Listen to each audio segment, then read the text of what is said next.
Hello, everybody, and welcome to week 2 of our coverage of the bracket stage for the Risen Dominant League. This week, we are covering the semifinals between two heavy hitters in the regular season, the winning formula and the University of Michigan's B team. I am Quacks today, joined by Llama, and we are here to cast what is hopefully an absolutely nail-biting, edge-of-your-seat style series. It's going to be a great best of 5 this evening, Quacks. You know, these are, as you have set up, a couple of dominant teams through the regular season.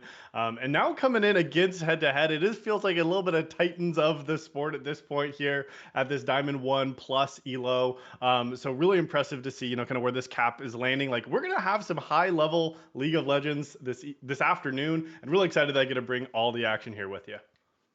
Yeah, absolutely. And immediately the bans are firing away here from both teams. Zaya Casante taken away from Mick B, and Mick B taking away that Seraphine and Zig. So it seems like Mick B really targeting those flex picks. Seraphine obviously still able to go into several different roles, still has that capacity despite the nerfs incoming. And Ziggs is still just as strong as ever, having that zone control. So it seems like McBee are looking to do something a little bit more spicy, a little bit more aggressive in this bot lane. Ziggs is really good at denying some of that aggression, being able to sort of disengage and slow you with the minefield. So I think with him being removed, I'm definitely looking at the winning formula to try and maybe go for some. I'm sorry for McBee to try and maybe go for something a little bit more aggressive, potentially something like a Vayne, maybe something early, some early impact type ADCs in this bot lane.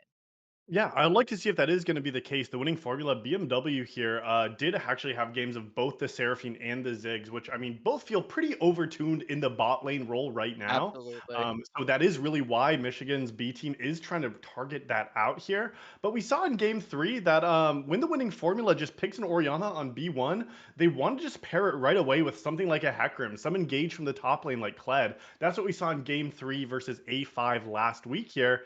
And so Michigan feels okay just picking another mid lane mage into it here. But like you mentioned, I'll be curious to see if they are going to show that bot lane early here, because I think the Seraphine caught off A5 last week by, a little off guard. And Michigan Yeah. says we want nothing to do with that here in this best of five. Yeah, absolutely. For the winning formula, I'm definitely looking at champions that can really carry the ball for Orianna, and I think that that's going to be, the most apparent in the jungle role, like you Yeah. said, Hecarim potentially going to be Yeah, I picked want to see up. that here. Yeah, absolutely. I think Hecarim would be amazing here, but we could also see something in the support role, potentially something like an Alistar, an engaged support, maybe like Rel has that flex potential there, too, for the jungle. I Yeah. think Rel would also be a really solid pickup here, for the winning formula. But you were right, Llama. It is going to be the Hecarim locked in here for B2. Man, yeah, as I'm saying, I'm not coming in as the pro here in the Risen League, but kind of what I was thinking about. And I mean, already seeing Ash as well, that could be something BMW is piloting. But I don't know if we're going to see the Carrier Ash support, already broke it out at Worlds. Maybe it's going to become mainstream. But that provides more utility, so we'll see if that is going to be the angle they go. And speaking about utility, Graves not somebody that brings much outside of that smoke screen when it comes to the utility for Michigan. Looking like they're going to be happy with that farming jungle matchup here. What are you kind of feeling about Graves in the meta these days? I mean, Graves is still incredibly strong, right? He is getting nerfs in the next patch, but just with the grit in general, being able to stack up that armor against a champion like Hecarim, who already has been shown and does, physical damage. Graves is just an excellent duelist. Now, Hecarim, I think eventually does outpace him after that 2 item mark. Once that Yomu sort of loses its luster in the mid game, I think Graves is going to struggle potentially a bit, just being caught out here by so much CC and pick potential from the Orianna and Ashe alone. But I think in the early game, you're definitely looking to really mess up this Hecarim's clear, maybe try and disrupt a little bit of that, comfort in terms of farming, because that's exactly what Hecarim wants to do. But I'm really not sure his lanes sort of back up what he wants to do in this game. The Victor is a champion that doesn't really spike until later, and so I feel like this Graves could have some trouble trying to access this Hecarim's jungle, and really trying to get his game plan off the ground. And I do like, I think, very wisely in terms of getting the game plan off the ground. It feels like the game plan that Michigan now needs is some engage from that support role. We almost always see that paired up with a Kaisa support. That someone is going to bring that utility, and especially with a Graves and Victor, I do feel like you need something with more engage, more Yeah. primary, more go button. And Michigan's jungler here, Jackie Chan 3, has been the player to pull that out in the past, has shown the Wukong, has shown the Vi. But now they're saying we're going to give this to our support here. Feng Hua has shown success on the Nautilus here in their series last week. And so, yep, this is one of the most common pairings that they're saying we're not too worried about. And the winning formula seems like they might have, a direction that they felt okay giving that over here. So I'll be curious what their response is now on B4, B5. Yeah, absolutely. And so it looks like McBee are also going to give Uper the last pick, saving that top laner for last. I always like it when teams do this because I feel like top lane is really decided by the matchup that you give them. So now it's going to be up to the winning formula on what they want to pick up here. Renata picked up is very good into melee matchups, just being able to sort of disengage Nautilus as soon as he lands that hook. A little bit difficult with that champion, I feel. It is better into something that can be canceled with the grab. But on the other side, the winning formula actually going to go for the Dr. Mundo here. They hovered the Rumble for a little bit. And honestly, I wasn't too against the Rumble, but I do feel like Mundo definitely has his fair share of advantages, and I'm curious to see what McBee are planning in terms of counters. Yeah, it is really just a stand in front of the team, right? And just absorb as much as you possibly can. And if that Orn actually does get locked in, I expect to see a pretty chill top side. Yep. Last second, it is locked in. So Michigan wisely, they picked their damage in the first half, and they're just saying, we need the beef boys, we need to engage, we need the hard CC. So Michigan rounding out their comp with a couple of big CC numbers, really trying to keep Orion and Ash out of the fight. And now we see 10 champions locked in on the Rift here, Quacks. What are you kind of thinking about between these compositions when we are looking toward this game one in this best of five this afternoon? I mean, for the winning formula, I'm definitely looking at this Hecarim Orianna combo, right? Because if these guys can be unlocked, if they can, transition their leads from the early into the late game, then I can definitely see the combo of their ultimates being just too much for McBee to handle. On the other hand, though, you can never underestimate the ornaments, right? You can never underestimate the Kai'Sa evolves. Kai'Sa has such high priority despite numerous nerfs and changes to items, and the champion at large is still super, super, super good to get your hands on. And so I am definitely looking at that Kaisa for McBee to be the one Yeah, that can really snowball into this game. And I think that the rest of the team that McBee have drafted can sort of scale, and it gets harder for this Kaisa to be killed the later this game goes. Like I said, with the ornaments, the victor once it gets to 3 items is going to be really difficult. But I do think if you want this game to be sort of surefire, going your way in the early game, you need to make sure that this ADC at least breaks even in that phase. sure.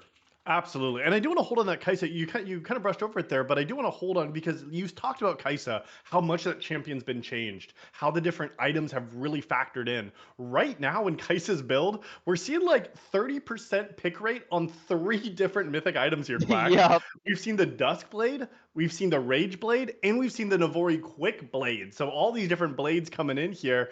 So there's lots of different viable paths for this champion to be taking right now in that ADC role.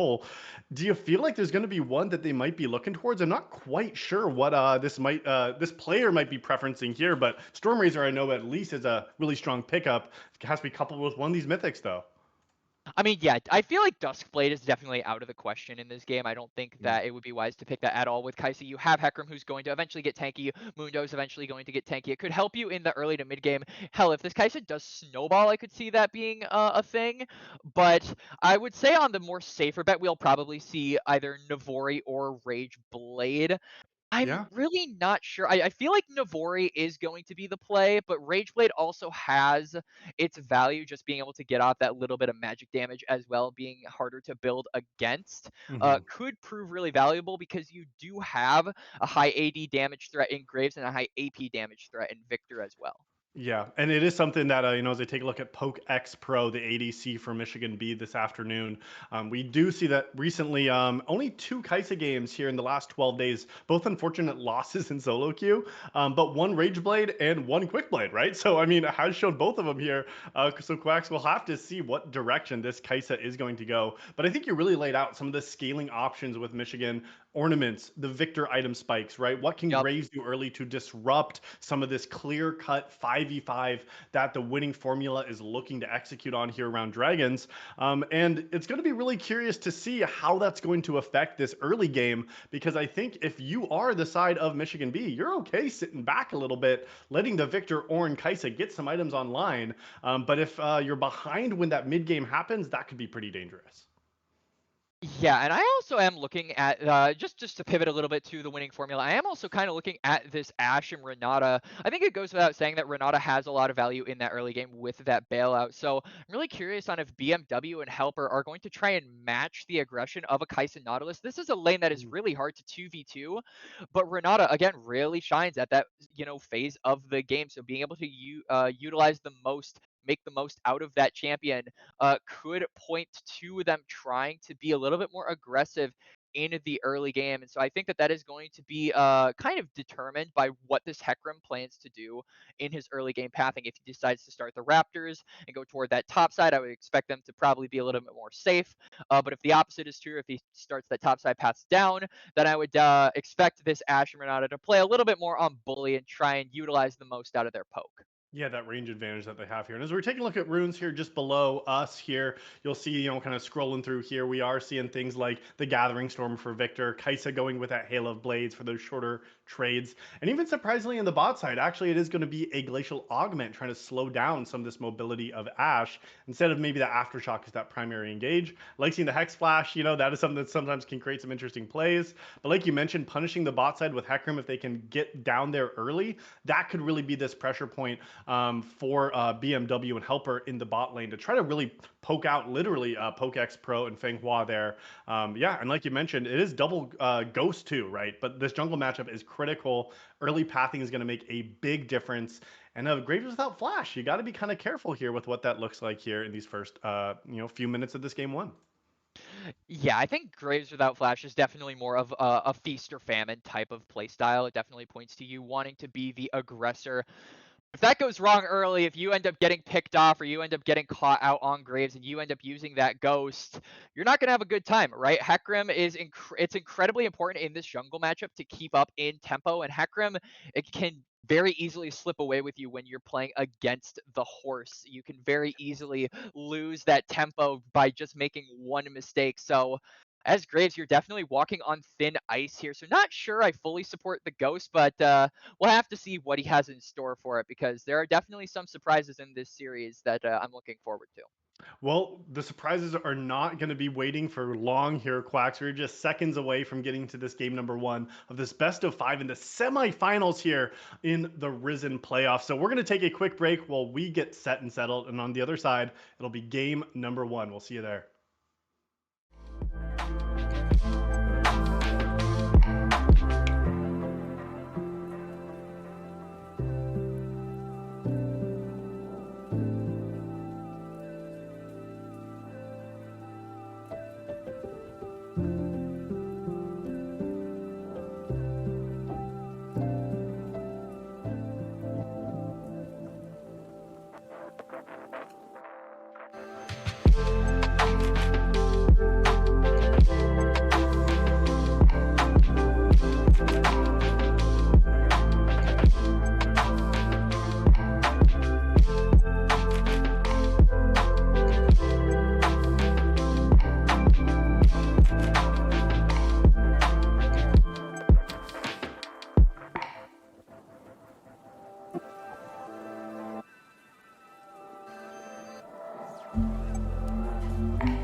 We are on to the rift here for game number one of this best of five this afternoon between the winning formula and Michigan's B team here. And we're seeing a little bit of a stack already from the red team. It is going to be Michigan looking to get a little bit of a sneaky level one. Yup, absolutely. And while we are waiting for the teams to sort of, stretch out and wait for those minions to spawn, I do want to point out to some very interesting rune choices that we might not have covered between the spectator delay and now. And that is a Conquer on the Hecarim, actually. This is usually not the choice you see anymore. You usually see that phase rush being run by Hecarims, trying to be a little bit more on the damaging assassin side with things like the Duskblade, potentially, or the Eclipse. But I am fully expecting to see a Divine Sunderer here from Lee Sinners, which is definitely very good against a champion like Graves, who, like we talked about, stacks armor and has a lot of different built-in resistances. So being able to get an item that has that innate shred could be really effective. Absolutely. And Lee Sinners has shown the phase rush before as well in previous games and really opting toward that Sojin and the Man Immune, right? Some of those really aggressive damage oriented abilities like you're kind of talking about here. So I will be curious if, this does mean it's a pivot here to be that more that frontline engage as well, especially with the Renata, right? Like you don't really have anybody else except for the Mundo to be someone to soak up at least some of this damage. And we'll see if that does pay off here for the jungler. It does look like already Graves, though, looking for a cheeky early Aw. play. Just took the one camp. Already is going to be moving into Lee Center jungle, though. Yeah, I mean, this is gone, but both sums are available. Jackie Oh, Chan popping the ghost. wow. So yes, you get the ghost, and you're going to have some knowledge on where Hecarim is and pathing here. But, I don't think it's going to be too devastating. Hecarim is going to take the early back, so it's okay. Yeah, and I mean there is that ward placed by Kurz in the Raptor pit of Yeah. Lee Sinner, so they are going to spot out this Hecarim. But yeah, I definitely don't think it's worth it as potentially engage in the bot lane. Nope, just gonna handshake with the anchor. Yeah, using that range advantage though, that is good to get a little bit of damage, especially when a bot lane like these four champions, there's really no innate CC down here, or sorry, not CC, but sustain is what I meant to say. So any poke is going to be a little bit more meaningful as we look at this bot lane trading. Yep, absolutely. And you can see that Lee Sinners is starting to path down. I feel like Jackie Chan lost a little bit of tempo going for that Raptor, but yeah, sure you gain a camp over your jungler, but honestly, it feels like you are behind. Lee Sinners has to take only one more camp. Meanwhile, Jackie Chan just starting on the blue buff, so Yeah. is going to be later to the crab and also doesn't have that bot lane priority at the moment. That could change, but so far it feels like the Graves going for that invade has done a little bit more harm than good. Sure, and maybe that it just comes down to the disruption at that point too, right? Maybe you just want to say, I want to disrupt. Speaking about disrupting top lane, some busy trading, but nothing going to happen. So you said, hey, maybe this is going to be a disruption look, and that did seem to be the case. But like you said, Lee Center is first on the map. Graves is still farming, and you're pretty happy with that, I think. Yeah, now it is going to be curious to see if Helper is going to come up, even if Jackie Chan is going to try and contest this. He is just finishing up that Grom, so I don't think so. Yeah, just going to go for the instant reset. Now the question is, are the Hecarim going to cross and maybe look for a second crab, or is he just going to back? And it looks like he is going to do the first option. Yep. And I think that's great. Yes, you got to be a little bit spooked out of this Ornn coming down. Graves has not been spotted on the map, so as Hecarim, you don't really know where this Graves is. But, you took the first crab, you're able to take the second one here, and ultimately a little bit of a greedy play, but it will pay off just great. And like you said, it's an advantage for the Hecarim, and now looking topside. It's going to be Lee Sinners getting behind, now pushing the Ornn back, is going to charge on out, has the Unstoppable available. The briefcase will not land, but Uper still has to run. Flash is available. Lee Sinners is here, but looks like we'll just disengage. Quality trying to get this wave in and crash, but Jackie Chan is in the area. Flash out. Top lane continues to fight. Uper actually gets the first blood in the top lane, turns it on back. Klein is going to try to pick up one more. Uper low on health, low on mana, now dead as well. The mid lane fight will also go in advantage of UMich B team, and it's going to be 2 kills across the board for the red side early on here in this game number 1. And crucially, that was a flash expended from Quality Player on this Orianna. This is a champion with no innate ability to get away from ganks, no innate mobility at all. So there is the potential for a regank, especially with that Ghost coming back up for the Graves. So yeah, this Orianna has to be very careful not to push up too far without vision to be able to track this Graves, because you cannot let that happen again. You are a champion that wants to scale up. Getting too far behind, giving this Victor too many resources. It's a game of who can be more ahead first, who can get to those 3 items first, and Quality doesn't want to do anything to jeopardize that. Absolutely. And I mean, it is definitely the vision of tracking Graves, but also the enemy had vision on where Hecarim was, right? He had shown top lane there. And so that's the other half of it is like, yes, you need to know where the enemy jungler is, but as Orianna, you have to know where your own jungler is. And he had shown topside, and so that's why Graves knew it was a free play to make in the mid lane. Did get the flash, like you said, and also the kill. So level 6s are going to start coming through now. Quality Player is level 6, has that command shockwave available, and that might be the play on the mid here. Kurz does not have flash, so that's going to be a free crowd control. The move up from Helper as well secures the kill onto Victor. So that's that kill back that we wanted. If you got help, that mid play looked just a-okay. Yep, and on the other side, you can see top lane there looking for a dive, but ult is available for Oh. Mundo. That's the health already going down under tower. Took too many tower shots. Now Quality Player is also here top to go ahead and push off Jackie Chan. Teleport committed. Meanwhile, the rest of the team is doing the dragon. So top and bot side both all of a sudden turn back onto the winning formula side. Yeah, that felt like Jackie Chan. He was going for that counter invade, but when he realized that the Wolves were not up, there really wasn't any play to be had. Hang on, Lee Sinners is spotted out by Vision here. Very aggressive look. Helper is going to be here to help in case something goes badly here. But good recognition to say we have the pressure, we have the priority, we have the tempo, and just snipes away that camp here. So Lee Sinners actually with a really good heads-up map play, realizing that the enemy team could not commit resources to respond to that play. Yeah, and I mean, he also got the ultimate, right? Now Lee Sinners is 2 levels up onto Jackie Chan. This Hecarim, like we talked about in the draft llama, as soon as you give this champion, as soon as you give Hecarim an inch, he takes a whole mile. And we can see that on display here in this first game. Despite the mess up on his clear, he is still super far ahead in the jungle here. And is going to be up to UMich B and Graves at that to be able to try and get themselves back from this deficit so far. And now you got to say, how are we gonna, kind of recover this? We talked about the early mid aggression, punishing this or the flash from Orianna, but Graves hasn't been in the area. You don't really have setup on your mid lane unless you can land that gravity field from Victor. So if I'm the jungler now, if I'm Jackie Chan, how do I get my team where they need to be? And I'm really looking at this bot side, Fanghua, Pokex Pro, those level 6s, that's when you have lethal onto these squishy immobile targets of BMW and Helper, right? How can you get onto Renata? How can you kill Ashe? That's going to be the question that I'm going to be asking, and it's going to come at the level 6 in the bot side. Yeah, absolutely. And now with Dragon taken away by TWF, that means that they do have the scaling advantage on the board, so there is that potential for them. Herald still up and available. I honestly feel like Lee Sinners could go for this. You have priority in both side lanes. You have 6 at that. Feels like this could be a good time to just go for that objective, but Jackie Chan potentially looking. But take a look here in Fanghua, actually, coming out of the base toward the mid lane themselves. I don't love this timer from Nautilus, but it just means that you want to have the extra member for the Herald. That way you can see UMich actually start this objective up. You see that Victor was able to get lane state back to neutral. Orianna's hovering bot side with Hecarim now. And we'll have to see if that means that they'll be able to commit to this dragon because they are on vision to get spotted on it.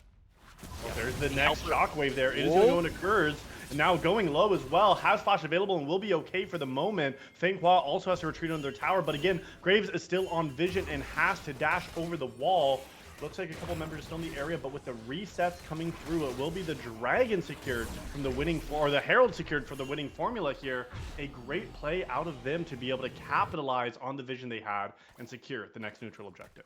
Yeah, really good there from Lee Sinners, because not only did he take Curse so low that he was not able to enter the fight, but he also zoned off the Nautilus, right? And he had free reign to just go to that Herald along with his top laner, Klein, who rotated over, and there was just nothing that Jackie Chan could do. He had to get off the objective or else he was going to die trying to fight it.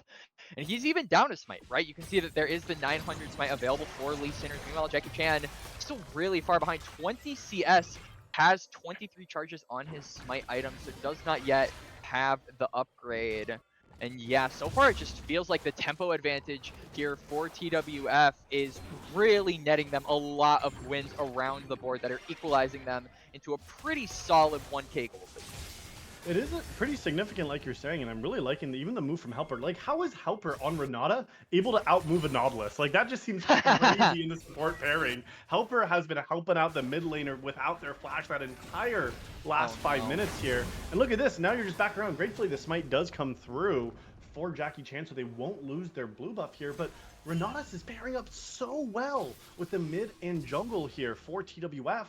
And meanwhile, Nautilus feels like, look to try to help at the Herald, and then kind of gave up pretty quick and had to just get on out of there. So, I'm really got to give credit to how we're able to pressure this and keep the aggression up here. Like you mentioned, 1,000 gold, 10 minutes, almost 11 minutes in, it's not nothing at this point.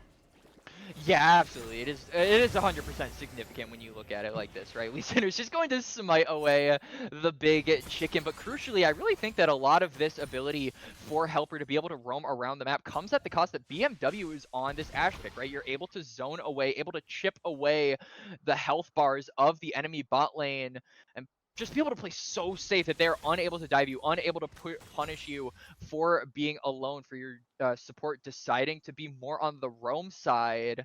Could see Yeah. Pokex Pro, they don't have vision of it. They might want it here. The Enchanted Crystal Arrow is available. Fanghua does have level 6 as well. If they look for something. Oh, actually does block the Enchanted Crystal Arrow. The handshake got thrown in the way, so they will just walk out without burning any summoner spells. Yeah, like you mentioned, they have not been able to force on BMW, but you should be able to. You have Anomalous, you have Flash, you have the Death Charge. This level 6, like, if you see we're not a mid, you just all in on Ashe, and there's nothing that can happen here. But Fanghua does not seem to be looking for these plays here. So now, Dangerous Pings going in, does dodge the handshake. Did get spotted out here. So Jackie Chan in the area bot side too, but it does feel like Fanghua not been able to capitalize. I haven't seen a single ultimate from level 6, and that's really that go button that you have if you are UMich. Yeah, absolutely. And now it looks like we are seeing UMich B, sorry, potentially look for this dragon. You can see that they are setting vision up around it, and they do have the TP teleport advantage for Uber here. Klein does not have his teleport up, so if there is a fight to be had, then that Orin is readily available to join it, but at what cost, honestly, right? You Oh, don't want to give these plates over to this Mundo, who is already 2-0, has that heart steal at 12 minutes. You do not want to give more plates over to the big greedy businessman in the suit throwing briefcases at you. And yeah, it looks like they are just going to back away. No dragon to be had so far. lots of vision down in this area. Take a look at all of the red team's wards. Doing a good job marking some of these entrances, trying to have information on where the jungler might be, where this team is at. But like you said, no one's touching the dragon. Everyone reset. Everyone said, hey, actually, we have buys. We have items. We actually want to buy these before we look for a fight. And now take a look at the jungle. We can see how that difference in CS is now creating a difference in the items. 500 gold, the only difference, but that's significant when you see two plates going down in the mid lane with this Herald dropped, and now the Spirit of Sojin is also already there. This is where that small difference creates a large gap here in the ability to make plays around this next neutral objective. Yup, I mean, Spirit Social is an absolutely tremendously big buy here for the Hack Room. It provides so much value, you know, as I'm sure nobody could have possibly guessed. But yeah, that is just going to be a 3-second dragon here going over to the winning formula. No contest coming out from UMich. But yeah, I mean, it looks like Jackie Chan could potentially be looking for something in the jungle, but that Mundo is roaming around lurking, defending his jungler's camp, so you have to be careful here to make an aggressive play if you're Graves. And we did say early on in this game, before it even started, that if you do go behind a little bit as UMich, you are okay because you have these scaling tools like we talked about. But then you have to start weighing the pros and cons of when am I too far behind? When do I need to look for a fight, right? They seem to be playing very risk Yep. averse, which in the game one of a 5-game series does make sense. But like you had mentioned, there are these scaling advantages that are now starting to come through for the side of this TWF team, right? Like they Yep. have a formula now with 2 dragons, with these big item spikes, with the gold advantage, that they're sitting pretty here as well. And hey, there are no slouches when it comes to scaling either. So you got to start assessing when do we actually want to start looking for fights. And one item's completed across the board now. I wouldn't be surprised to see something start breaking up, maybe around this next Rift Herald on the top side. I mean, hey, their name is the winning formula. They know how to win, and it was, evident so far in the Risen season. They went undefeated in the regular season. They dropped 1 game in the quarterfinals. They are definitely one of the favorites to be able to make finals. And this game is definitely showcasing that, right? They have Helper constantly roaming around like you were talking about, Llama. They are providing so much pressure without really doing much. They're only around 2k gold ahead, and while that is significant, it feels like they're way further ahead, and they are just pressuring UMich left and right to the point where they are getting choked out of this game as the minutes go by, unable to make any of these gigantic plays. And yeah, I feel like it is just off of the winning formula, denying so many opportunities away from them around the map. Absolutely, yeah. So that denial, how resulting in success here. The Rift Herald has spawned, and just like we were talking about the top lane, look at that. One more smack out of this cell phone from Mundo does take down that first tower. First one of the game actually in the top side, and all the objectives so far have been all over to the winning formula now. It is going to be the Herald that is started up now in Hecarim. I mean, look where Mundo's at right now. Like, Mundo just says he's going where he pleases right now, into the enemy jungle, being the human ward, like completely zoning out the rest of the team from this objective. And Lee Sanders Oh seems to be no. walking away without picking up the Herald though. No. No. No. Please don't tell me it happened. It, we'll watch this play here in the mid lane. It is going to be a great engage. Teleport is going to come through, but already stunned up 102-0. Fenghua looking for something, but has to flash defensively over the wall. Now there goes that charge, and it's going to be even more. There's going to be Berserk on the tower, but look at Fine in the Klein. back line. Klein is underneath the tower. Triple kill for Lee Sinners on this Hecarim, and they aren't stopping yet. Quality player does have to flash out to not take any more tower shots, but the towers are going to take down one. The tower now falls, and it is just going to be one standing there. Uper does have to run for the hills, but Poku was not in that fight. Really was the only one who survived, it felt like, from there. So another huge winning team fight is going to go to the winning formula.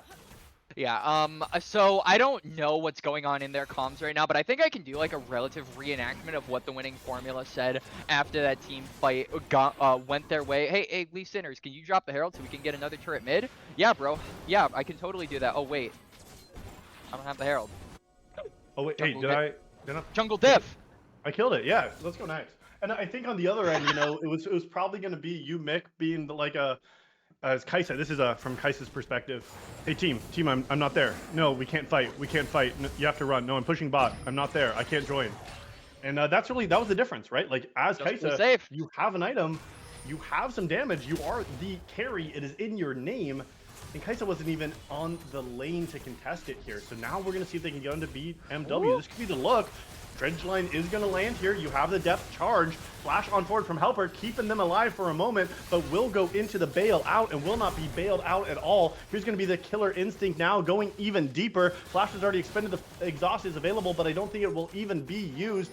One health, one auto attack, and it's going to be a kill over to Kaisa. Now take a look here in the jungle. Kurz does have to disengage, but that's the angles you want to look for. That's 2 kills going over to UMich, and that's where they can start calm their way back in this mid game. I mean, where the heck has that been all game? That was such an easy pickoff onto BMW. He even used the ghost. This Ashe just had no way to get out of it, and that is the first time I feel we've really seen this aggression from the bot lane of UMich. We just needed to see more of that in the laning phase in this game. Could have been a completely different story if we saw like 1 to 2 more of those engagements. Absolutely, and it's not like they couldn't have, right? They just didn't. We saw Renata move around the map. We talked about Nautilus having the ability to do that. When they do, it works. And I think a good opportunity right here, because their bot lane died, the winning formula knows they cannot contest this third dragon that spawned. It will be the Infernal now claimed from UMich. Meanwhile, Sinners was just able to take the entire top side of the enemy's jungle here. So now you're able to push in the top side here. You know the enemy team is going to be resetting and playing for it. But with the Demolish look as well, Klein might keep this pressure up. A lot of vision going down with 30 seconds until the Baron. It's a great setup already from the winning formula. Yeah, for sure. And I am, like you said, we are definitely looking at the Baron to be that next objective for the winning formula. But it is going to have to come at the cost of probably getting a pick. So I am definitely looking at BMW on this Ashe to roam around the map with Helper, use that Enchanted Crystal Arrow to potentially find a member of UMich, because if you can get a pick, then that can lead to a Baron, and that can lead to an even further gold lead. I think it all just starts with the idea of trying to get vision, trying to know where the members of UMich are, and capitalizing off of their potential misposition. Absolutely, and that's really what you can do on the macro side, because they have that extra tower still. We see that it is 2 dragons to 1, but the vision control does seem to be favored right now in the side of TWF, right? They have some deep vision, they have some of these looks as well. It's hard to siege as this team, because Yeah. you almost want to be looking for 5v5 team fights around major objectives. You need to find good placements for the Orianna ball. You need to, you know, you don't have a carry that's going to shred through towers, right? Ashe is not known to just absolutely 1v9 a tower at a few autos. So it does feel like we're in a little bit of a lull now in this game number 1, where we've seen that both teams have the potential to make successful plays for their team. And now I feel like you're okay a little bit. You know, yes, it's still 2,500 gold between these two teams. Boy. Oh, Klein though, look at this. I mean, maybe you're not okay if you're Kurz here in the bot lane, because that's health, half health from a Dr. Mundo.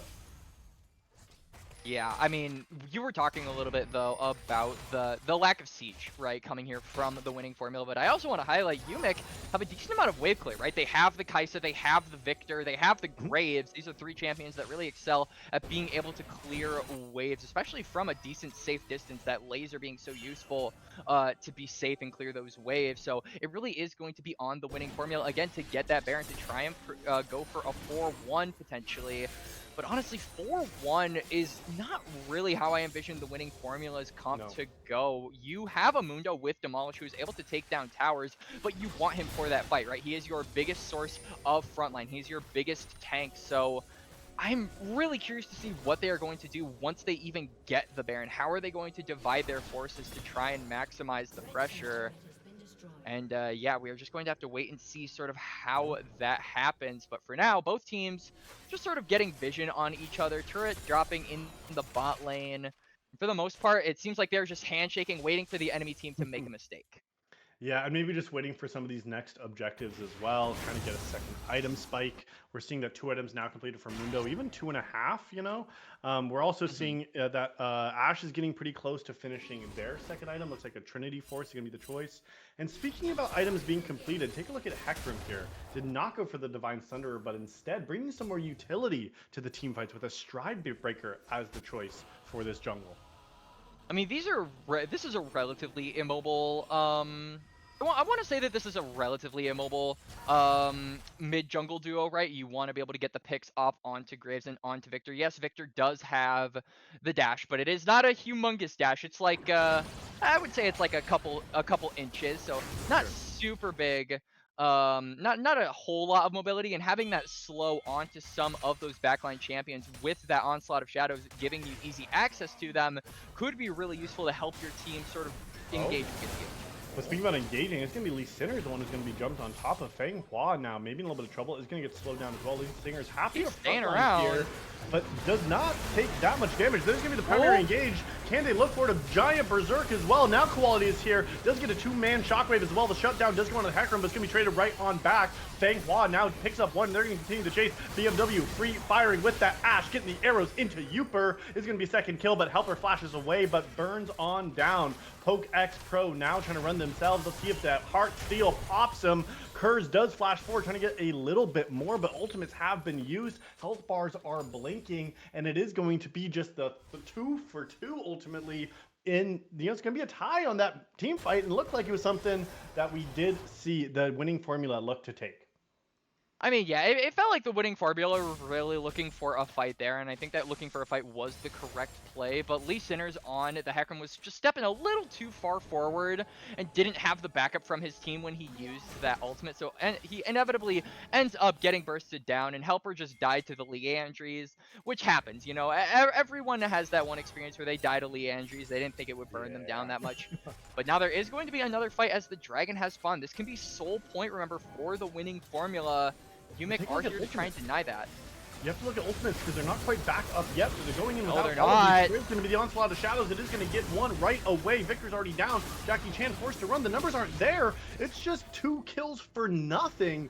A good punish and recognition that they could still go, and just nothing available as a response here from UMich, and now their eyes are set on the Baron.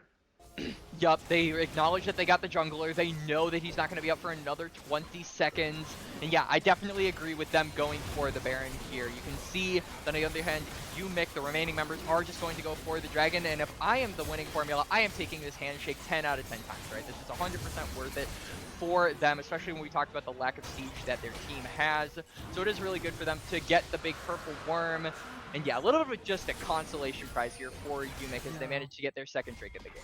And yes, it's worth it. I do want to be a little bit critical. We are talking, this is Diamond plus Elo. Like, I think we can be critical that, like, it's a 5v3. You don't just need to concede the entire Dragon. If you keep, you know, Hecarim and Orianna there or something, you keep a couple members, like, there's no way you can actually approach the pit if you see that there's still members from the winning formula in the area. Because like even in a 3v3, I don't think you necessarily win. So I think there is a world where even if you can't take the dragon, I don't think you have to fully concede it here. But granted, this is where that power play now comes in because the Baron has been taken, because you now have this purple worm around all 5 members' feet. This is where you can start really trying to crack these towers, look for a force under tower, and I wouldn't be surprised if we see just a full-on 5v5 force. Yeah, absolutely. I definitely agree with you there. And Quality Player does have the teleport available, so this Orianna has the potential to go for the side lane.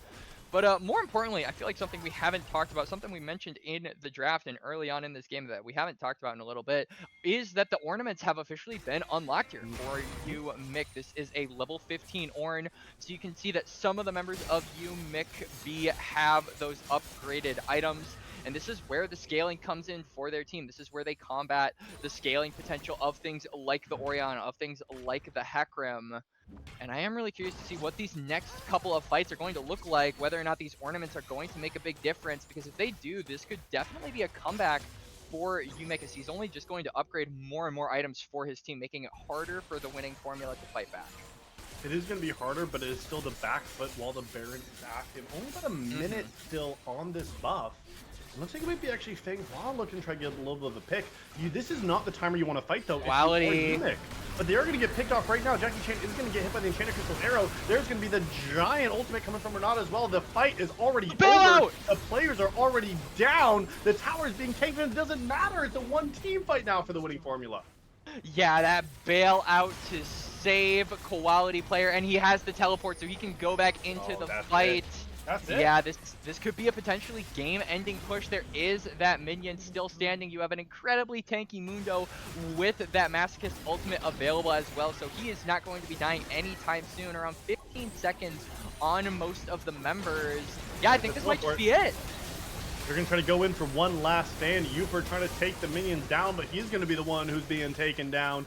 Kerr's now trying to hold the base. Feng Hua has already respawned, but the Nexus is now open. A couple more autos will do it, and game number 1 of this best of 5 is going to be claimed by the winning formula. Yup, well played there from the winning formula. Honestly, I could definitely see UMich fighting back in that game. They had a couple of advantages, but it just felt like the moment that they let that Hecarim free farm, the moment that they let the members of the winning formula really just have their way and get to that mid to late game, there wasn't a lot they could do. They were just out team fighted, out macroed overall. And I think it is going to be up to them to change up their draft, change up their play style, and try to bite back in game 2. Yep, there does have to be some adaptation, and I don't know if this is a team, I haven't seen them play too much on paper. If this is a team that does just want to play more passive and play scaling, but like you called out, it's like, yes, you play for scaling. You didn't make plays early on because you're like, oh, guys, we scale, we scale, we scale. Mhm. But then even around some of these major fights, it's you get picked off one Baron, and then they look for a fight when they didn't have numbers in the mid lane trying to pick off an Ashe, and then it was just over, right? Like it's kind of like if you're Yeah. playing late game, you have to have a strong late game execution, and that unfortunately did not seem to be the case here in this game number 1. So, like you said, an adaptation has to come through, and honestly, I want to see more aggressive early game from UMich. I Yup. want to see what they can do when the ball's in their court and they're able to control tempo because they were just succeeding everything across the map. Well, it felt like all game. I mean, yeah, when you have a Kai'Sa Nautilus in the bot lane, you're expected to go aggressive. You're Yeah. expected to be the ones pushing around the enemy 2v2. And it just felt like the Renata had free reign of the map, was able to roam whenever they wanted. This Ashe never got punished. We saw that one little glimpse where the Ashe ended up dying in the 2v1. But at that point, like you said, Llama, it just felt like a little bit too little too late, and the rest of the members of the winning formula were already greatly ahead of their counterparts to the point where that one pick just didn't matter. Yeah. So yeah, I definitely want to see, like you said, more aggression coming out from you, Mick, and just more dedication to the style that your team comp wants to play. You have late game with the Ornn, you have early game with the Nautilus Kai'Sa. It felt like there was a lot of mixed messages with this comp on what was the clear point of to play for, just around the team. And Yeah. overall, it felt like that was shown in the game where it was just them trying to go aggressive in some parts and them trying to play passive in other parts that just ended up being sort of a blunder all around. Yeah. So let's take a look here at the post game breakdown as we see what happened in that game. And as we can take a look here, Klein going deathless in the top side was a massive pressure point. I think, even that we didn't mention much, talked about a couple early kills. The Mundo really got rolling here. So as you said, like there are these pain points that were able to be executed from the winning formula here. And you can kind of see how that resulted here in the gold difference being nearly 10,000 at the end of that here. And take a look, like they kept it close. It was one fight that Hmm. really changed the game right around the 24-minute mark. And then it looks like Mount Everest just climbing all the way to the top of the mountain for that first win for the winning formula. Yeah, absolutely. I mean, just through and through, it felt like every fight was just them taking control of the game and taking it by the throat and just absolutely making the most out of it. They took small advantages and made them very large. And this is, to me, the hallmark of a really good team. And they showed it in the game one. So, really curious to see what both teams are thinking here for game two. But we are going to have to wait and see what those thought processes are, as we are going to take a small little break, Llama and I, while we wait for them. So, don't go anywhere. We'll be right back.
we are now in the pick ban for game number two here in this best of five in the semifinals between Mitch B and the winning formula here. The sides have swapped. The game plans need to as well. The winning formula with a pretty dominant game number one, living true to their name here. And now you talked about it right before that break, Wax. We got to see what is the adaptation going to be for Mitch B because they got to pull something else out of their hat, I think, if they're looking to take home this series and move on to the finals. Yup, absolutely. And so it looks like things are relatively the same from last game. Zig Seraphim being taken away along with that Cassante, and the Zaya was also banned away. So bans are relatively the same, but like we talked about, Llama, we definitely want to see more aggression coming out from McBee, more of a cohesive comp, I think, that the whole team can play around, whether it be team fighting, side laning, early game, mid game, late game, snowballing, scaling. You have to make sure that your team is unanimous in being Yeah. able to play for a singular thing. And I think that that's what they really lacked in game one. I felt like there wasn't a lot of cohesiveness with the comp. And there we go. We can see the draft adaptations there. Hecarim being taken away from the winning formula, and the winning formula, because they're on red side this time, making sure that McB cannot get their hands on Oriana. But now the Maokai is available, and I wouldn't be surprised to see that as an early pickup. You can flex it up to three different lanes. But with the Jarvan. priority in jungle here, it actually is going to be the Jarvan the fourth. So something that was banned by Mitch B in game number one. So Mick B saying, hey, we actually liked that pick here. And now it's going to be the winning formula who banned the Maokai, saying, that's a pretty good champ, too. We'll take that for ourselves. Yeah, absolutely. And I mean, Maokai also has the Ooh. ability to go for a flex, and so does the Jace being locked in Yeah. here for the winning formula. So already a decent amount of flex potential here coming out from this red side. Now, McB, they have picked up the jungle, so I have to imagine they'll probably either go for a counter pick onto the Jace and then maybe pick up the ADC or the support. My question is, which one are they planning to pick up first? Or maybe there is potential for McB to pick something that also has a little bit of flex potential of its own. No, But back no, to the they're just Victor. going to yeah, they're just going to run it back. Victor picked up here in preparation for the Jace. This could also though be a Jace top lane. There Yeah. is that potential as well. So, curious to see what the winning formula are thinking in regards to these two flexible champions. Yep, absolutely. They have some opportunity. They don't really need to show till the second half here if you just pick a marksman on R3. But I do like, honestly, the biggest adaptation I'm seeing already is giving Mick B the engage, giving the jungler here the agency with Jackie Chan to just go all in, right? Graves, I would say, was one of the least impactful champions on the map last game after the first level one invade. And so I like to see where you can get the flag, you can get the drag, you hit the cataclysm on someone who doesn't have flash, and you try to take them down, right? Like that's a little bit more clean cut here, especially for Jackie here. And I'm glad that they're bringing some agency back into the jungle role as being the playmaker angle for this Mick B squad in game two. Yep, and like you were talking about, Llama, Marksman picked up on R3 here for the winning formula. Aphelios going to be the pickup. Now, this pick does worry me a little bit. This isn't a mobile ADC against a champion like Jarvan, so there is a decent amount of danger there if this champion is not covered correctly. So I'm definitely looking at the winning formula to make sure that this Aphelios is propped up to a status where he can really be that carry in that mid to late game. But while we have a little bit of time while we're going through these bans, I'm a little bit concerned that we have a Jarvan and then a Victor Ezreal, two champions that want to scale up and poke versus a champion like Jarvan Yeah. who wants to go in, who wants to engage. Obviously, you do have the Chaos Storm working in tandem with the Cataclysm, but I feel like there are champions that can really make use of that early game aggression, of that engage, more than the champions that were locked in for McBee. No, I agree. And you called it out from the first pick. Like it doesn't matter how you want to play, but choose a way to play and then lock in champions that Stick succinctly to it. go with that way to do it, right? And already these three picks are not on that same page of synergy here. And meanwhile, it looks like the winning formula has chosen. You have long range marksman, you have Jace affiliates with damage, you have Maokai for some disengage as well as some pick.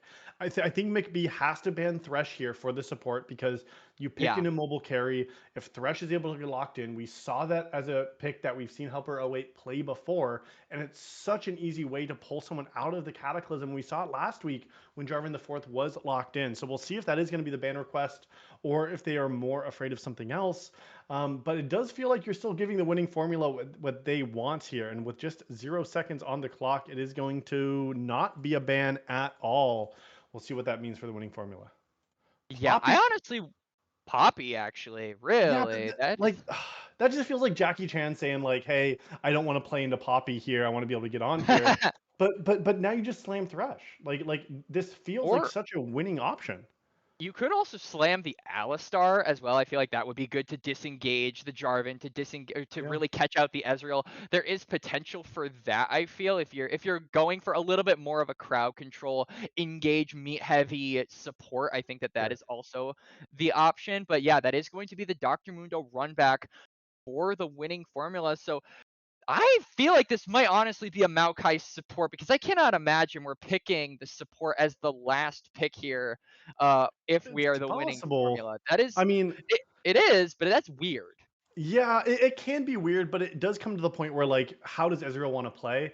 Because if you Mhm. pick just like a Karma lane, that's really different than if you're picking like a roaming lane to give TP to Ezreal and you just let Ezreal farm under tower. Like there is still flexibility within Ezreal pairing, so maybe that's what they wanted to see. I honestly like Thresh even more now into a Rakan, but you could Yeah. also go something a little crazy, like go with third marksman if you have the Maokai Mundo. We like to see what the choice is. And now here's Ooh. where the flexible is. So it is the Maokai support, but now I'm thinking it's going to be the Talia jungle here. Yeah, Talia jungle, and honestly, I really like this. The winning formula, now that this Maokai is confirmed to be support, are lacking in the magic damage department, and Talia Sure. is a champion that really, really fits into the mold nicely, being able to be an AP jungler, but not just that, but be really good at disengaging and really good at catching out enemies with that. I believe it is her W. I always get her W and E mixed up for some Yeah, the E strange the rocks, the reason. W's the flip. Yeah, yeah, the E the rocks. All right. And yeah, that is a great tool for denying the Jarvan the engage, denying Rakan the engage. Heck, you can even deny the Aatrox the engage with his abilities if you really so please. But Talia is a champion that does lack that early game agency. So I'm definitely looking at wards to be able to cover her and her to just be able to sort of sit back, wait for those crucial item spikes, and then when it's time, really index and go all in when you have that ability. And yeah, I think that this Talia is an excellent pick, but it's just a matter of how you play around her spikes and her weaknesses in the game times. And speaking about weaknesses, not only for Talia, but actually all four other champions that the winning formula is locked in, there's something that I'm kind of seeing as a pretty major weakness, and that comes from the mobility department. Yep. You can get Ghost, you can move around quickly, but there's a cataclysm. You have the quickness with Rakan, and then you have this knockup. Like you have these lockdown tools, and if anyone doesn't have flash, Aphelios, Talia, Jace, you just press R as Jarvan the Fourth, and now they're not moving anywhere. With with some minor exceptions, you can talk about Jace being able to jump out of it or kick out the Jarvan the Fourth, but it does feel like there's some really clear cut targets now, and flash timers are so critical because it feels like the Yeah. only way for the winning formula to escape with all of this immobility that they've drafted in their five champions.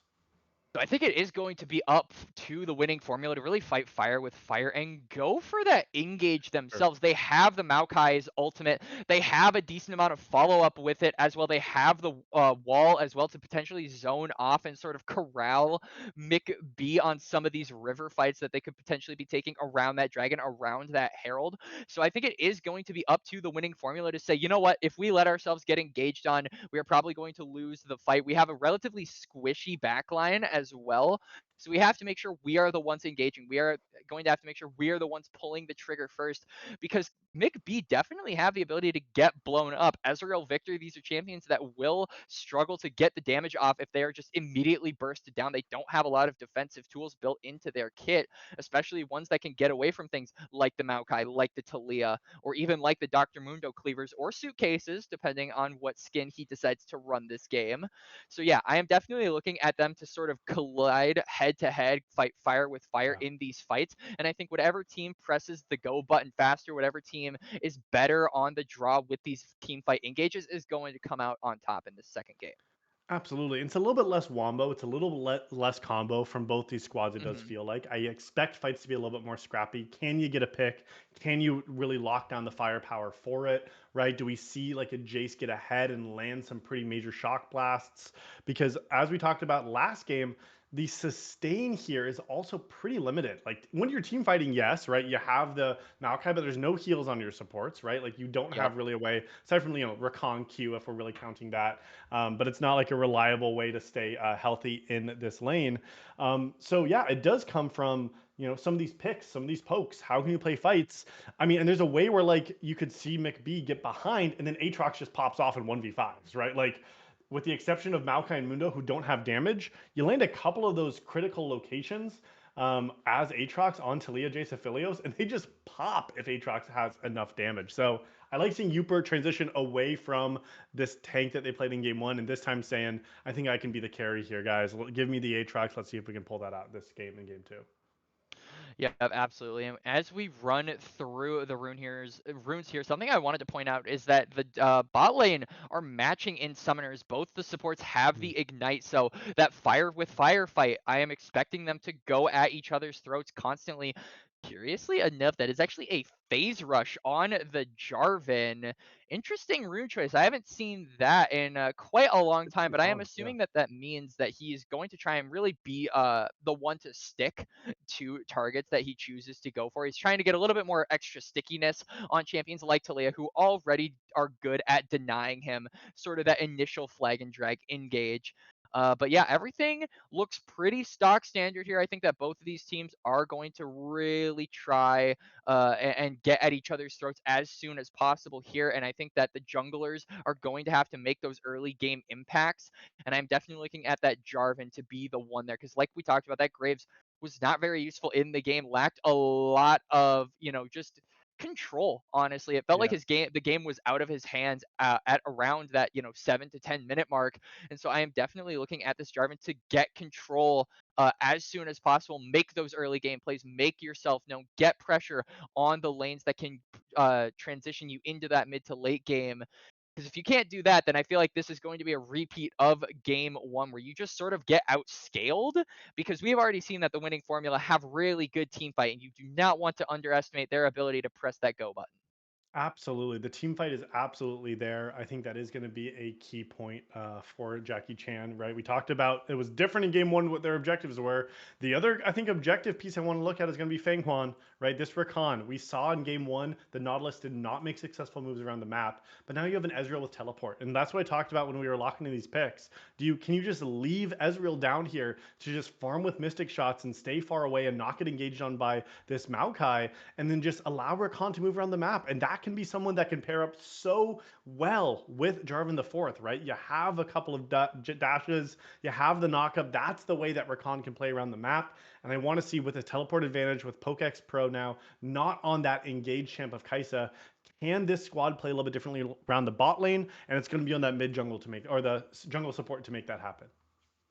Yep, and just one final point that I want to go for before we get into this game is going to be that vision game, right? You Oh have to yeah. make sure that you know where this Jarvan is ASAP, because if you're able to deny this Jarvan the ability to make impacts in the early game, then suddenly they go into a Cataclysm, they try to go in for the engage, and they die before they can get all of those abilities off. And that is going to be sort of the straw that can break the camel's back on these engages. It really does start with the Jarvan. If you are not able to get him ahead instantly, then I feel like the rest of the team sort of crumbles around his lack of ability to get off that combo. So yeah, with that being said, we are going to take a small little break while we wait for the spectator delay. So don't go anywhere. We'll be right back in a very short break. See you soon.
it's time for game number 2 this afternoon of this best of 5, the semifinals between the winning formula and UMich.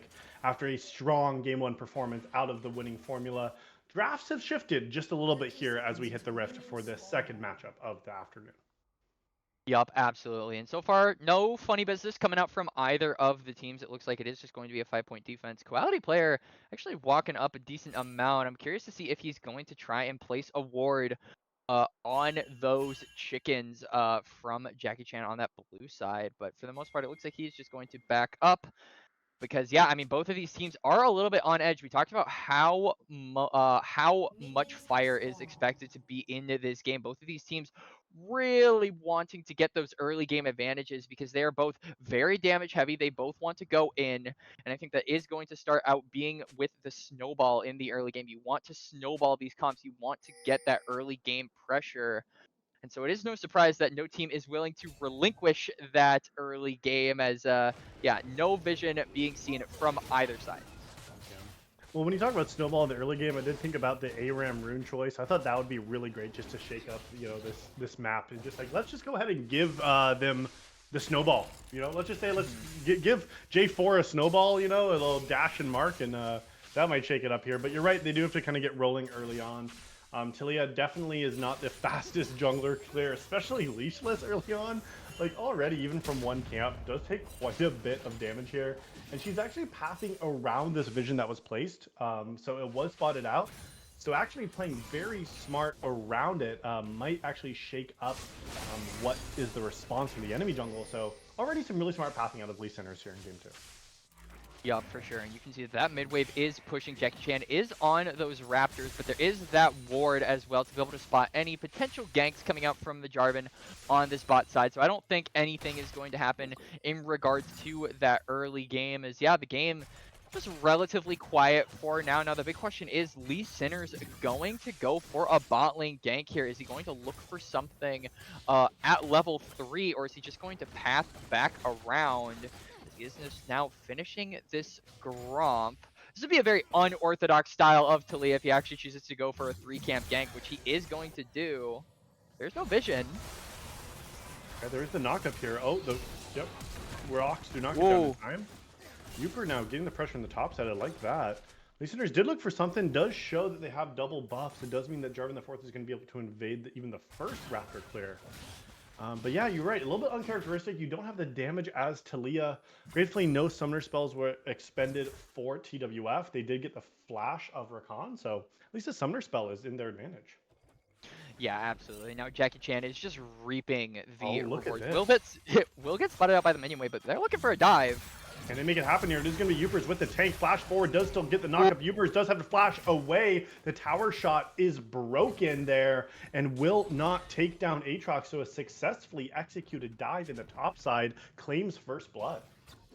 Yeah, very, very well played there from Jackie Chan and from Uber. Now Klein has to be feeling that, but he's flashing over.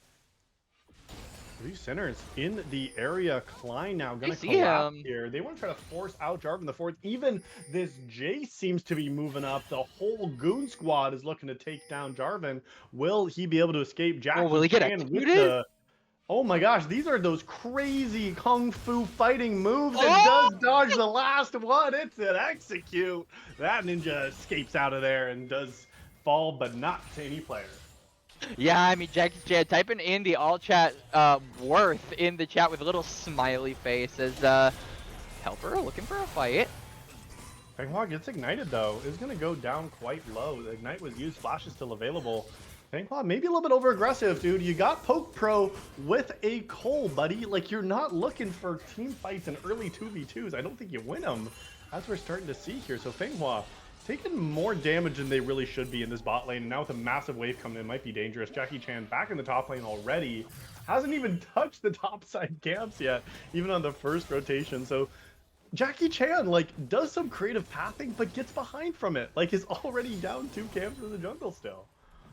Yeah, I mean, this is the you know, the paradox of being a hyper ganking jungler, right? You want to look for plays constantly, but at some point you have to weigh your odds. You have to weigh, what is the chance that I can go for this play and get a kill out on top that will make it worth it, so that me sacrificing potential camps to the enemy jungler, me sacrificing potential tempo, could actually be an advantage instead of a detriment. Lee Center is going to take away those Raptors. But yeah, this Talia needs to get those camps up. Doesn't have the flash, so has to be playing safe until that comes up, because that is a crucial summoner spell for an immobile mage like Talia's. Mid lane fight. Big trading in the mid lane. Quality player just needs a little bit more damage, but the health pot is rocked, and Jace just keeping that pressure down. Lee Sinners is here, does not have flash, will not look for the play, but does just try to let Jace successfully back on this cannon wave in the mid lane. Yup, it looks like he was just going to wave high. They might have been trying to look to push that wave, but overall I think it's wise for quality player just to go for the back here. He doesn't have the TP, but the Talia is in the area to catch the wave if the Victor decides to shove it, which is exactly what is going to happen, which is good, right? Giving these CS to the Talia is huge, as World Ender popped by Uper. Yeah, just trying to What? get a little bit of health from it, but I guess it's going to take a reset regardless. Very interesting choice, but yeah, that is going to be ultimate popped by the Aatrox, so we'll lose a little bit of kill threat with that being down, as this Mundo is going to be hitting 6, is going to get access to that ultimate of basically any minion now, so there isn't a lot of threat here in the top lane, so curious to see if Jackie Chan is going to try to utilize that as post pop from BMW. Goes forward while Fenghua is going mid lane, looks for a roam, but that was not the timer. BMW now flashing Whoa! forward with the ghost, gets the solo kill in the bot side. Fenghua, that is not the timer to move. That is not the look on mid lane. You just got your carry killed, buddy. Yeah, I mean, the moment he saw that recon, that was just a go button for BMW. Amazing recognition of knowing when to go aggressive, of knowing when to press that go button. And he ultimately gets a kill for it, right? He had the new quiver in tow. He knew he wins the 1v1. Climb? Jackie Chan, this should be a free kill for the top side. Give it to you for the top laner. It will be them. Jackie Chan gonna just be assisting in the top side here. Helper down in the mid lane, trying to help a quality player get this next wave crash. Fenghua, you have nothing to do here, buddy. Just like get levels here. You don't have a play. You can't go in. Jackie Chan's not level 6 yet. You just hit level 5. I like the pressure coming out here, but the dragon looks like it will be started by the winning formula. Yeah, I mean, they have priority in both lanes. You can see BMW with his Berserker's Greaves is going to be roaming down, so this will be a one fight for the side of the winning formula. If there is a fight in general, Pokex Pro is actually in the area. Quality player is relatively low, actually. Going to get the dragon. And level 6 that's the next thing I'm looking for. Jungler does not have it. Support does not have it. Kurz is level 7 now. That's when I want to see this next team fight breaking out. Once you have that ultimate ability, you have the timer to play for even more. Pokex Pro, without the flash available, could be even more susceptible to a flash route from the Maokai. I do want to see if they can start to really pressure here this bot side, because you're just letting an Ezreal farm for free as well, which is not really the best thing if you are the side of winning formula. Yeah, absolutely. Making sure that you can disrupt this Ezreal is good, but I think that there is enough disruption with the fact that he doesn't have flash, right? Him walking up, you can see how far back he's playing, especially with Fenghua looking for that reset. He's playing very, very respectfully, just farming with the Qs. Lee Sinners is here in the area, though, so they could potentially look for a fight. Ultimate wall is up and available. Yeah, a lot of time committed down there. Meanwhile, quality player in the top side. So the team kind of trying to make two plays happen at the same time. Neither comes to fruition. That does mean that quality player has to go back mid lane to catch this crashing wave while Victor gets a reset. I think there could have been a Rift Herald timer as well. You had a priority there. You had the numbers top side. Victor did reset. But Rakan has also moved up for this play, is not level 6 though, so critically does not have the quickness that is going to make the team fight just a little bit more challenging. See if Fenghua can maybe look for a play mid. Yep, and it looks like with the fact that Fenghua has roamed up, I think it gives Jackie Chan the okay to go for this Herald, just having that numbers and timing advantage. Helper not even roaming up, this Herald just going the way of UMich. Relatively uncontested, but they have seen a recall. Weaver the wall? Does drop, okay. Just to say hello, actually. Oh, hang on. Maybe also getting the first strike gold as well, another 18 gold into their pocket. Kerr's happy to fight on back though. Just some rocks getting thrown in, but again, when you only have the Fiendish Codex, not a whole lot of damage. Quality player might be actually in trouble. Helper Oh. now in the area as well. Does miss the knockback, but Helper can Whoa! flash on forward. Shock Blast missed too. The Ignite, one more auto will do it. Helper will get the kill. Flash forward from Jackie Chan. Cataclysm on to 2, and now Helper is just stuck in a cage. Will fall too. Despite all my rage, that Maokai was still stuck in that cage. It's going to be 2 kills going over to the side of UMich. Yep, UMich have to be feeling good about getting those 2 kills, but I really wanted to point out that Helper had a really good engage there. You can see Rakan was trying to get close enough to the Victor to be able to latch onto him, but just kept getting rooted and stopped at every possible turn. Of course, at the end of the day, Jackie Chan comes in with the Cataclysm and nets his team 2 kills. But most importantly, this Jarvan did not receive any of those kills. Those kills went the way of the Victor, who is now definitely going to be a threat, having that lost chapter available, having the upgraded boots and the Fiendish Codex, 4 stacks on the Darksteel as well. This is no mid laner to scoff at, and if I am TWF, I am looking for that kill. Absolutely, and already we're seeing that Victor does have 85 of the Glorious Evolution procs for their second one. Has already upgraded, or maybe even the third one now. Siphon Power's got it, Gravity Field has it. Working on the Death right now too. So not only has tier 2 boots, has this Lost Chapters, also with those 2 kills, starting to get those upgrades, which is so critical for this champion's success. Yeah, absolutely. I mean, this is a champion that I usually rip on because I feel like there are mages that just do his job but better. But if you're able to get a Victor ahead like this, he can do a lot of damage. There's the quickness, Charm going through. It is going to be Feng Hua who picks up that kill. Helper with no flash cannot help this one this time, buddy. The Herald's going to drop topside, and now they're actually going to interrupt Klein's pack. This is going to be another aggressive play. The tower's not going to go down, but the wave is coming in. Klein is in trouble. Jackie Chan without the Cataclysm in the top side. They might look for something. Feng Hua also moving up. Does flash over, but still is airborne. Jackie Chan with the tank. A couple more autos will do it. The healing comes through from Mundo. They are so low, but Uper has stayed alive. Feng Hua picking up both kills through these 2 plays. Support with the gold is not what you want, but the tower falling absolutely is. It's another winning play across the map here in game 2 for UMich. Yeah, absolutely beautiful rotations here from Feng Hua. This is exactly what we wanted to see from him after Helper had the entire team's number in game 1. It's nice to see his response here in game 2. And although, yeah, he is getting a lot more gold than I think a support should have, the fact that those kills are netting a lot of tempo and a lot of pressure for the team, I would honestly call that worth it here. Yeah. As it does seem like it is the winning formula undisputedly on the back foot in this game, as they are 3k gold down. Oh, quality player with some great feet to sidestep that knockup from Feng Hua. Trying to fight their way out of here. No flash available. No way out. Does dodge the EQ as well. The fancy feet are there. But you can't dance for much longer, quality. You will fall as the dragon spawns. And like you said, it is definitely the winning formula on the back foot in game 2.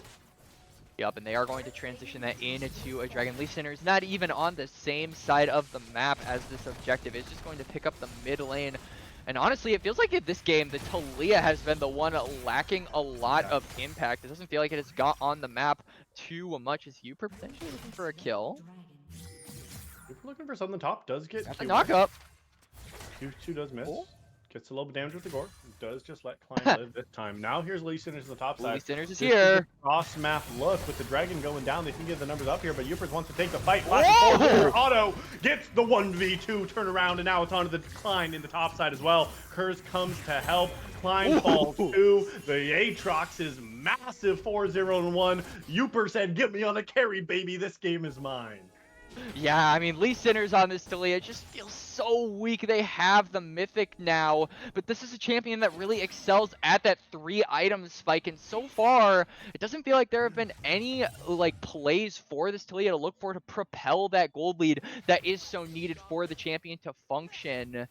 And it just feels like that was a desperation play on the winning formula that went horribly awry. Absolutely. It was the Taliyah without the damage, did not have the play available. And like, this is what we talked about in Champ Select though, Quacks. It is the aggression. It is the proactiveness. It is the aggression from this team in game 2 that UMich was so much on the back foot, said, guys, play for scaling, don't do anything. This game, they are taking charge, they are taking the initiative, they are making plays, and they're working. So now, 9-2, 3,500 gold and more for the advantage here. And it's a great position if you are going to be UMich here in game 2. And this is the beauty of BO5s. I think that both of these teams recognize that they are the ones that have to put their foot on the gas. They are the ones that have to move first and learn to be the aggressors. And they have both been on the winning side and losing side of that now after this second game, with it going so heavily in UMich's favor. I think they both know being aggressive is the way to go. And so I'm really looking forward to these future games where they know they have to be the ones to really be dominant. And so I'm looking at drafts to, BMW. reflect that, right? Yeah, absolutely. If you have the aggression, you can make the plays. But when you pick like a Jace here mid, Hmm. yes, that's an aggressive pick. That's supposed to be a bullying champion. But I'll be honest, outside of like GM Plus, I don't think anyone in competitive should be picking this champ. Like, I think it is so hard to execute on well, and otherwise you're just so far behind now. Like you're a Jace, we saw how much damage that shock blast did. It was negligent to these health bars. So it feels like you have poke, you have Talia Jace. Like on paper, it looks okay. Execution though is not coming through, and now you got to say, okay, we just need 3 more items before we're actually going to start doing damage, because there's not damage from Talia, there's not damage from Jace. Even this ADC with Aphilio is only an item and a half with Cole completed. This is no one's at a strong point here, and we said 0 deaths last game from Klein. This time 4 deaths, 0 kills, 0 assists. It's a different story in the top lane too. Yeah, absolutely. I mean, it is night and day with this Mundo, right? And I think that it is off the back of Uber getting this carry champion. He looks so much more comfortable on this Aatrox, turning 1v1s, turning 2v1s, and just being able to be this force that it doesn't seem like the winning formula have a formula to beat. And yeah, I am definitely looking at Uber to be put more on carries instead of things like the Ornn, because he's much better on champions like the Aatrox. And speaking of Aatrox now in the bot side, maybe looking for a little bit of a pick. Is going to try to catch out somebody unnoticing. MW does have summoner spells. Hopefully does not have to use them here. Fenghua does You look have for to the be knockup, doesn't careful. land it. You don't have full information though, as you see both teams very hesitant about going any further. Yep, absolutely. Lee Sinner's waiting in the wings in this bush in case Hubert decides to go for a fight. But you can see his team is sort of backing away. I think they're just looking to defend this dragon as the chains actually land onto BMW. A little bit of damage. Trying to get that overheal off of the Aphelios is so crucial before the fight starts. Yeah, Aphelios is playing very far up in this lane. You gotta expect, if you are UMich, that the team is behind him, right? Like, there's no way you're playing in front of the wave into an Aatrox and just letting him do it. Lee Sinners might be looking for something here, but I don't think it really matters. Like, look at this. Lee Sinners isn't even confident to make a play onto the Aatrox at all because they don't see anyone else on the map. Like, it's so dark. They've been playing for this for so long. They're just sharing experience. 30 seconds down till the third dragon. It's an Infernal Soul back-to-back games here. And we'll have to see what that means for these teams, because on this reset from Aphelios, if they don't have a second completed item, it might be hard. Actually, BMW now has flash. Oh, A greedy recall forces a 5-minute cooldown timer. A surprisingly critical mistake from BMW. yeah, and this is right before the Dragon. Aphelios not having the flash. This is basically the winning formula saying, all right, we got to give this Dragon up now. Our main carry, our main source of damage that we are going to protect does not have his only mobility. And you were talking about this in Draft Llama, the importance of mobility in this game, and the fact that the winning formula don't really have much of it is really starting to affect them in this game, as they're just giving up objective after objective. And I feel like it is only going to get worse here as this Aatrox and this Victor continue to scale up and be bigger and bigger threats. And it is another good cross map. Lee Centers is trying to make some pressure up in top side. They do get one more camp, is spotted out now. So I like that they're not just giving up the objective and doing nothing for it. There is still something that you see the winning formula trying to take. This is something I do want to give credit to Talia. In both these games, Lee Centers has found cross map plays when they know they cannot be contesting the objective. So I do want to give some credit that they're not just, leaning over and dying here, it doesn't feel like, but understand when the objective is already lost. But now these next 5 minutes are plagued by your carry not having flash. And there's no way. If a Cataclysm lands and you have damage, they're just going to die. Yeah, I mean, the one upside here for the winning formulas, I mean, if you look at the tower health across the board, it is relatively low on the tier 1s of UMich. So you have the ability to go for those objective bounties if you get a pick, but that is a pretty life-sized if at this point. It feels like the winning formula have really been constricted on where they're allowed to go here in this game. It feels like they're just beaten at every turn, outpushed at every turn, and that is more apparent now that Shelly has been spawned in the mid lane.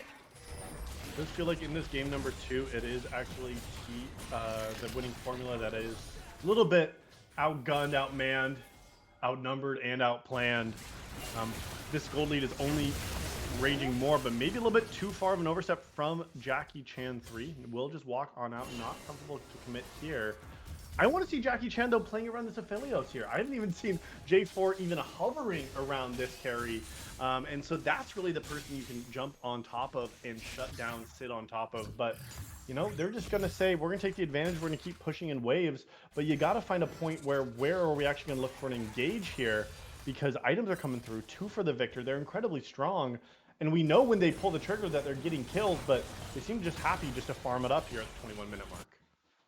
Yeah, absolutely. I mean, it does feel like they are just cool letting the winning formula play into them, letting them make mistakes, and having UMich capitalize off of them. Seems like the name of the game. And it's honestly, I feel, the correct way to play the game. You are not forced into doing anything if you're UMich at this point. You are super duper far ahead, and you are just waiting for the enemy team to make mistakes. And so far, that's what they're doing. They're not making or looking for anything too big.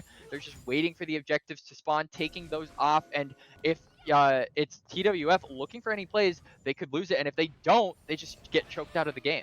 Yeah, I mean, potentially, and I don't even know if the gold lead's big enough to really choke him out. And I do want to say that, like, the way that we saw the advantage from UMich was off of their aggression, right? The reason why they have this gold lead is because they found angles. They looked for proactive plays. That's how they got their lead. But now they're back to what we saw in game 1, where it's incredibly passive. And you're right that they don't need to, you know, take a fight to win here. But it does feel like at the same time, if you're not growing your advantage, it might be shrinking. And we're seeing that the gold lead, they're happy to just continue to farm. It's stagnated quite a bit. I like seeing Uber look for something aggressive like this on the top side. But these are the kind of things I want to see out of this team. Like, because you have the advantage, you should be able to make proactive decisions. And we're not seeing that here in these last 5 minutes here from either team, but specifically not from this UMich squad. Yeah, absolutely. I mean, them being able to make plays, like you said, it is exactly what gave them the gold lead. And now the Baron is spawning. So I have to imagine this is the time to go for those plays, to the time to look for some aggression. They're not even going to try and look for a pick. They're just going to go straight for the Baron, but they are on vision as well. Yeah, but the move is already maybe too late here. It's 7,000 gold, and Yeah. just took the bot side tower, has teleport available. There's going to be the Maokai ultimate. Can they even get into the pit? Does not look like it. 1,800, 1,500, it's so low. 1,000, it is smited away, but now Uber looking for the mega game. Finds the back line and might be looking to take the fight, but quality player does pick up one. It is 2 kills to the Aphelios and still alive. Finally falls on down. Poke X Pro is going to try to kite out this fight. Takes down Klein, a double kill to the Ezreal as well. It is a 2 for 3. It is the advantage for the team with the Baron. It is UMich with that purple worm secured and also taking the team fight. I mean, they lose 2, but they get 3, and now the dragon is spawning, but the members of UMich will be up available in time for that objective as well. Crucially, I really want to highlight Uper in that fight. He soaked up so much damage and so much pressure, and it basically took the winning formula's entire rotation of spells to just take him down, to the point where after that, they had basically nothing left in the tank, only managed to get Jackie Chan. And yeah, they just all ended up falling to the remaining members, but Helper potentially caught out here. Looks like they might be in trouble. Has to run, but here comes that Weaver's Wall from Talia trying to cut them off. Klein is also here. Senghua is pushed out and actually has to run away. He got caught. Still got hit by the traps. The stones do shut them down. So Rakan falls, and now with numbers advantage, even though they don't have the Baron, it is going to be the winning formula onto this dragon. Yep, they have Red Way on Aphelios. Not only do you get that second dragon, but you also get the objective bounty. I think Kerr's well recognizing that the fight was not going to be there, so taking the topside inner tower while this is all happening here, and continues to push onto the inhibitor. Yup, and there is the red-white Aphelios gun, so this could be the potential time to fight. You know that Victor is not in the area. He does have the teleport available, so if you're going to look for an engage, it has to be short and it has to be sweet, and you have to make the most of it. But no, they're just going to roam on to Kurtz, who's just completely alone. Looks like Kurz is now going to be caught out here, but the mid lane is going to be the counter push now. There is flash available for Wait, Kurz. they're committing He does 4! get that. Take a look here. There's 4 members up here, like you're saying, and that means that the mid lane is under pressure here. At some Look at point, your you got to stop base! the chase. They don't even get Kurz now, and now the mid lane tower is going to be falling. The inhibitor might be falling as well. They just say, stop the backs, Kurz. We might look to try to take this game. The inhibitor now falls. Second inhibitor topside getting pinged. Now here come the resets. Kurz knows that you can't stop these backs anymore, but now it might be a little bit of an overstay. The recalls are coming through. PokeX Pro gets the last auto onto that red inhibitor. 2 are down, but look at Mundo coming on the flank now. A teleport coming from Kurz to try to rejoin. coming in from But they're getting Kurtz. inched on in now. Klein on the flank. Can they get on to Poke? But now here's a big team fight. Jackie Chan with a 3-man Jackie knockdown. Chan! And a massive cataclysm onto the backside, but it's going to be the kill as well. It's going to be BMW still alive. PokeX Pro is also alive. The health bars are low. Double kill to Ezreal. 2 members fallen on each side, but the health advantage is for UMich B. They might not be able to end right here, right now, but a even team fight and 2 inhibitors is still going to keep this game 2 alive. Credit there to Jackie Chan, honestly. He went in, got a really good knockup and cataclysm that just zoned away so many members of the winning formula. He died for it, but as the Bouse would say, it was a good death. It was a good death. Those falling are those that you've seen fall most of this game. Mundo and Jace, the solo lanes for the winning formula, 11 deaths out of the 14 kills that we've seen claimed. So yeah, you got some items now for both of these players, but if they're still the ones falling, that's a lot of your damage. Honestly, credit to BMW as well. I feel like as a Philios, he's been playing these fights incredibly cleanly, incredibly strong as well. It might not be enough, though, to pull this team to the finish line and take the 2-0 lead in the series. Yeah, I definitely am looking at the winning formula to revitalize their strategy around mid in this game 3. Yeah, Assuming that they lose this game, it is not over yet, obviously. But I feel like the Orianna just has so much more impact than the Jason. Obviously, Orianna is a hotly contested pick. There's no guarantee that you're going to get that. But there are other mage champions that are also really effective. And I feel like they also are easier to pilot and more cohesive to a broader range of team comps than the Jason, Oh my who's honestly God. just way too specific. What? BMW. Was playing so well, but now it's ticking down. Whoa. And he's already dead before the fight even starts. Kurz is going to get jumped on. Quality player does get that one, but the rest of the members are there. The quickness and the flash on the helper forces the Maokai away. You've seen 3 members already fall. Lee Sinners did not get any damage, and now here comes a march down the mid lane. Fanghua is keeping Maokai from resetting, but PokeX Pro lived up to the name. That is some pro poking coming out of Ezreal. Didn't let Aphelios do anything in that last fight. Yeah, absolutely. I mean, that Aphelios was literally dead before we had a chance to even react, and now I think with his death, the turrets are going to fall. Klein is the only one here. Will get taken down. PokeX Pro goes godlike. And ladies and gentlemen, boys and girls, we have a series on our hands here in the semifinals. It is now a best of 3, 1 game apiece, and this time dominant from Mich B here. It felt like this University of Michigan Esports B team came to life in game 2, and it was off the back of the aggression in the early game. They were the ones who made the plays happen early. They were the players that were able to really commit to these early game decisions, and it paid off for them here. Yeah, absolutely. And I think that they really stuck to their guns like we talked about, right? Being aggressive, being able to be the ones that put on the fire was what I feel won them this game too. And it is something that I am looking at not just UMich, but the winning formula as well to really repeat. It was almost a complete opposite of game 1. If you'd swapped the teams around, it felt like it was the exact same game almost. And so I think that both of these teams recognize that. And so I'm looking at the drafts to be spicier, the picks to be more aggressive, the plays to be a lot more bloodthirsty. And I think that that is going to make for a hell of an exciting series. So I am super excited for the future of the games. Well, let's just take a look at how that game wrapped up before we move on to this next one here, because, like you said, it looked pretty similar here. And if you take away nameplates, I think we are going to see that. Really, I think the first game was 7-14. This one was 18-9, so we're keeping at least those half kills, to the winning team. Blue side dominant 2 games in a row too here, I think it really came off the back of Kurz and Poke here. I mean, Poke played his game nearly flawlessly. Uper again, you get him off the Ornn and give him a carry, and look what this man can do in the top lane.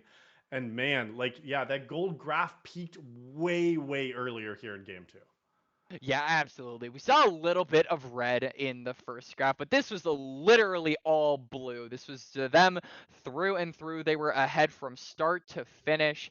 And I am really looking at that jungle location as well, because we have seen both junglers one apiece be the one gapping the others and the other one being gapped. And so I think that it is, just a start and sort of speaks to the fact that both of these players have their strengths. They have champions that they enjoy. So I want to see more of that comfort come out in these future games, because I think off of comfort, both of these junglers don't look as comfortable. Off of champions that can really impact that early game, they don't look as effective.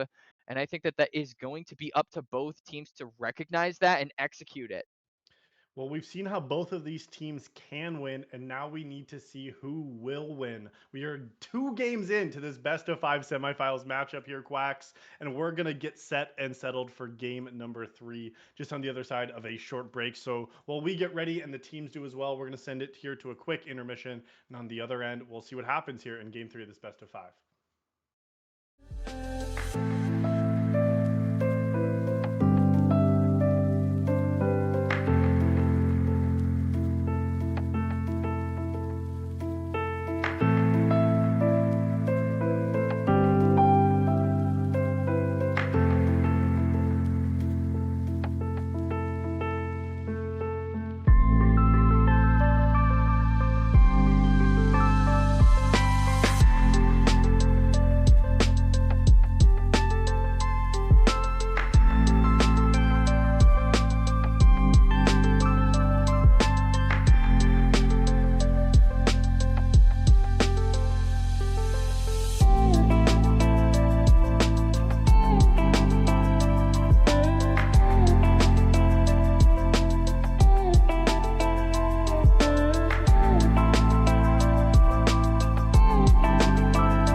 it's time for game number 3 in this best of 5 semifinals. We have the winning formula versus University Michigan Esports B team tied up 1-1 now. Blue side now given back to the winning formula. So far, 100% win rate being on that side of the map. Some bands shaken up once again here as we're seeing the victor hit the band table for the first time this evening. Yup, along with the Heckrim as well. So it looks like McBee really want to deny the winning formula that pick up as well. Wouldn't be surprised if maybe we see an Oriana ban coming out here from the red side as well, just denying that combo away. And indeed, we are going to see that champion still just so meta, has so much potential for those big team fight shockwaves, has a good laning phase all around. Oriana is just your standard ban for the mid lane at the moment. But yeah, with Oriana and Victor both taken away off the table, I think that we can see a decent amount of difference in this series and in this game in particular. With those taken away, I can't imagine we'll see a repeat of the Jace. So I think we're going to see completely new mid laners in this game, which is honestly super exciting to see as Blitzcrank taken off the table by the winning formula. Absolutely. I mean, having that Blitzcrank is also a new ban for this series. And I will be curious, as you said, what is going to be these adaptations? Are they going to totally throw out the game plan? I see why they banned the Hecarim because Lee Sinners did not look very good when we saw them on the Talia there in game 2. And now moving into game number 3, also banning the Jarvan the fourth. So now 2 targeted bans toward Lee Sinners, trying to get them off of Comfort because the Talia, we called that out saying maybe not the most successful pickup. Maokai going to be the one pick once again. And now the other tree from Mitch B seems to be hovered here for maybe Jackie Chan. That would be quite an interesting pick if the friend of the forest is going to be locked in. They pick ADC here. I think that they could go for something quite crazy. I think Aphelios could also be good here. You slam the Aphelios. It is so good to have 2 mages, 2 enchanters, honestly, with Aphelios. Now, Aphelios has enchanters in the bot lane have fallen a little bit out of favor, but I do think Ooh, it is good, especially with an Ivern. And it looks like we are hovering between Varus, Sivir, and Zaya now, potentially. There are a lot of different ADCs you can put with this wow. Ivern, but I want an ADC that has a lot of carry potential, and I think Varus does have that ability as well. Varus locked in here for McB. Now I think it is going to be up to the winning formula to see how they're going to respond. Maybe capitalize off of something that can really be useful against a champion like Varus. Could see something like a Rel, like an Alistar. Yeah, I feel I like we like those haven't names. seen I feel like we haven't seen a lot of, really big engaged supports that you would normally see in the meta, but instead that is going to be the Ziggs picked up. Yeah, Mitch B has changed up their strategy and pivoted away from banning the Please don't. Seraphine and the Ziggs, meaning both of those are options. Ziggs is picked up. I honestly expect that to be BMW. Woohoo. Oh, yeah, I think it's BMW Ziggs. And quality player with the Tristana mid. That's what I'm placing my bets on. Yeah, absolutely. Now the winning formula with this comp, I'm a little bit scared that they're doing something called overflexing. It's when a team picks all Yeah, these you flex pick. picks, but they don't necessarily know how Yeah, to play it. So let's just hope that the winning formula has practiced these picks. I'm assuming they are. I mean, they're one of the best teams in the league. So I think if anyone can do it, they probably can. But on the other side, Mick B hovering and locking into that Syndra. I love this champion. I can't express how much I think this champion has its usefulness. I wish it was picked up more. But yeah, Syndra is absolutely amazing, is really good in the laning phase, really good for disengage on champions like Tristana, like Maokai even, who thrive off of that go button, and is good at taking down tanks once you get to those 100 splinters and get that execute available. And as we move into the second phase of bans, Graves taken off the table along with the Nautilus, so jungle and support taken away respectively. looks like it is Fanghua's pool that is getting pinched a little bit more, and they do not trust this Maokai to go jungle. But after seeing how it did in the support role in game 2, honestly, if I'm TWF, I think I do want Maokai jungle here. We saw it in game number 4 last week. They actually played it Maokai jungle with a Ziggs ADC. They actually had quality on the Jace mid, Then you had things, it was a different top laner here, but Garen top and Thresh support. That kind of composition does make a lot of sense to me. Another missed ban, Poppy once again going to be the call out in the chat. And now we got to see, is the winning formula going to continue the support bans? They are. Not surprised to see the Rakan because you do need engage from HB. You have damage. You have this utility now with the Ivern who is going in, and you've called out a couple of those picks all afternoon. It feels like Rel, Alistar are the two champs that I'm looking at. Maybe even Braum could be good here. I feel like Braum being able to Ooh, block a lot of that upfront damage from even Maokai champions ult like too. Tristana, yeah, could be really good. I feel like a lot of these really highly contested support picks have not been picked up, but that is about to change as Alistar is locked in here for Mick B. Please give me a Braum. I feel like Braum would also be really good here at denying Varus the upfront damage, Syndra the upfront damage, mitigating that Alistar engage would also be really good from the Braum and that shield.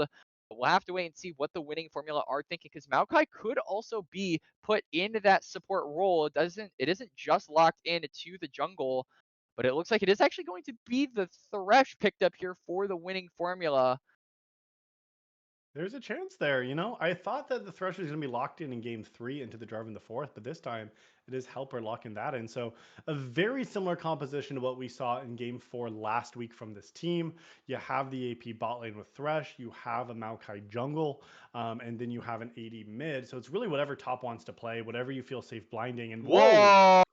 it is the Garrett again. Zokoma pulled that out in game four. But Klein now going to be the one spinning to win in the top side. This Demacian is going to be the choice. We'll see if they can live true to the name that Zokoma set last week with this Garen champ. Maybe a pretty safe blind. We'll have to see what happens. You can call me a little bit old-fashioned here, but I feel like this blue team is like your typical tutorial team. Like when you play bot games for the first time, these are the champions that you tend to see. But yeah, Mick B going to lock in that Camille as a response. This is a good Wow. champion when it comes to cutting down some of those tankier units. So it is effective against champions like Garen, like Thresh, like Yeah. Maokai, who all like to stack armor. But it is really just a matter of being able to get Camille to those 2 to 3 items where she just becomes an absolute menace with that Divine Sunder and cuts those tanks down like Swiss cheese. Absolutely. That Camille is a really great response on R5.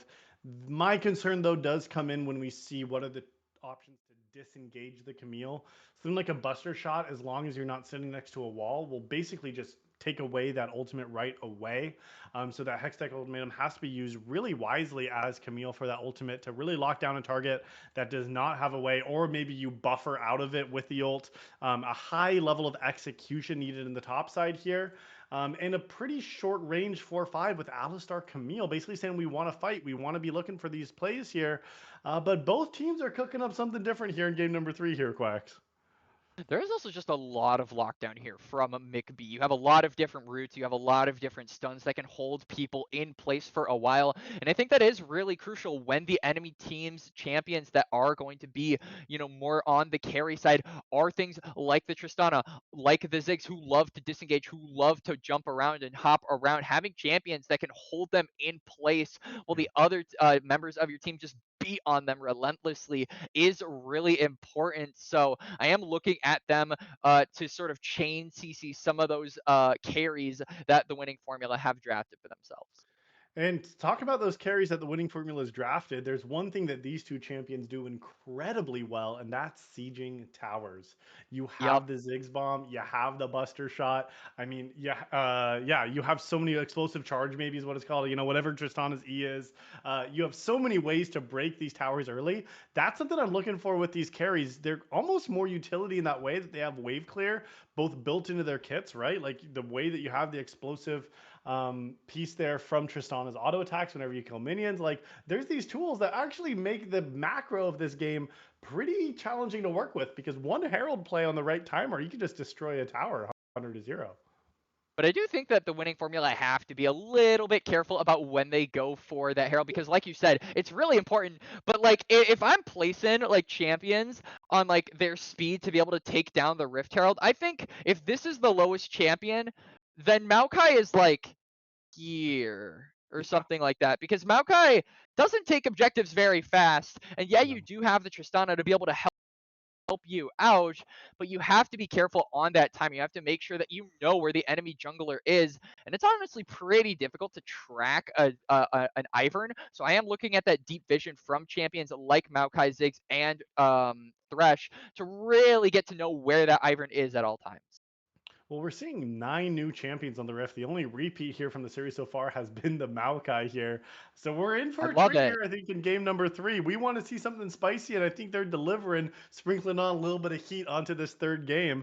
It is a best of 5, and we're getting ready here. I do want to wait to see some runes and masteries to see maybe there's a little bit more heat there to really crank up the Scoville scale here in the series. We'll have to see what these players have opted for runes and masteries in this third and pivotal game here, because it's going to bring one of these two teams to series point. Yeah, absolutely. I'm definitely looking at this bot lane, sort of what they are thinking as well, specifically the supports, whether or not they're choosing to take the Guardian or choosing to take that Glacial Augment, because They I both think that chose that Ignite. rune choice, well, they could, yeah, they both took Ignite. So again, fighting fire with fire. This is something that we talked about in game two. We want to see them go at each other's throats. We want to see an LPL style game. Yeah, 3 teams from the LPL managed to make it to the semifinals, but we want to see more of it. It's a fun style to watch, and it's a fun style to commentate as we are going through the runes here. Pretty stock standard stuff from both of the junglers. Mid lane doesn't look too different either. Phase Rush coming out from Syndra, most likely to just With the Gathering engage Storm. yeah, to disengage the all out from the Tristana, just in case you end up getting picked off there, getting your combo, and then just running away will be good for an immobile champion like Syndra. But yeah, everything is relatively normal here in game three. Another Gathering Storm there as well. And Lethal Tempo opting for this Varus likely to be on hit more than being that lethality build that sometimes we see, or the Guma steals with the arrow, right? So really looking to be that team fight menace with the Lethal Tempo stacking up. Yep, absolutely. And last but not least, the jungler, I'm sorry, the supports. We got a Glacial Augment and then an Aftershock coming Yeah. out from the Alistar. So it does look like they're both looking to go aggressive Aftershock. Most likely there to just cover the Alistar for those early engages until he has that Unbreakable Will for a little bit more extra survivability. But yeah, both supports, it looks like they want to go at each other's throats. It looks like they want to go and be those aggressive early game supports. And so while we wait for the spectator delay to catch up to us and the players to get in, while we wait for this absolute banger of a game at 3, we are going to take a small little break. So don't go anywhere. We'll be right back.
It's game number 3 of this semi-final matchup between the winning formula, and on the other side, it is the UMich Esports B team here, matching up for a banger 1-1.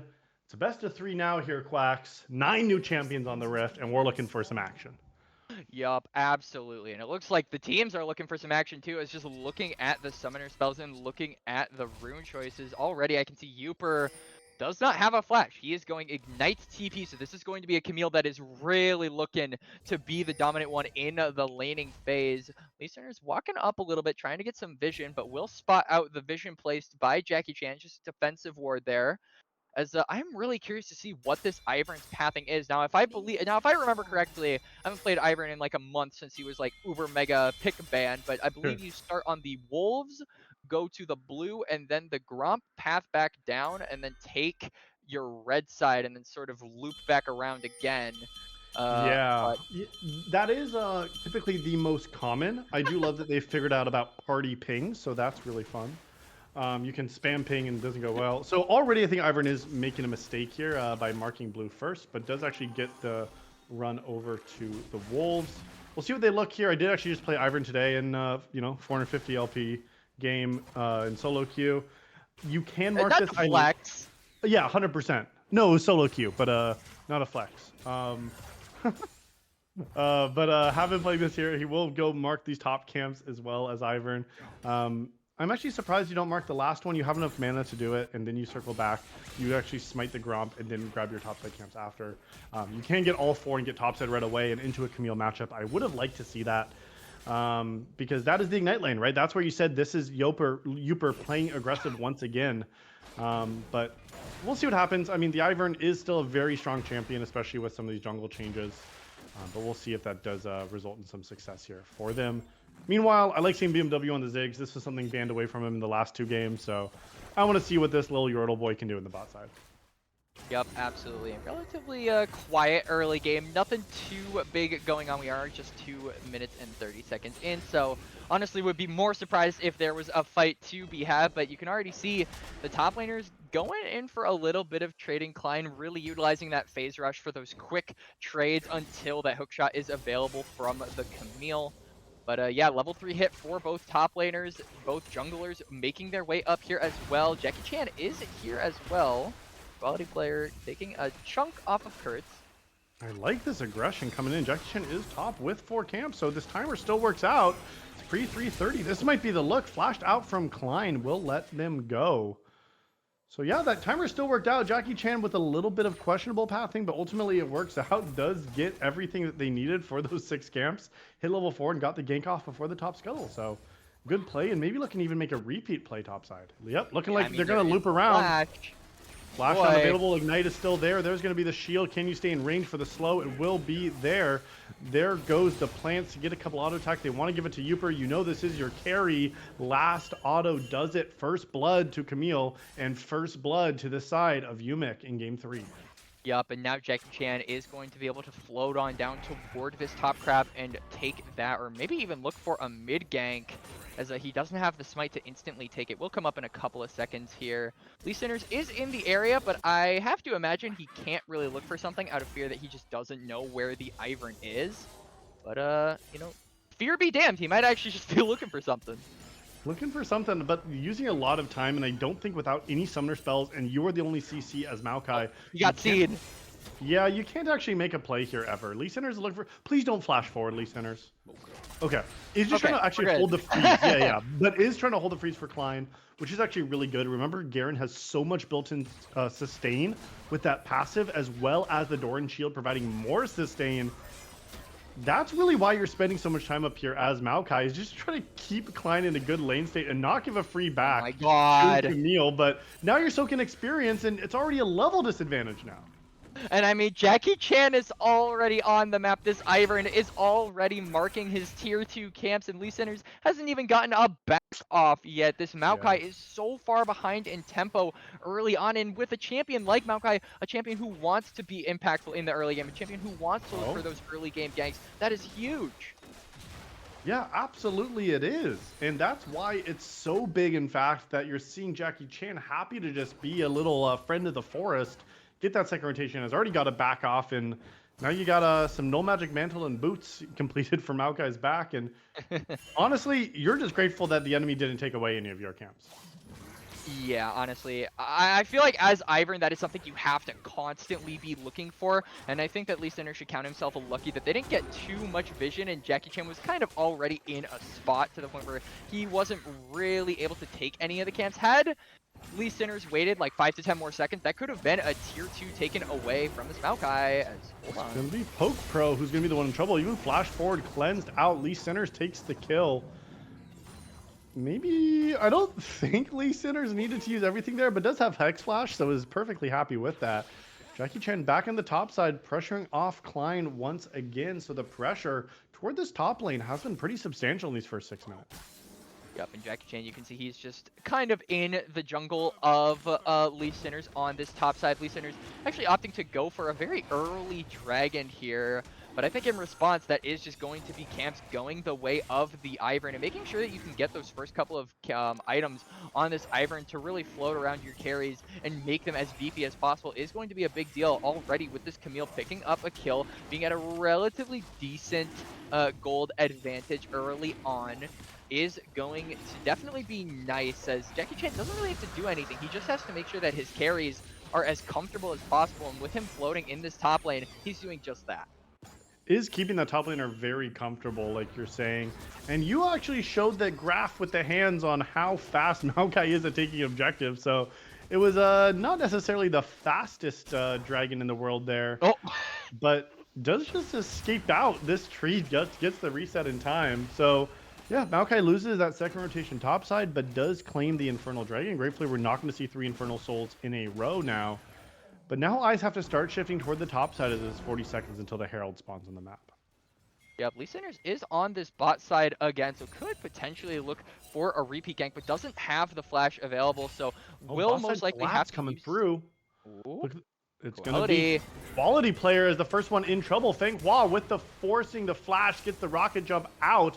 Helper now might be looking for a continuation, but it's going to be a 4 before the hook does land. But now Feng Hua in the middle of all of them. Kurz is here too.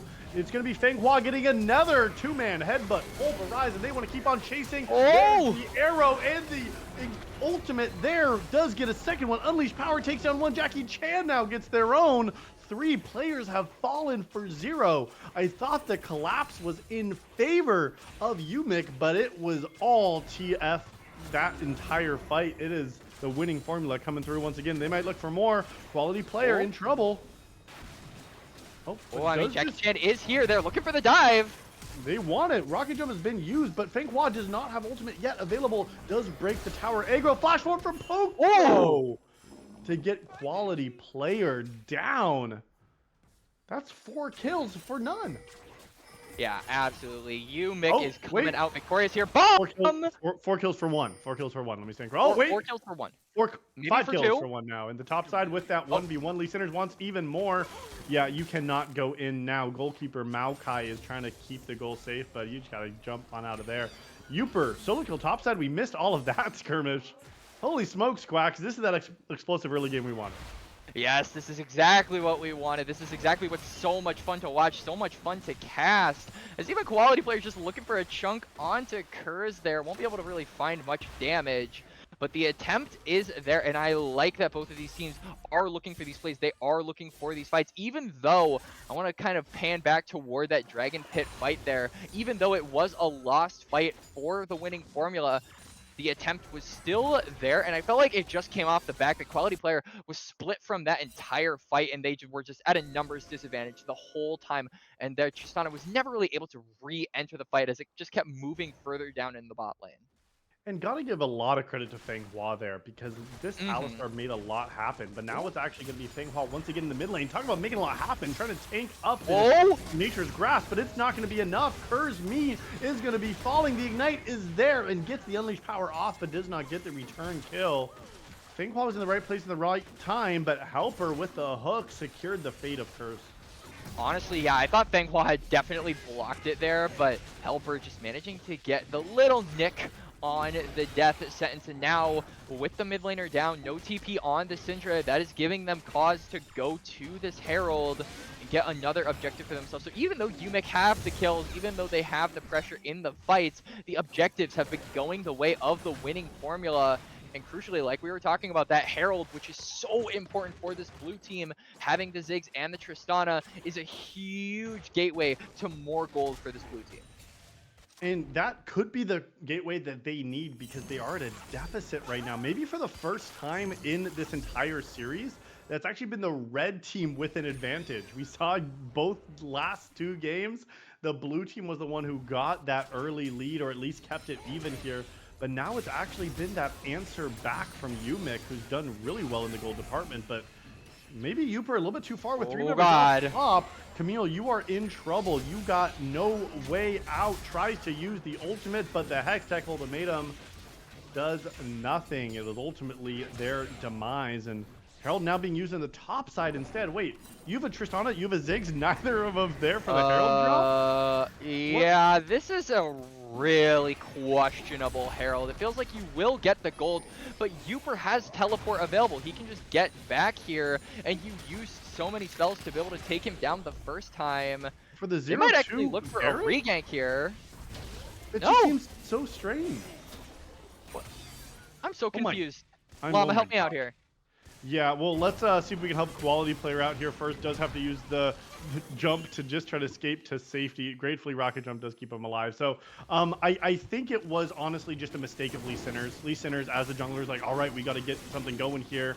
You know, let's make it happen in the top lane. But a big misplay. I think both BMW and quality needed to be there for the Herald drop. Because of that extended play topside, the Dragon has spawned. You've given up this objective too. Honestly, like, that is the play that I'm looking at as a big mistake for Lee Sinners here in game 3.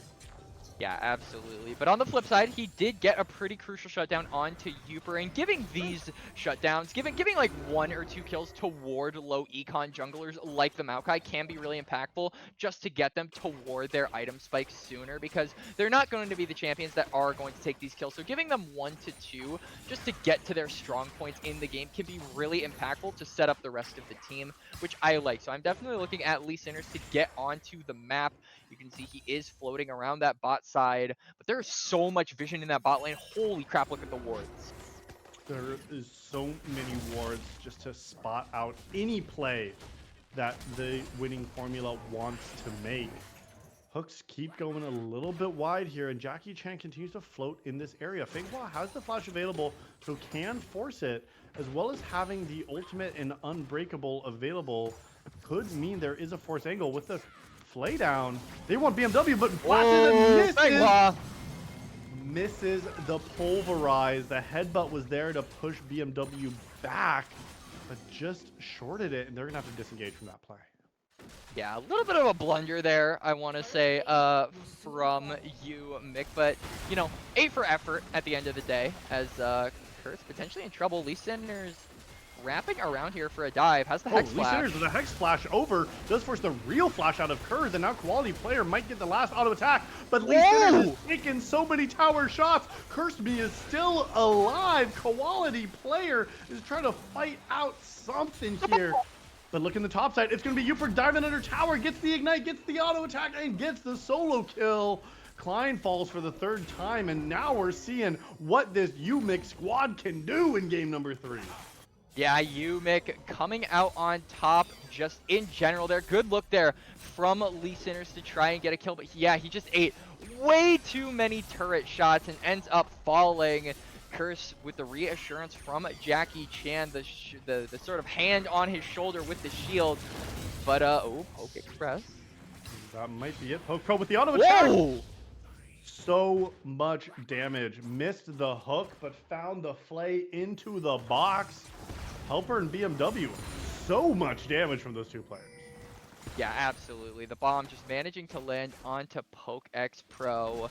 And with Quality Player, there is really no one to be able to stop him. He has the demolished first turret going to go the way of the winning formula. But now you are kind of getting pinched here by several players, Quality. You've got to be careful as Feignhua is moving. But he's just going to jump out of there. No harm done. no harm done, and it's still a little bit of time till the next objective, minute 10 seconds, so nothing really to fight for here. Just a bummer, like you have a Tristana with a Demolish, and yes, they got the first tower, but it's like 15 minutes, right? So you gave up a Mhm. lot of these potential plates that could have been an option for this team. Like and then after Lee Sinner's dying mid as well, it does feel like there's some pressure getting to this player here. This jungler for the winning formula had such a great game on Hecarim, and the immediate adaptation from banning the Hecarim, and then also the Jarvan the fourth because it was taken away in game two. This player looks less than comfortable on anything but those two champions. Yeah, absolutely. I think that those like more facilitator type champions, the tanks like the Rel, like the Maokai. I'm a jungler myself, so I'll say this right here, right now. More of the boring style junglers, you definitely look a little bit less comfortable on instead of the 1v9 Dante's Nightcore machine champions that are Hecarim and Jarvan, who, in my opinion, are much more fun to play and definitely incite more practice on the champions in solo queue. Oh, But but here comes Nature's r- Grasp, looking to try to uh, snag down someone in the fight. But look, the numbers are not here yet from the winning formula. It's going to be rooted up onto a quality player. I don't think you can even get in there at all.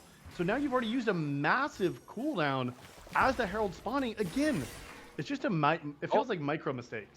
Support having some internet issues, it feels like. So that's going to be from the blue team. So that's going to be maybe a little bit more challenging here if yeah, their support doesn't yeah. have internet. I mean, yeah. 4v5s typically are pretty tough. A little challenging. But hey, Maybe stocks and makes. I've won a few 4v5s in my day, not to brag or flex or anything like that. But let's talk about this Herald fight, right? Because I have a feeling that this Herald is going to go the way of the red team. But at the same time, I mean, you look at BMW on the Ziggs, he has the TP available, so there is potential for a cross map fight going on. But I don't know. It really seems like the winning formula's plan here. You can see the pings coming through is to go into that mid lane, use and make the most of the Tristana bomb, and Yeah, potentially take down that tier two. But at the same time, you could just be kind of trading one for one in terms of towers because you are giving up that Herald. You are basically giving up a free turret by giving that away. We are back into the game unpaused at last, but they're just dropping the Herald yeah. actually in favor of That's really catching good this wave. recognition. It's like a little Yeah. bit of a just stutter while we wait for that delay to build back. But I think that is actually a really good recognition for the red team to say, we don't need to take the Herald right now. It's still going to be alive for 3.5 minutes. So instead, let's just actually look to hold this mid lane tower because, like you said, Tristana, if Ziggs teleports there, like that tower dies so fast. Absolutely. As it doesn't look like any objective is going to be sought Oh, after but this now dragon. Varus is in trouble. No. Oh, Teleport's coming flip in. missed is flashed out from the corrupting chains here. And now they have to look to disengage. These sinners just take the lantern to safety and a successful disengage. They're just running after each other around the map. Actually, really clean disengage there from the winning formula. I kind of want to highlight that. That was basically Absolutely. they were there 1 second and then they were not there the other as Dragon is officially spawning. TP is available for Klein if he wants to join this fight, but this is a Mountain Dragon. You do not want to give this up. Lee Sinner's has flash available, but is just going to fall. Oh. Feng Hua picks up the kill off of the amazing play from Uper03. That's the jungler dead, which means the Dragon 2 will also fall. Oh, Mega Inferno Bomb? Not quite enough damage. Good patience on the smite to make sure you secure that first Mountain Dragon, and a Mountain Soul will be the choice for this game 3. That can be a significant amount of additional resistances for your squad here if you can start claiming some of these dragons. And the first one on their way to Soul is claimed actually by the UMich team. I mean, yeah, this is an absolutely huge dragon to have, especially when you are having champions like the Ivern, like the Alistar that are funneling themselves into more of their carry. So being able to get those extra resistances on immobile champions like the Varus, like the Syndra, is a really big deal, especially when you already have so much protection from shields, from knockups, from the peel that your facilitators provide. If you're the winning formula, you have to make sure that these dragons do not stack because it is just going to get harder and harder with time to take down these backline carries. The advantage is that mountains no longer affect towers, right? Remember when that used Mhm. to be the thing? Like Oh you did yeah. more damage to towers. Like that would have been impossible here if you saw Tristan and Ziggs get some of them. But gratefully, even the resistances don't apply to towers, right? That is armor and magic resist percentage, but the towers can still fall. So it does feel like now you really need to focus on these objectives. It is 3 towers to 1, so you're winning in that department. Gold lead nearly even between these two teams here. Syndra sitting on 72 splinters as well. So we're starting to see some of these items start to come online. Some of these characters starting to come online. And we'll have to see what that means around this next fight, which looks like it's going to be the Rift Trail. Yep, Rift Herald being started up by Uber and McBee going to rotate around, but it doesn't look like the winning formula are super keen on giving this up. Unfortunately, there isn't a lot they can do as Lee Sinners is on that bot side. So another objective going the way of McBee, relatively uncontested as well. It doesn't look like the winning formula are fast enough to really trade any kind of objectives, any sort of towers.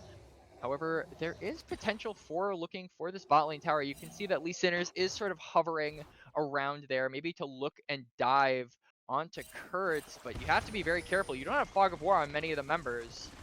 But they're still going to look for the Nature's Grasp. It will land onto one, but just trying to siege the tower. Lee Sinners healing up the team with the Radiant Virtue, and they do get it quickly here. Well That is done. the power of the double siege. Yeah, that was incredibly well played. Using the Maokai ult to zone off and then just using that time to get as much damage down as possible. You were potentially in trouble.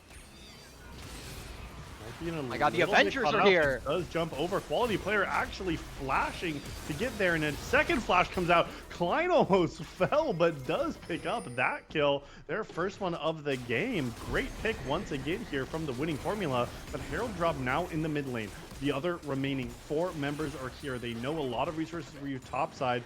This should just be the tower. A couple more autos will do it, but they don't feel comfortable walking up to finish it off. Jackie Chan sends Daisy in just to meet her death, and the tower does still stand in the mid lane. Or Daisy. Honestly, I've had my gripes with Daisy before. Okay, so quick question for you, Llama.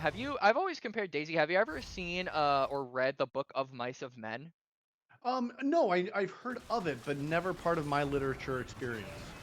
So basically, it's about 2 characters, and one is incredibly dumb, but they're incredibly strong. Its name is Lenny. Basically, they're like Daisy. They are completely basically, it's the personification of Dr. Mundo, but I think Daisy is close enough as a pause delay on my side. We are back now, but yeah, basically Daisy is probably the most exhausting AI to drag around as a jungler myself. I have had to play Annie before.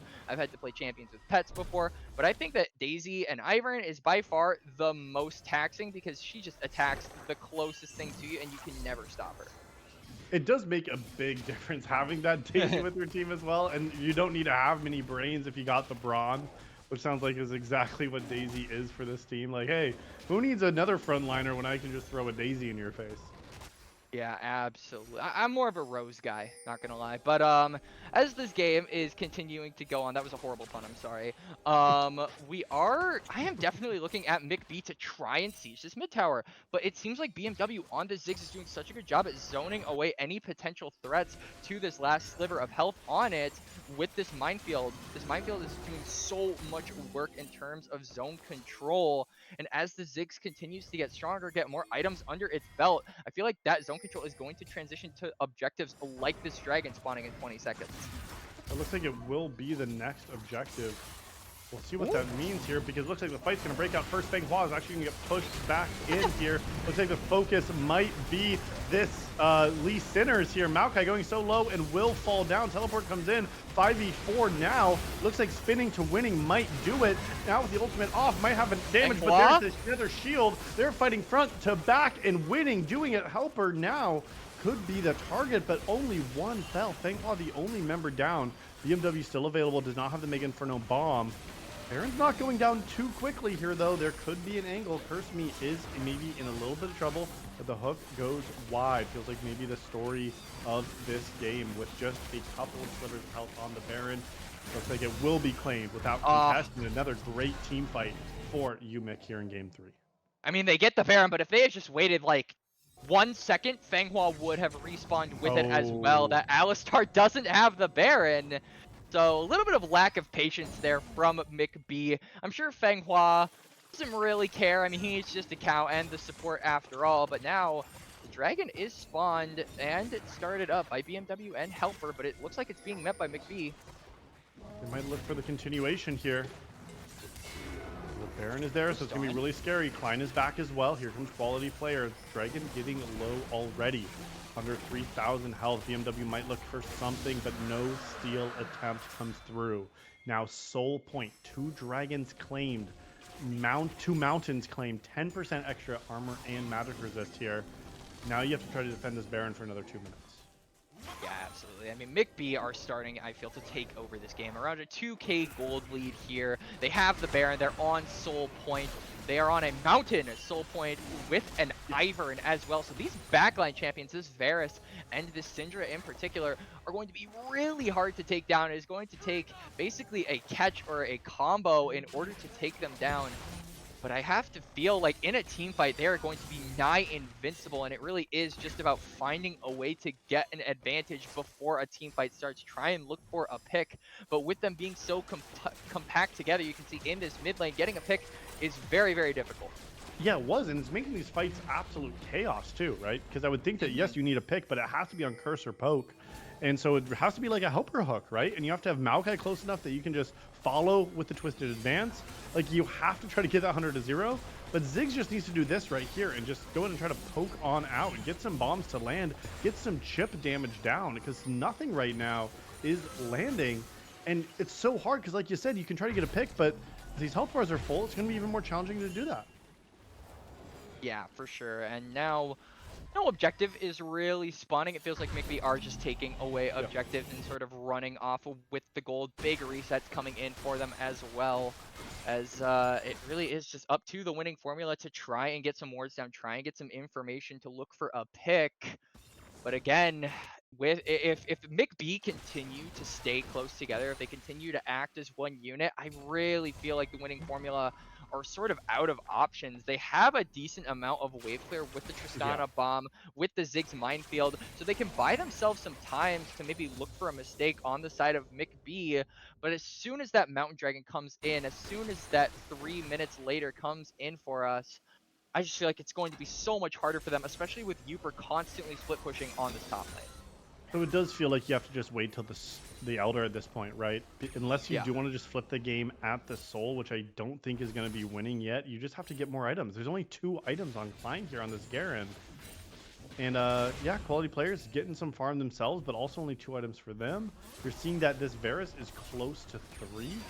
You're starting to be a little bit scared here, and it is going to keep the push in. Fenghua looking for the Hexbot over the wall and will find it. Ooh. They do not take the Lantern because they got hit by the Hextech Ultimatum, and Klein has already fallen. Helper does land a hook, but a great bind from Fenghua, and the Hextech Ultimatum stopped the disengage from coming through, and Feng falls again. I mean, they get a pick, but they don't have a wave. Their waves get completely destroyed by this Ziggs. They need to look for a 4-1 or a 1-3-1. They need to make sure that this Ziggs feels overwhelmed. They get a pick, but they don't get any objective for it. This Baron isn't spawning for another 2 minutes. This Dragon is spawning in a little less than 2 minutes. There isn't really anything to look for other than the gold that gets you that you get from a current 2 and 5 Garen, which honestly probably isn't a lot at this point. It's really not a lot. Yes, the pick is nice, but like you said, the wave is critical. So no wave means no siege, means no tower. And if you can't get towers, you can't get Nexus, and you can't win the game yet, right? So it does feel like you have to. At it. That's how it goes. That's just how the cookie crumbles, the flow chart for winning League of Legends. And so even though they are not at an advantage at all, the winning formula still has wave clear to keep them in this game. And this might be the pick they need. They might find Poke Pro is get caught out. Continuation. There's going to be the hook. Flashed away. They might find the damage. Flash forward. They get it. The rocket jump is there. But now quality player has to run. They're going to be spinning around. But in the middle has pulled them. Now take a look at Uper is going to be the primary focus. BMW still hitting for free from the back line. Helper tries to run. The damage is low. Spinning and winning is Klein, but no one has fallen quite yet. Look at the continuation of the damage they need to get onto Jackie Chan. The fight is still happening. Jackie Chan is flashing away. BMW is now low, flashes themselves, but does not kill the Ivern. They might not have damage. They do not have damage. It is Uper. It is a triple kill. It is all you, Michigan. Esports happening here in game number 3 that got the team fight in that extended play and want to try to close out this third game. I mean, it felt like the winning formula. They started off so well. They got a pick onto the Varus, literal Yeah. dream scenario. But after that, they just look confused. You want to go for this Ivern. You want to cut off the support system of the carries, but they realized that too late. They started going for Ivern, but at that point, he was able to flash over the wall, was able to use that Mercurial Scimitar, and at the end of the, or not Mercurial Scimitar, I'm blanking on the item, the Mikhails, bell. yeah, Mikhail. Mikhails, Crucible. And yeah, it just felt like they realized who they needed to go for too late, Yeah. and that is going to be a soul here for McB, and with the Baron spawning as well, I have a feeling they can just go for that if they want to. But it is going to be cleared out ahead of time now from the winning formula. And you're absolutely right about that team fight. Tristana went so deep because they needed to be the damage onto Poke Pro, right? So you actually saw the rocket jump in, how to use Buster Shot too, but then Uper was able to get that assassination and kill this Yordle in the mid lane. And then it was so hard to have any damage to actually kill anyone. And you saw Uper just absolutely destroy the rest of that fight here because Ziggs is not going to be doing enough in the fight. So quality player somehow needs to do the damage to Poke Pro, but then also be the one to get away because Unleash Power, almost level 16 on Syndra. That can just be a one-shot for either of these squishy Yordles. And Curse Me might be looking for a flank. Oh, Does not God. find one, but now they're looking for the engage. It's going to be Uper going in forward. That's going to be the pick. This might be the pick. Uper. Made up onto BMW. There's going to be the Zonias, and now a 3-man polarized combo. There's going to be the Unleashed Power taking down one, and the team fight is all over. A second one done as you Whoa, scatter the ace. You take the ace. It is a clean team fight for the side of UMich B.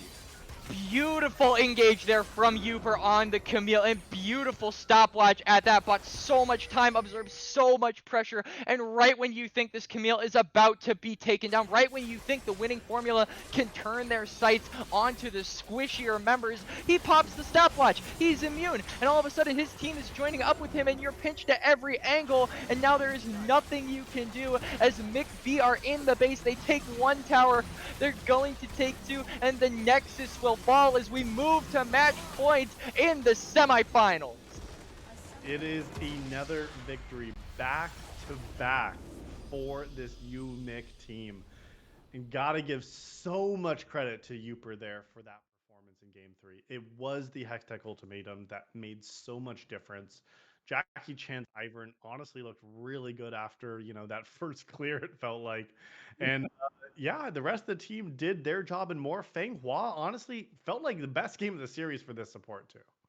Yeah, absolutely. I mean, Feng Hua on this Alistar had so many key clutch moments of engage, but also just staying alive. Call this man Barrel because he just cannot die. You think he's gonna die, but he just stays alive on the pick, and that just kept being the name of the game over and over. It felt like McB, they knew the limitations of their champions. They knew the limitations on when their team could back them up. They had every faith that their team would be there when it mattered the most, that they could buy just the right amount of time for their team to back them up. And at the end of the day, all of those pay off. And what is a pretty convincing win, I might add, for McB, just looking aggressive again. And it pays off twice in a row. This has felt like when UMich gets rolling, they're able to steamroll it into a win. And now it is actually the winning formula who is up against a wall. This was a team that came into playoffs undefeated. They Oh, were 6-0. Yes, they're playing with a sub for their top laner here. But that does not seem like the only challenge. We can take a look at how this game finished up with our post-game breakdown. It wasn't quite felt like as one-sided as these last two games have been, but still absolutely dominant here for this UMix team, and now they're the ones on match point. yeah, absolutely. I mean, the winning formula looked like they had some bright sparks of hope, but honestly, I feel like it came at the fact that they were overforcing a lot of those early game plays, especially on the Maokai. I don't really like to single people out, but Maokai was looking for play after play that just didn't need to happen. Looking for those early game plays is good on a champion like Maokai, but overforcing, I feel, is what cost them that early game, and that eventually just spiraled and dominoed into a dominant late game for McB, and they ran away with it at that. And yeah, I mean, you can look at the gold graph here. Some bright spots there for the winning formula, Yeah, especially that little like little graph hump. in the middle. But Yeah. for the most part, McB all around. And look at the damage charts there too. Oh my god, Camille dominated you per 31.8. 03. Like that's you take the next two on their team and it's not even close, right? You take Nope. Syndra and Varus, 24,000, and like absolutely dominant from this top laner here. Like Uper, do not give this guy tanks. Give him any carry he wants to play. Continue to give him any counter pick that he can get as well, because this guy has been showing up here in this series now. Yeah, absolutely. So I definitely think the winning formula have to pay attention to Uber. After 2 games of him being an absolute beast in the top lane, I think that they are going to be looking to ban more of those comfort top laners away from him in this crucial game 4. And while we wait for that game 4, we are actually going to take a small little break. So don't go anywhere. We will be right back for potentially the last game of the semifinals between the winning formula and UMich B. See y'all soon.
It is time for game number 4, which is match point for Michigan B after a losing game 1. Games 2 and 3, I feel like they've been dominant from this team. They found their place, they found their aggression, and now they're looking to take this semifinal series against the winning formula.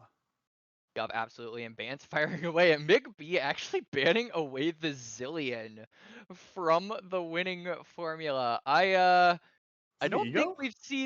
we've seen this champion before, but I guess I support it. I think that Zillion is honestly really broken, so I guess it's a good ban. But other than that, the winning formula, just sticking with their guns, banning away familiars that we've seen all throughout the series, taking away the Victor, taking away the Jarvan, and now the Ivern as well. Oriana left unbanned, and Mick B happy to lock that one in. It didn't feel like Iron was the issue in game 3. Like it was definitely strong and didn't die. But it definitely created problems where you have to burn through multiple health bars now in terms of having those extra shields there, as well as just having a free support on your team so you can let your support take something aggressive. But now, yeah, it's backs against the wall for the winning formula. And now Syndra's going to be the choice into that. I don't dislike having that. You talked about your affinity for this champion too. So we'll have to see what that means for this game 4 now, do or die for the winning formula to try to push us to a silver scrapes and match point. Going back to Maokai, yeah, Quacks, that's kind of my thinking too. What are you kind of thinking about that?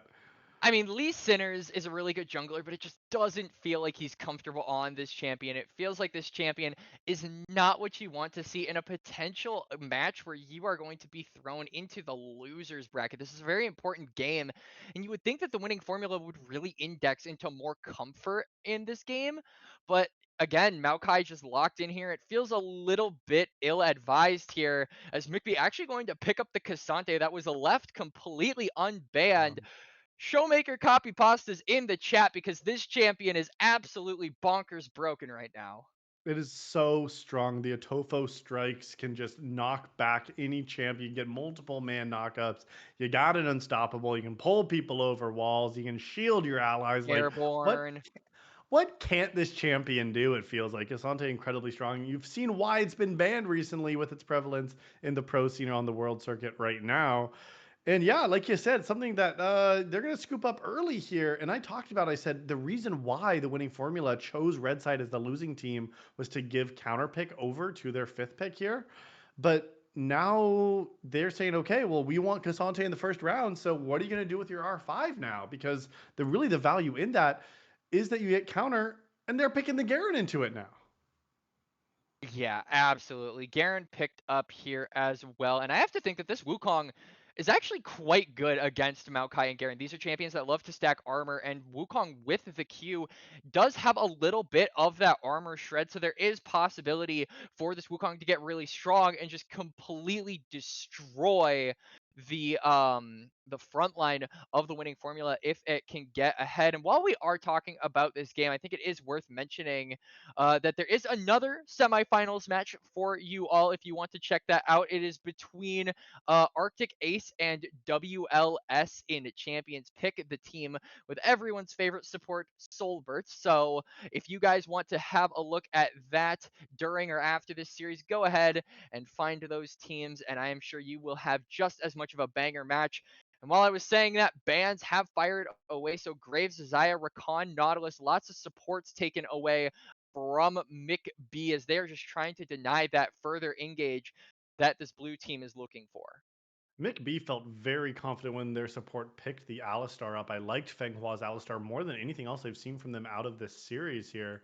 So it's still going to be an option on the table. The Nautilus and Rakan do make a lot of sense. My worry right now is after we saw 9 new champions last game, the Garen, Maokai, Syndra, all something we've seen on the table so far. Yes, Syndra Yep. is going to be the first play for the winning formula, but Ooh. also going back to this Ashe here. So maybe they want a Renata or something. But my only concern is it feels like maybe the winning formula has their formula and isn't able to shake up the recipe anymore because these are all now things that they've played already. And now they're just saying, well, we got to execute better on it. Meanwhile, it feels like at least this Michigan B team seeing things like the Wukong coming through now, seeing Cassante first time off the ban table. Like there still feels like some depth in Michigan B's pool that they feel comfortable with. And like I was saying, Feng Hua back on the Alistar, a great pick for them in game 3. Yeah, TWF backs against the wall. They're not pulling out anything really new or creative. Yeah, honestly, if there was a champion that I would really like to see here, I honestly think if you want to play to the strengths of Poke with this Ashe and with this Sindri, you could go for something like a Lux. Potentially, Oh yeah. I've seen a lot of champions, a lot of Poke champions, really have a good time with Lux, just being able to lay down so much pressure into more melee heavy Oh, bot lanes. But that is actually a Kane lock. You wanted something new, Llama. We got a Kane lock in here on a do or die match here for the winning wow. formula. That is a Maokai support. Maokai support once again going with Ashe to really try to prioritize the poke lane. I wonder if we're gonna see like one of those support rushes of the what's it called Imperial Mandate, right? Just try to really focus on this damage. But Kane jungle in competitive do or die semifinals, Hey man, that is quite the pick. if Canyon can do it, why can't they? As I actually think that this pick does have a little bit of merit. I'm not sure if you're aware of this new sort of build, Llama, but it has been The sort of a Airy build. yup, a charisma invention Yep. through and through. Essentially, for those of you uneducated folks out there who don't know why Airy is good, you essentially get an orb off of every single Airy proc, so you get more orbs than you would normally. Area is also really good because you don't have to lock into one specific style of play. Usually, when you go on Kane and you pick a keystone like the Dark Harvest or the First Strike, that means you're going Assassin, or the Conqueror, that means you're going Shadow, or that means you're going Rost. Airy has the ability to make sure that you don't need to lock into one specific style. You can play and adapt to whichever form you get first, which allows you to get that form a lot sooner and without a lot less drawbacks. So there is potential for the Airy Kane to come out here. I would honestly really like to see that because I think it would be a really good meta read and show a lot of preparation in this game for which, like we said, backs against the wall. You got to make sure you know exactly what you're doing. So I think Airy Kane could be a really good curveball thrown in the way of Mick B as we are just getting through the picks here.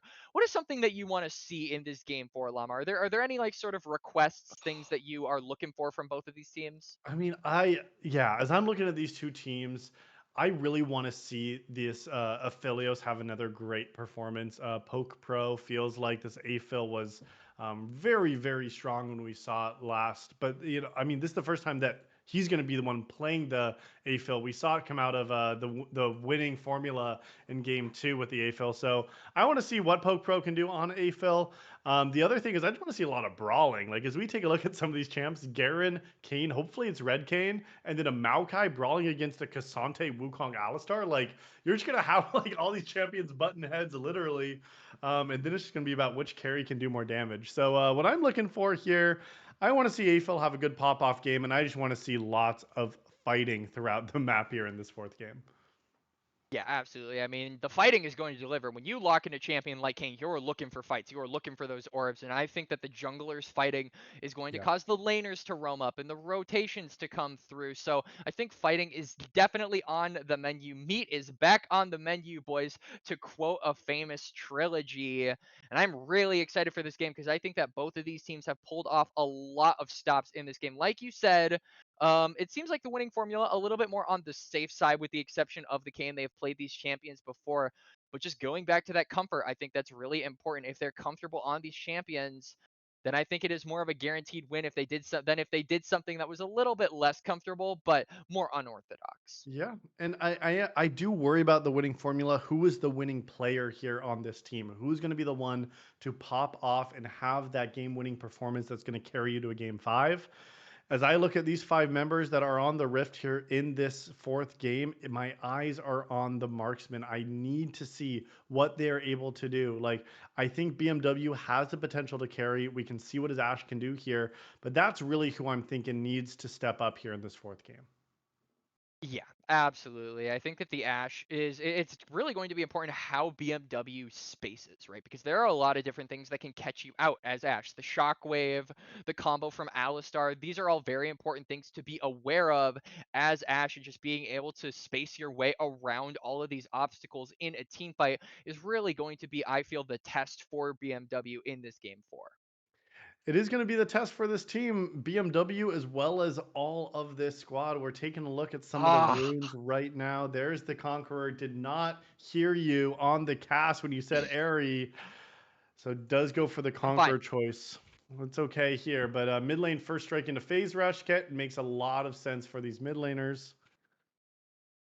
Yep, and for the most part, it looks like it is just stock standard runes, lethal tempo coming out from Ashe. Complete footwork here for the Aphelios. Crucially, has the cut down Yeah. actually, so is going to be looking to really take down that front line and have a lot of interactions with them, I would assume, on the Aphelios.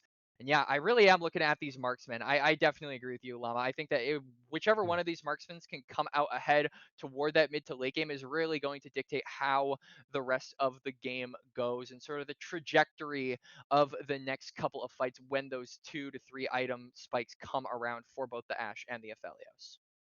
Well, it's just going to be a matter of time to find out. Remember, do or die now for the winning formula. A team that did not drop a single game when we saw them through the regular season and only lost one in their quarterfinal matchup. Now, down 2-1. The only way to force a game five is by winning here and by winning right now. Any last thing to look at here before we get ready for this game?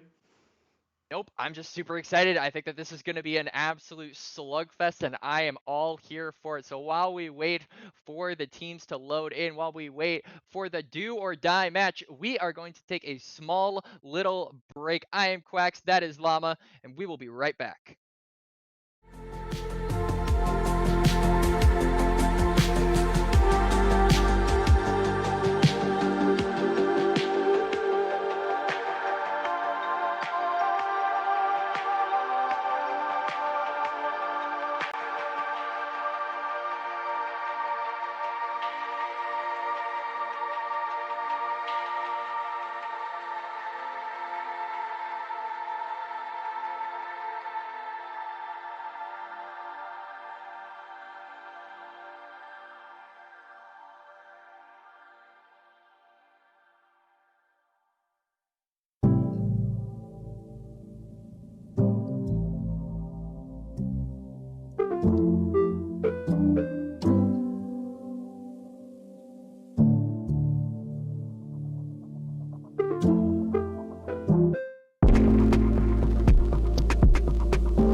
It's game number 4. We're on to the Rift. I am Llama, got Quacks alongside of me, bringing you all of the action in this series, and there has been a lot of that. It is now do or die for the winning Formula squad, trying to pull out a game 5. They started out strong and then have faltered these last 2 games. Time to see what they can do, and starting off with a little bit of a sneaky level 1. Yep, absolutely. But I think they got seen by the Oriana ball. You can see that they are looking to probably just get vision. Everyone just backing away. So no fight, most likely going to be had, just dropping some of that deep vision as you are committing a lot of players here. I feel like you should probably send your bot lane back to the base. But this is going to give Feng Hua and the bot side of the winning formula, or sorry, Oh, not the winning formula, UMich B, the opportunity to get some wards. Huper, you're playing with fire, buddy. just trying to get some vision, but they might get spotted out on a ward. No one wants to face check this bush here. These Sinners is going to be the first one to look Oh for it. no! Youpers is in trouble, does have Ghost available, but no Flash. Jackie Chan now silenced, is ignited. Flash Oh. there, follow from Lee Sinners. One Oh. more auto is needed. Might not have it. Waiting on the Q, Oh! cooldown 3 seconds. Jackie Chan lives. Lee Sinners does Q over the wall. No one dies, but Flash burned on both junglers early on, and Klein using the ignite as well. Yep, absolutely. So Lee Sinner's going to get a few orbs. Definitely would say that is more worth it for the winning formula in that trade. Just being able to get that Kayn closer and closer to forms, especially on a champion like Wukong who is melee, so it will give him the red orbs that he so desires. And yeah, going back to that form a little bit, I think that the Kayn is definitely going to be looking at that top side. You can see he is on the top side of the map, and I think that getting those red orbs as soon as possible is going to be good. And that starts by just laying down on this Cassante. And I think that's really good because Uber, as we've seen in these last couple of games, has been an absolute thorn in the winning formula side. Uper has absolutely been that carry potential, and after switching to red side, we really expected to see that used for the counter pick. Instead, it was for an R5 Kayn pickup here in game 4. So really interested to see what that means. Maybe even forcing a vertical jungle in the jungle department.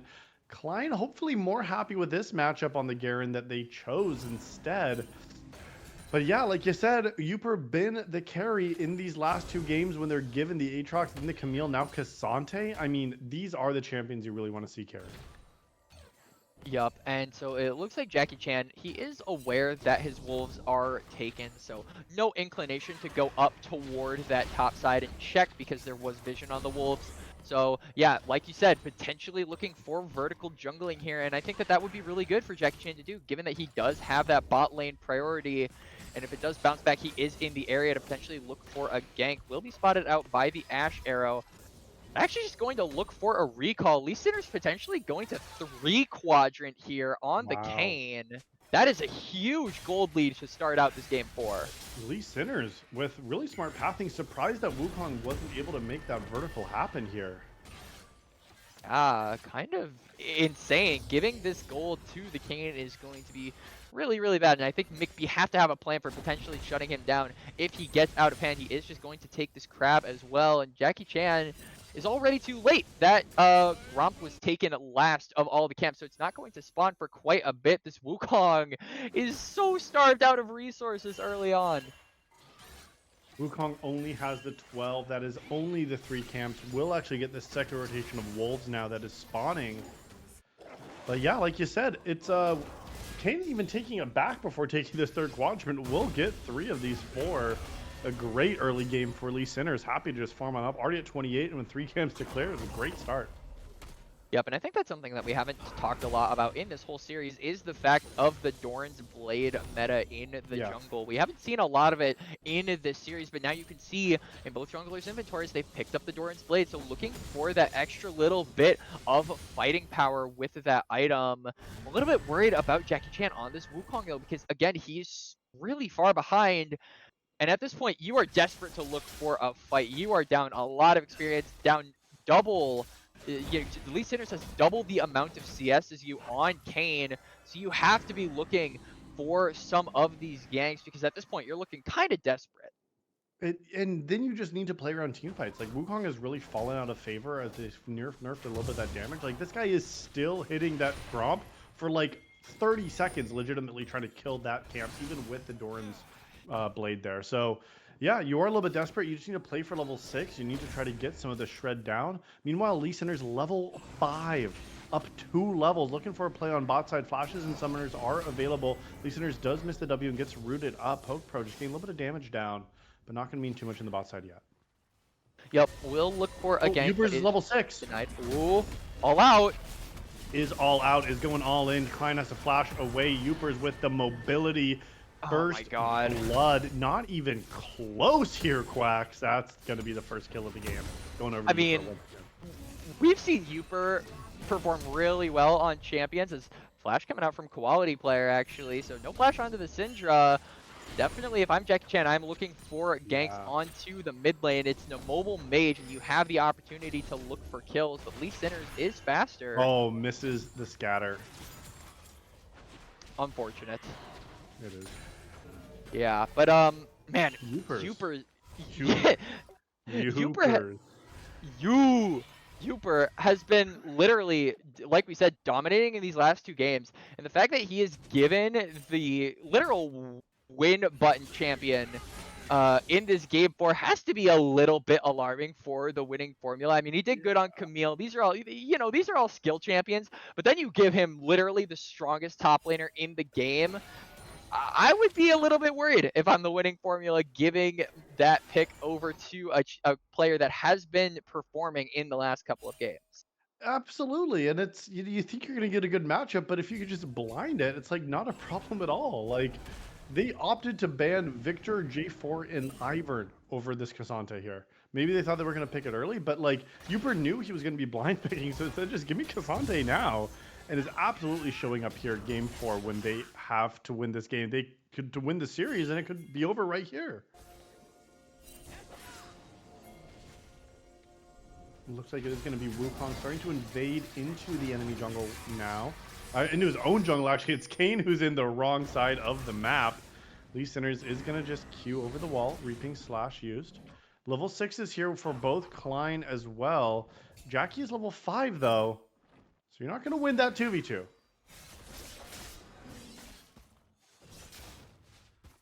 Like we're going to see a push into the bot side here. My co-caster might be back in just a moment. Might have dropped internet here. It is going to be a scout of the week onto the mid lane.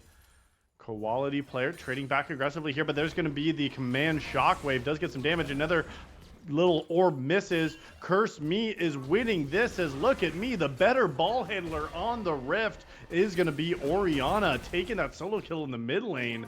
Great performance there. Quality player. Maybe a little bit of a quality control issue there in the mid lane. Does go down in a 1v1.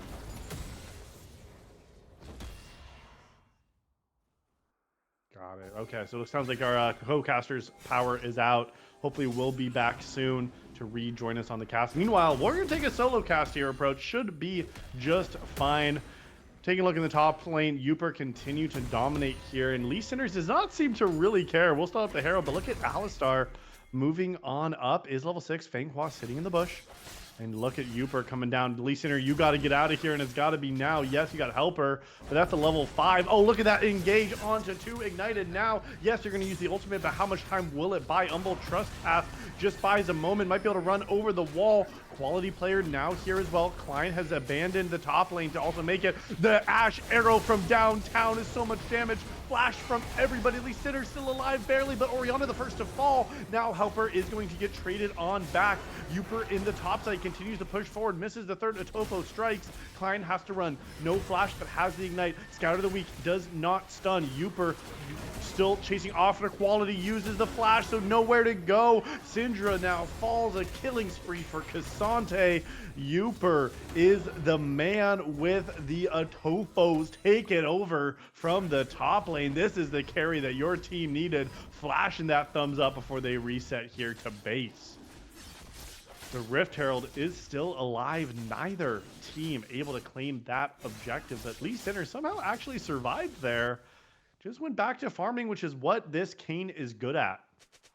Up individually 21 farm. That is more than 5 individual camps with a quadrant to farm. I feel like if you are this team that is looking to secure a game 5, you need to find your winning formula here. Just keep on farming. You're gapping the jungle, but what you can't do is fight around Cassante. Look at this difference in the top lane there. Iceborne Gauntlet already completed individually, nearly 1,000 gold difference, which is more than half of the team's difference right now, all consolidated on this Cassante here. So you want to see how that lead can now expand to the rest of the map. No teleport available for the top laner for another 30 seconds. The dragon is available. We'll see if that means this is a fight they want to take, but Lee Sinner is just back to farming. Keep that up there, Kane.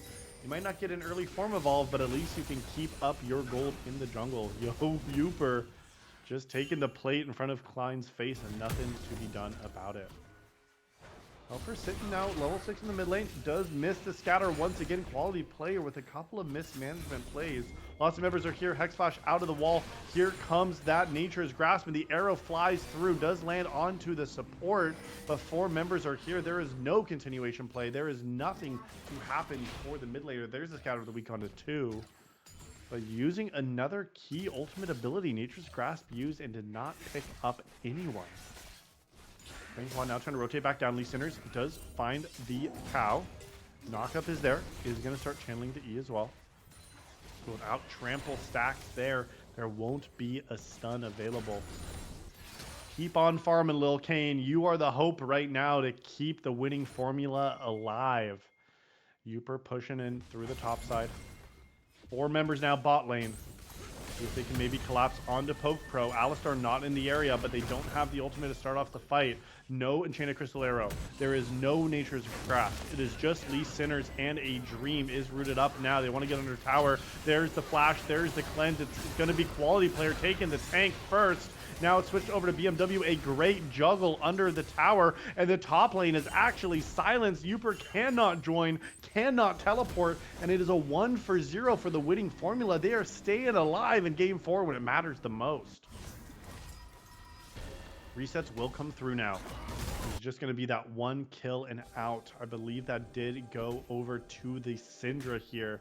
Assists for other members. The gold lead still 1,500 gold in advantage of UMich Blue. B maybe stands for blue. Who knows at this point. Dragon still alive. First dragon is there. Rift Herald in the pocket of this Wukong. Yet to use it around the map, but just hovering around the mid lane currently. Lee Sinners able to pick up that wave while quality player is coming on back. Looking at next rotations coming up in the jungle. We see some items also being completed. There's going to be the first scatter there, but it's going to be responded with a great command shockwave. Quality player already forced to flash. That's your only mobility here. Helper maybe looking for something, but Syndra so forced out of this fight. Helper has no business being here. Be turned into a hamburger Helper if he tries to help at all. Will just have to give up this first Cloud Dragon. So even though you got the farm advantage for Kane, the objectives seem to be going over to this other side here. UMich took the Herald, took the Dragon. 20 seconds till the spawn, or till towers go down, and still has not used the Herald. Has to drop it here in just a couple of seconds. That looks like what they're going to be doing here. There it is now. Let's take a look at, hopefully we'll crash before 14 minutes. Meanwhile, top side, more trading there. See, is this Herald going to crash mid in time? 38, 39, 14 minutes. And too late. So honestly, a pretty big mistake from Jackie Chan not getting that Herald down in time. Does mean that yes, you get the tower, but you don't get that extra gold.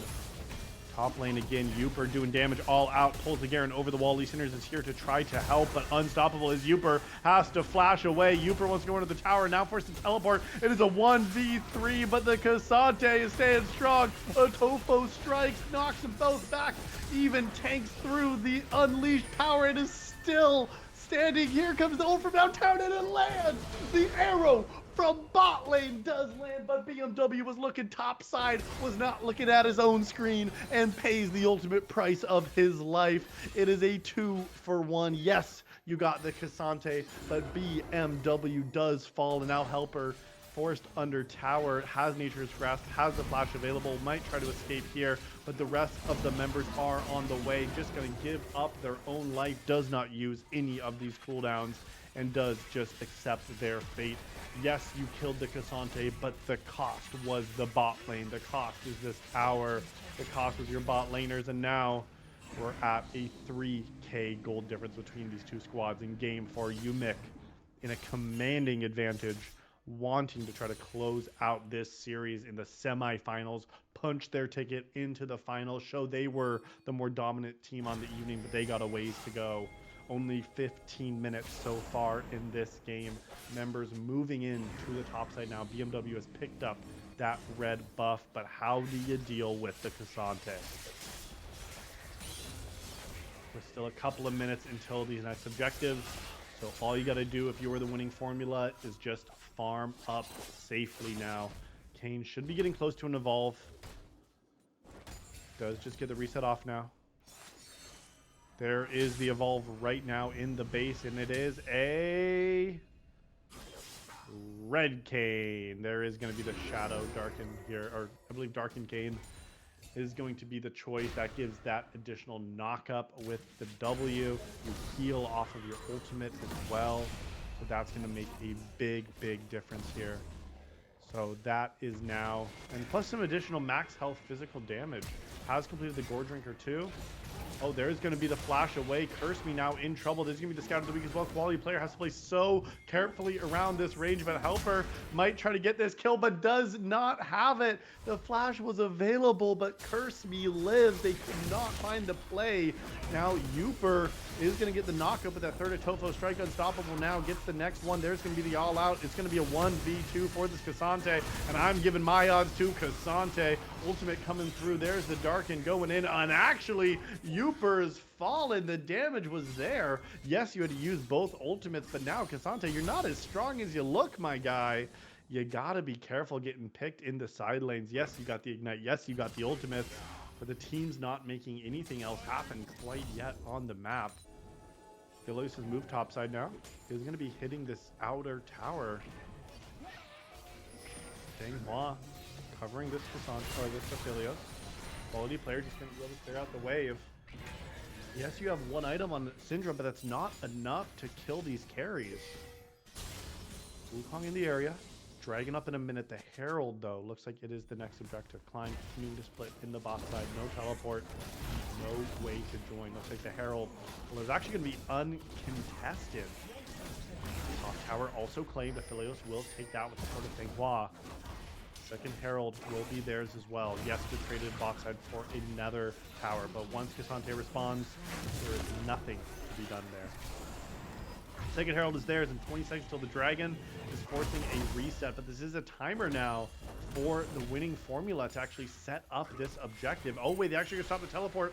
Oh, bring one in, but the Enchanted Crystal Arrow does go wide. Quality player misses that next stun, and it gets hit by the Shockwave. Quality player with some pretty pivotal mistakes on Syndra here in game number 4, but they want to take this Dragon. They want to still get the objective. They forced Orianna back, but now they'll be teleporting out back, but the Dragon is already gone. An objective bounty with it just tells you how big of a deficit this winning formula is in. Now we're a minute till the Baron will spawn. 5 members still alive. Trying to get on back onto the rift. Klein in the bot side just wants to try to take this wave, but can't find anything quite yet. Lee Sinners just has to smite away their own jungle. Ping's going out. But take a look at these items now coming through. Everyone has one item completed except for the Maokai. Inner tower is now being sieged. 3 towers to 1. Might be 4 here, but Helper wants to go now, but they don't have the numbers quite yet. Ash is still in the base. Enchanted Crystal Arrow is not available, but they want to take the fight. They need to get on the Poke Pro. Here is the skirmish. Uper is now here. Aphelios free hitting. Klein flashes onto the Aphelios. Keep an eye on Poke Pro, but they are still alive. They have flashed away. Klein needs to run. Lee Sinners gets a heal, but no one has fallen. But now it's Jackie Chan, the first one to fall with that ultimate unleashed power. That's 2.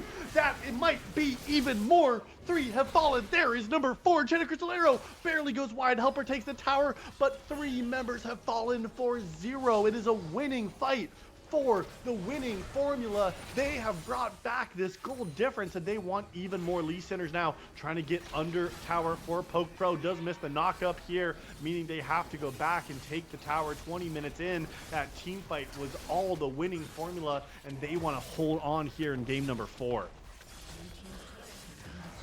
Here comes the disengage. They're going to try to take a reset. The Baron now available on the map. Do you want to get a reset though before you start that up? We'll have to see what that means for these buys. That was a huge gold swing, an amazing team fight out of the winning formula. They found their angle and they took it. Klein did such a great job at keeping Poke Pro off of that fight here. Danghua now in the top lane wants to get on to Klein, but will not be able to do so. The unleashed power used on Wukong was also massive. It felt like that monkey was not able to do enough in that fight. And Aphelios, even though you got a great ultimate down, didn't do enough damage yet. Now sitting on 2 items, as is the Ash. With both these core items completed, and now the red buff in Aphelios' pocket, this is going to change these fights. But you got to be careful about the summoner spells. Poke Pro, no flash available. BMW has theirs. Quality player, no flash. Curse just getting it back up now. 2 minutes till the dragon. Baron is on the map. It is actually going to be UMich, the first squad to move into this Baron pit. Alistar trying to clear out some vision and try to hold mid prio. Garen continuing to take the split push, which totally works, but the problem is if your team takes a team fight, you don't have a way to join. You don't have a teleport. You can't get to this fight. Meanwhile, Curse Me does have their teleport available, and that way your only play if you're Garen is to silence the Orianna to stop their teleport. Otherwise, it's going to be a disadvantaged numbers fight. So just a little bit of just jockeying for position around the river. These saplings are going down to try to keep a little bit of information, pinging out wards as they go down. Jackie Chan now recognizing there's a pink ward in the enemy jungle. Safely clears that out as they drop the Rift Herald. Can they come and bring it in for a crash though? BMW wants to try to stop it. They try to hit the eye, but does still get a crash and does take down the tower. There's going to be an inner tower in the 4th of the game, now claimed by UMich. A minute and 7 seconds till this Chemtech Dragon spawns. Resets coming through. You need to get as strong as you can for this 3rd dragon. This might be an important fight. With a Baron available, you have to be careful when you go for the dragon. You're not giving up more across the map. Toy items now completed for this Orianna. Has opted for the Leandries and now the Seraphs as well. Meanwhile, it is going to be this team staying together, winning formula, looking to stay as a squad. Resetting on opposite sides of the map. They might be looking for this. There's going to be the knockup now. Feng Hua is going to be in trouble. Does headbutt Listeners over the wall and does just walk out to safety, maybe hitting their cowbell along the way as they go. Lane picked up from BMW now in 15 seconds for the dragon. With the Baron available, you can't commit all your members. And it actually looks like it's the winning formula going to be the ones on the top side of the map, not even approaching this lower angle. They do not have any vision on the dragon whatsoever. It is pitch black for this winning formula team on the dragon. But it hasn't been started yet. Two Sinners now trying to walk down, but they have no information at all. There's going to be backfilled here. Same from that ward. Take a look. It's going to be a Philios starting up the dragon. The rest of the team nowhere around. Now there's going to be the Hawk Shot, who does at least get a little bit of information. It's going to be Lee Sinners that gets the flash, gets the ultimate, gets the knock up on a poke pro, and there's the arrow. It's going to get cleansed out though, and they're still alive, but Klein is here. Can you peel the Philios? Yes, you can. A big knockup from Feng Hua, and the fight's going to continue. Poke pro continuing to take the fight, but it's going to be Orianna falling first. Lee Sinners still full health. Klein still alive. BMW getting the auto attacks. Only one member has fallen. It is Curse Me, and it is the dragon being claimed by the winning formula. Yes, Aphelios lived, but had to burn both summoner spells. There's going to be another miss scatter of the week, but Lee Sinners is still alive. Goes into 4, but I don't think he even cares at all. There's going to be the Moonlight Vigil and gets one. Pixel Pro. Poke Pro is still full health, is still firing away. BMW gets one back, but now is going to be the next target. Another scout of the week misses. No orbs land, no stuns are there. Just a 1-for-1. After that continued fight, everyone is going to take the reset here, and it is just Uper falling again after a 3-0 start. Now 0-4 since then. This game is anything but over. It is neck and neck. The gold lead is tied. A dragon advantage for the winning formula. It's an incredibly close point in this game, for this pivotal game.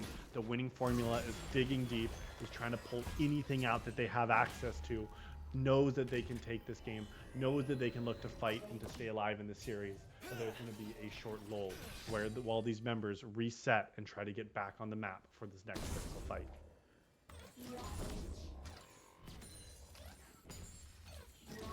Ultimates are going to be the key part here, as well as the availability of flashes. Poke Pro had to use both summoner spells just to stay alive last game. Now without those available, the fight's going to become even more challenging. Might be just that much harder to keep their team in here. 4-1 is this Aphelios. Has the ability to carry these fights. 2.5 items.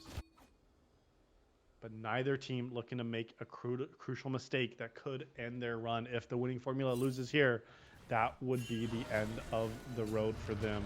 Lee Sinners now is going to be top on the Curse. They know he doesn't have Flash. They use the Command Shockwave, but not doing enough damage. Seraphs is proc, but 5 members are here. The teleport is too little, and it is too late. A free pick onto the Orianna after some great macro movement.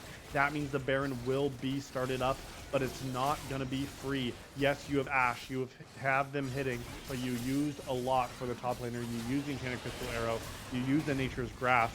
The jungler's still alive. The team fight is here. Feng Hua is in the area, trying to get some vision. It's going to be a little bit of damage to Feng Hua with a huge 3-man knockup to start the fight. Poke Pro is in the back, but Lee Sinners is trying to get onto them, but Lee Sinners is down, did not get their own ultimate up, and Uper goes in, gets another big knockup, and it's going to be all the UMich team. Yes, you get the one unleashed power to take down the jungler, but the rest of the members have fallen. It is only Klein who stays alive, and the Baron will be claimed. It will be UMich with the Baron. It will be UMich with the team fight, and it will be UMich in game number 4 now, surging to life to try to take this series home. That was such a close team fight. Poke Pro did not have the Flash available there, and Lee Sinners tried to get onto them with that cane, but they got crowd controlled. They didn't even get the ultimate off. Could not go into that Umbral Trespass. And that was the only difference in that fight. That was the critical piece that allowed this ADC to stay alive, to free fire from the backline. And that cost them the Baron. Now, this is the winning formula. Feeling like they have to just turtle now. 2.5 minutes left on this Baron power play. They could look to siege these towers. It's a minute until the dragon. If you're the winning formula now, you just gotta wait till this Baron goes away. You saw a critical mistake from UMich in game number 1 when you tried to fight with the Baron. That ended the game. Unless you know you have a pick, unless you know you have numbers, do not try to take this fight. Just hold your wave, hold the tower, and try to wait till this Baron disappears. They're in a 4-1 setup right now. It's going to be Cassante that is in the bot lane, looking to just pressure this other tower with the Baron wave. And take a look at that demolished proc. Klein can't do anything, is throwing up that thumbs up on Rammus. Has no issues at all doing more damage to the tower. And now here comes the wave in the mid lane. Cracking into the tower, and Syndra's in the top there without a teleport, trying to make a counterplay happen, but you're losing your base, Syndra. Quality player, you're not even here yet. The inhibitor's already down. Yes, you've traded for the outer tower, and they're gonna try to keep pushing, but take a look, you're gonna keep your base falling down. They might be looking for even more quality player without a teleport. It's a 5v4. You cannot hold the line. They're going to go in. Feng Hua looks for the engage. The 2-man shockwave behind the ultimate from Aphelios. Aphelios is still alive. They've taken down Garen, and they want to take the rest of this fight. BMW's Ghost into safety is going to try to fire away, but the second inhibitor is fallen. Finally, a massive scatter of the week on the 4 members. There goes the ultimate. There's going to be the Umbral Trespass. They've gotten onto Jackie Chan, who's fallen, but Poke Pro is still alive. Uper is still alive. But look at Quality is going to try to do some damage. It is going to be Cassante falling now. You have to run for the hills. Lee Sinners is still here. Is still going to try to heal on up, jumping over the wall. It's 3 members forced to run from UMich now. Lee Sinners is on the chase. And look at Quality player with an amazing teleport. Finds the Aphelios. Poke Pro is down. Flashing over the wall. One more auto will do it. One sphere misses. Oh, and the second one goes wide as well. Quality player trying to chase down the remaining members, the low health bars, but the shockwave buys even more time. Quality player now, the one going low. Curse Me gets the trade kill. Some question mark pings. An amazing turn there from Curse Me to take one down with them. The Alistar lives, but the base lives on for this side of the winning formula, trying to stay alive in this series. Dragon is now up. All these members looking to come back to this fight. 20 seconds on Quality and use the teleport for that play. Curse Me is dead, but critically has teleport when they spawn. BMW now forced to respond to minions in the base with double inhibitors down. All these minions are going to be flowing into the base. Lee Sinners Trying to stay nearby, but might recognize that this dragon will not be theirs. It's hard to take without numbers and already being started. Thankwa is on vision. So very wisely, Lee Sinners knows that this is not the fight you want to take. Just the second dragon. We've seen this in almost every game of the evening. 2 dragons apiece for both of these members. These teams going blow for blow. It is back and forth. It is teeter and totter. Less than 1,000 gold separating these 2 teams. The next Baron. And critically, item spikes are starting to wrap up. We're seeing now in the mid lane 3 items apiece with the Void Staff being the choice. It's really going to be who can get to that critical death cap first. Meanwhile, the ADCs as well. A 3rd item now completed for Ashe. Has a stopwatch in inventory, as does Poke Pro. That's going to buy so much time in these next fights. Helper on this Maokai, just trying to get a little bit more information with these saplings. The target is the top lane. You don't have Baron, but with the mid and bot inhibitor down, the only wave you need to look for is inhib. If a double inhib goes down, it is so incredibly challenging to try to take any single fight. Pro sieging on. Wave does come in. Just a minute till the Baron. If you are UMich, you don't want to throw your semifinal lives here when you are in the lead, when you have control, when you have the pressure. You don't want to flip this game on a force. You don't want to flip it on a Baron. You want to play calm and collected. The other team is the team that has their backs against the wall. It is the winning formula that has to win this game. It's going to be Lee Sinners looking for something. Does get the knockup on a Poke Pro, but not enough. It is going to be the Shockwave being used as well. There is going to be the next Nature's Grasp, but look at this Uber player in the backline. They are forced to run. Lee Sinners does jump out of the Umbral Trespass here. Will still survive. No members going down, but a little bit of a skirmish. The Baron in 20 seconds. All 10 members still on the Rift. Double inhibitor is not up yet. Enchanted Crystal Arrow lands. That's going to be the pick. That's going to be Curse Me getting cursed all the way down to 0 HP. That might have been the pick that they needed with seconds until the Baron spawns. The fight now will be an advantage of the winning formula. They have the extra member. They have the numbers. They have the health bars. They are able to push out into this Baron. But take a look at the base. Take a look at these super minions still crashing in the bot lane. Quality player forced to respond. Has teleport available. Needs to clear out this pressure from the bot lane here before they join the team. Even though it's 25 seconds on Curse Me, the rest of winning formula does not feel safe enough to try to play for the Baron. They say we cannot take this fast enough. We cannot take the 4v5. They don't trust themselves here. They need to kill Poke Pro. He's the 7-2 carry.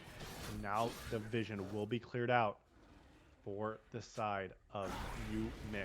They're the ones in the pit. They're the ones looking at the Baron. Blue Orb will be used just to confirm they haven't started it yet. But Orianna is now alive. That was just the pick. They got some vision, but it didn't mean anything.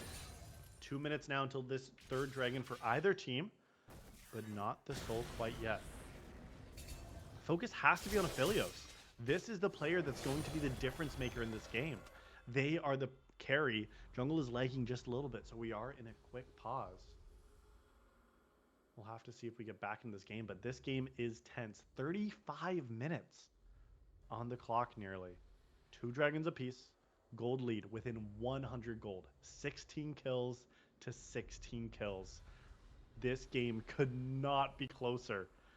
It is game 4 up 2-1 in favor of UMich B. And it's the winning formula with their backs up against the wall.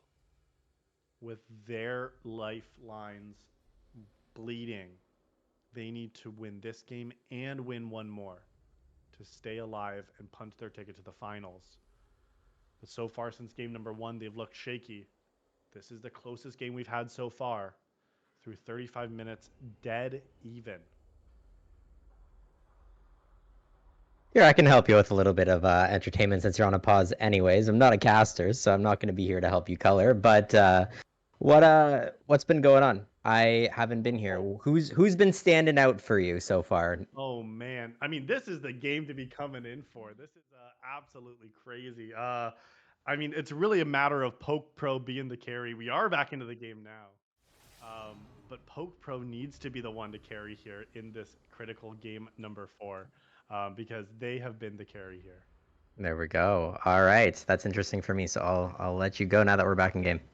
I appreciate that. It should be a great game 4. We'll see what happens.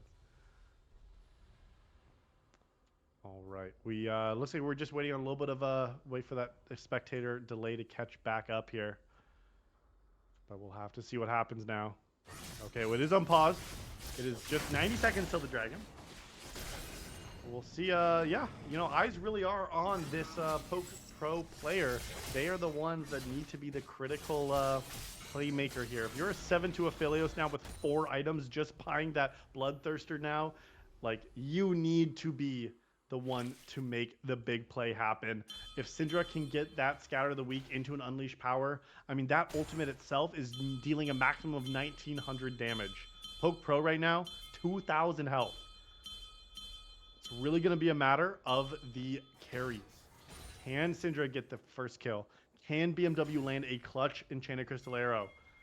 Poke Pro has summoners available in a minute until the dragon. Matt, this is going to be tight here. We're looking up here. Baron available, trying to secure vision. The 5v5 is so challenging for the winning formula to take here. Helper. He's going to step on up here. Maybe trying to bait up engage here. They're on a pink ward. The winning formula knows that they're not spotted. Fenghua, if he face checks, this could be it. There's going to be the knockup. It's going to be airborne. Is going to pop the ultimate right away. Oh, but critically, the shockwave misses everybody now. Lee Sinners is going to try to run away. Is still full health. Already burned their ultimate as well. It is 2 ultimates expended for 2 ultimates. Both teams still have everything available now.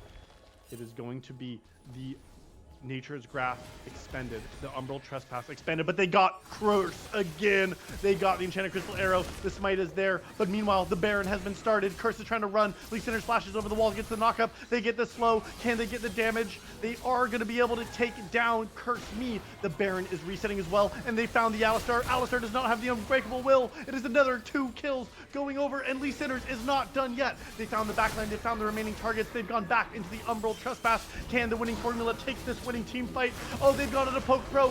Poke Pro still alive. Has to try to dash out using the stopwatch. Flash is available. Clutch is available. Doesn't get either of them down, but Uper in the base takes the inhibitor down.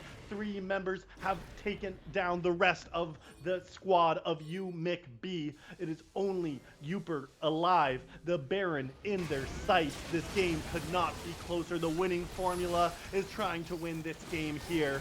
They are now on to this in Baron buff, but the bot lane inhibitor has fallen. The dragon alive on the map. Death timer is slowly counting down. They need to take this dragon. They need to reset. The winning formula is somehow holding on.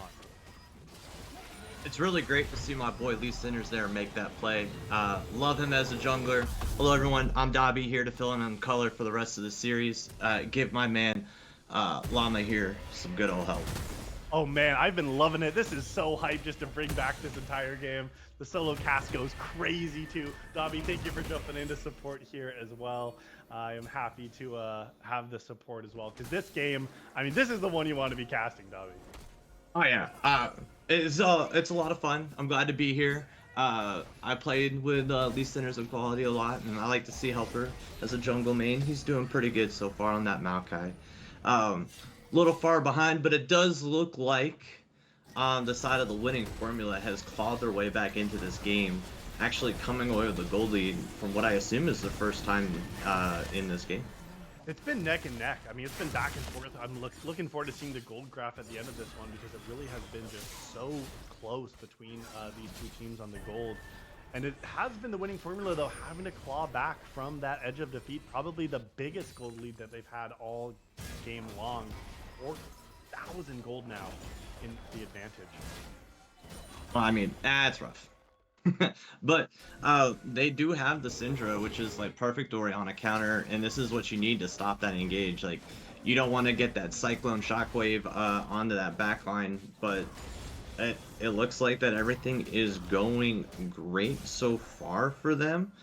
We'll see what they do with this Baron push. They're not exactly entire control of all the objectives so far, so Let's see what they do. They need to get this prio, especially with 2 open inhibitors and 1 just being down.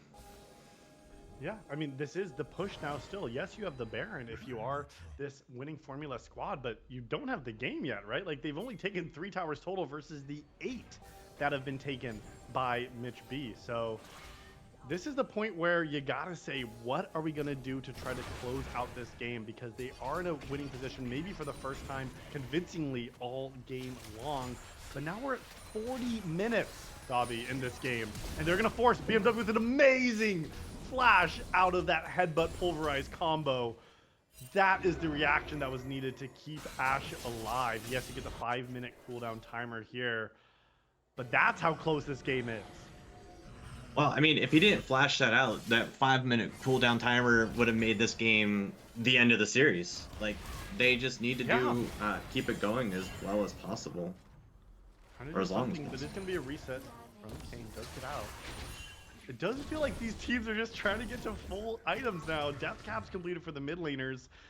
Nearly max builds for carries as well. That broken stopwatch, though, in Aphelios' inventory is just waiting to be turned into a Guardian Angel, sitting on 2k in their inventory right now. Oakro just needs a couple more waves to get that upgrade. Yeah, but I think he's keeping it on the stopwatch just because why else would you hold on to it? Yeah, it's gonna, you know, cost you more money to rebuy it later on. So. Right. You know, you're saying you just need to get to that final poke point. We're seeing now some of these luxury items coming through, whether it's Lee Sinners with the Elixir of Iron in their inventory, the stopwatches. If you haven't already bought one, you see 3 unbroken ones for the side now of UMich B, right? You got one on the top, the jungle, the mid, only the support that doesn't have one in their inventory. So these fights go gold pretty quick here. It does feel like both teams are playing very passively at this. They don't want to be the person to make the mistake that ends the series, that ends the game. And so they're almost waiting for these next objectives to spawn because we're 41.5 minutes in and nothing has happened since that last Baron and Dragon were taken. Yeah, and what's really difficult about the fact that these objectives are coming up is that the cooldown, like the timers on both of them are seconds apart. And do you really want to give UMich the Baron just so that they can't get Soul? Or do you trade Soul for Baron and hope that you can outpush them? That's what I would do. I would take that Baron and just try to 5v5 with it, but that didn't seem like the answer that they wanted after they got the last Baron. Yeah, but with the amount of CC that you have, getting that Hextech Soul could prove detrimental to what they're trying to do with the composition that they have. That extra tenacity may be the difference between killing the Cassante or keeping him down long enough to... keeping him alive long enough to do the damage necessary as a frontliner. Absolutely, because you need to have these big frontliners to absorb everything, and it is coming down to Cassante, it is coming down to Alistar to be the ones to take that damage, to have that tenacity, to stay alive. And meanwhile, BMW is going to be trying to find one of these immobile carries with one of those arrows again, like they have found all game long, it feels like. BMW has been one of the people to beat clutch with some of these Enchanted Crystal arrows from downtown. And now you also got more Guardian Angels to burn through now. It is Ash with the completed GA, Aphelios as well. We were talking about that broken stopwatch, now completed into a GA themselves. But it's just seconds ticking down until the next objectives. BMW really needs to just start letting these arrows fly. The cooldown is short enough at 16. And like he just needs to try and make these pick plays before anything comes up, especially as we're going to these next 2 objectives. It is incredibly crucial to try to get that. 5v5 and still favoring Mick B here. I'm trying to get see if anyone has Gathering Storm because that's going to be significant, but I'm actually not seeing any players with a Gathering Storm here, as the rune choice would have been so valuable right now. Yeah, coming up to a 45-minute game, it would have offered so much, especially with the Rabadons that we see coming out of our AP carries. But UMich able. This is the engage. Damage on a Yoper, but they've already used the ultimate on there from Syndra. But now take a look, BMW trying to kite it on out, but PokePro free hitting. They've taken down Wukong. This might be the team fight. A knock up onto PokePro, but BMW now into the GA first. Take a look at PokePro, is staying alive, is still here, is free firing, has red, white. You do not want to fight, but is airborne, is taken down. They do want to fight. It is going to be the red squad. It is going to be the winning formula. It is going to be a game number 5. Yeah, the winning formula obviously did their math lessons today, and they are pushing it right in for their extremely clean, able to kite back, and the fact that they were just be able to delete Jackie Chan before he could do anything on that Wukong made that team fight pretty one-sided. PokePro, only person on his team that looked like he wanted to win this game 4, but he's going to have to try extremely hard now that we're going into game 5. It is silver scrapes of the Risen Domination semi-final here. You couldn't have asked for a better script for this series. Oh man, it was a very hard-fought win in just over 45 minutes, but that is going to be the victory in a forced game number 5. From here, like you said, there's more fighting to do. Yeah.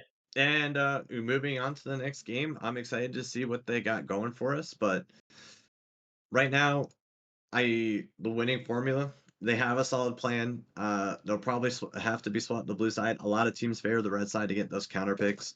And let's see if UMich can actually do anything without having that priority blue one, which I assume was that Oriana.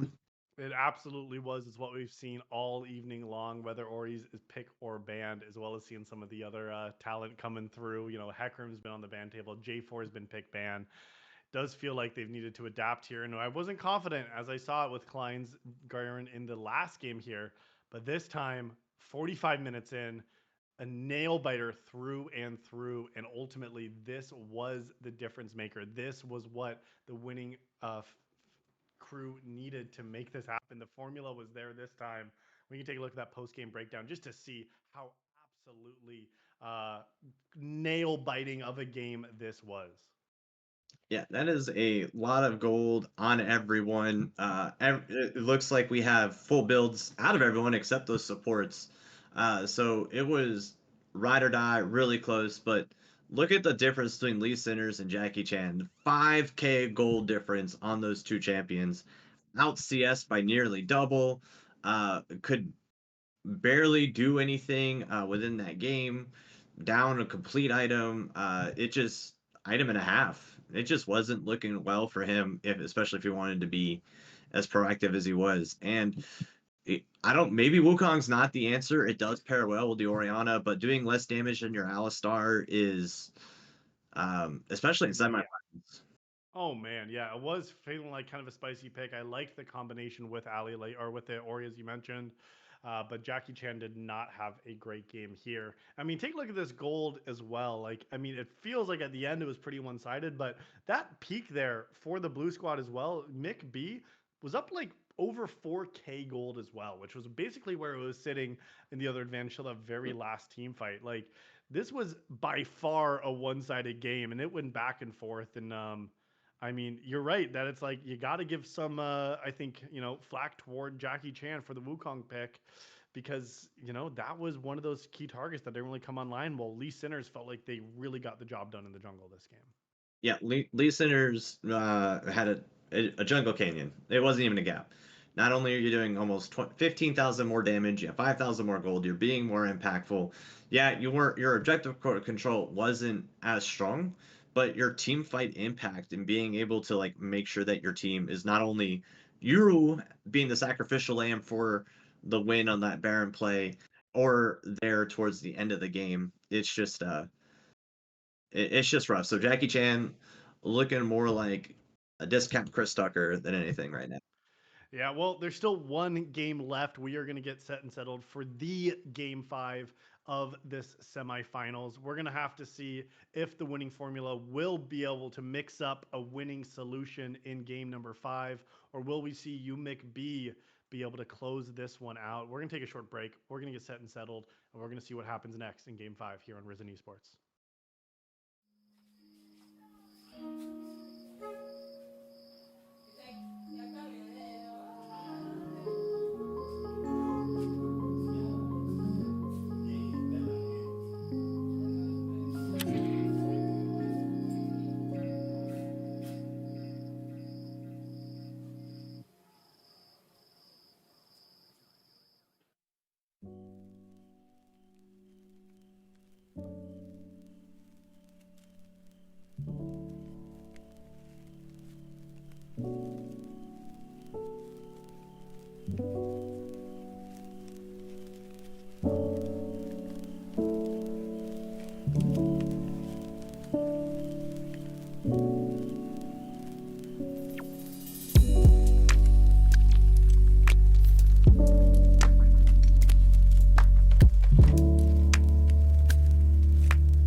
It's game number 5, do or die, between the winning formula and Mitch B. This series started out being taken by winning formula in commanding fashion, answered 2 games back by Mitch B.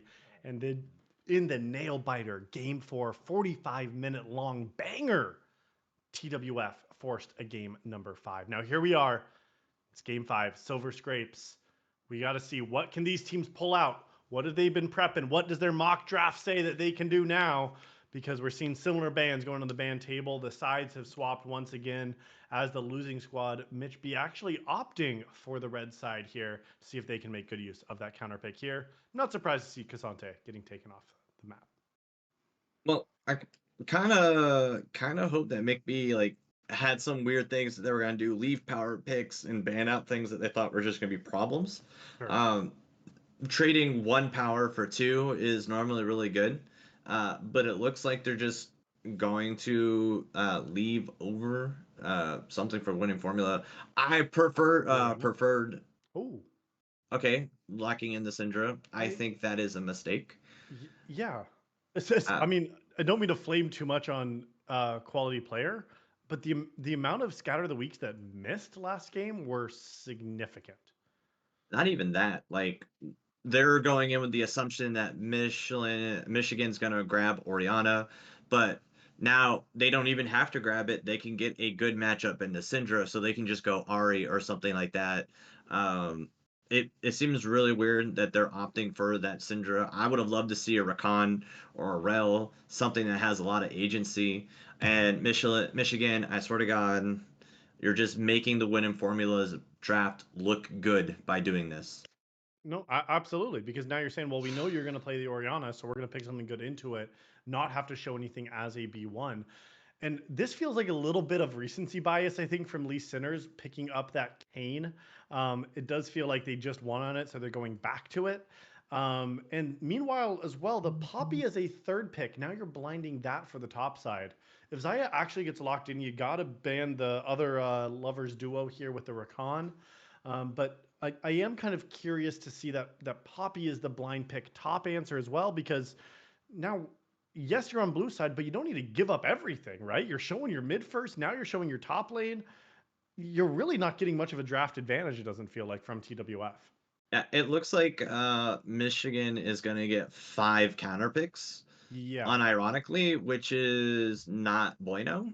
So just like based off of how draft is going alone, obviously what's on paper doesn't always translate to the game, because what might be 1% better on paper, the player could be 2% better just based off of proficiency. But just opting into just letting Michigan have everything they want while you're grabbing what you want, but like it doesn't seem like an answer. It seems like No. they're just trying to run it back to game 4 as close as possible, and just doing what they can to give a Poppy that favorable matchup.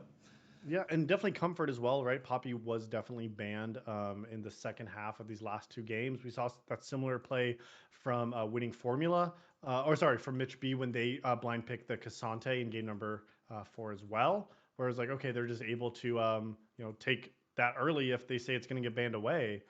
But yeah, as you're saying, it doesn't really feel like there's much of a strategy. And now you're giving the Zaya Rakan with an Oriana. Yeah, and I mean, yeah, but you could just grab Alistar Sivir and be absolutely fine into that matchup.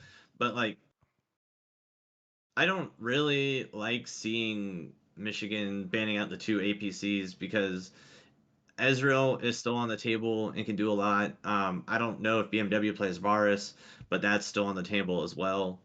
Oh, And they're basically just asking winning formula play and engage. yeah. Because they don't have anything that is that go button right now. And into Melio, you have some disengage. But this is where something like a I Blitzcrank mean, can become incredibly powerful, I think because Nautilus.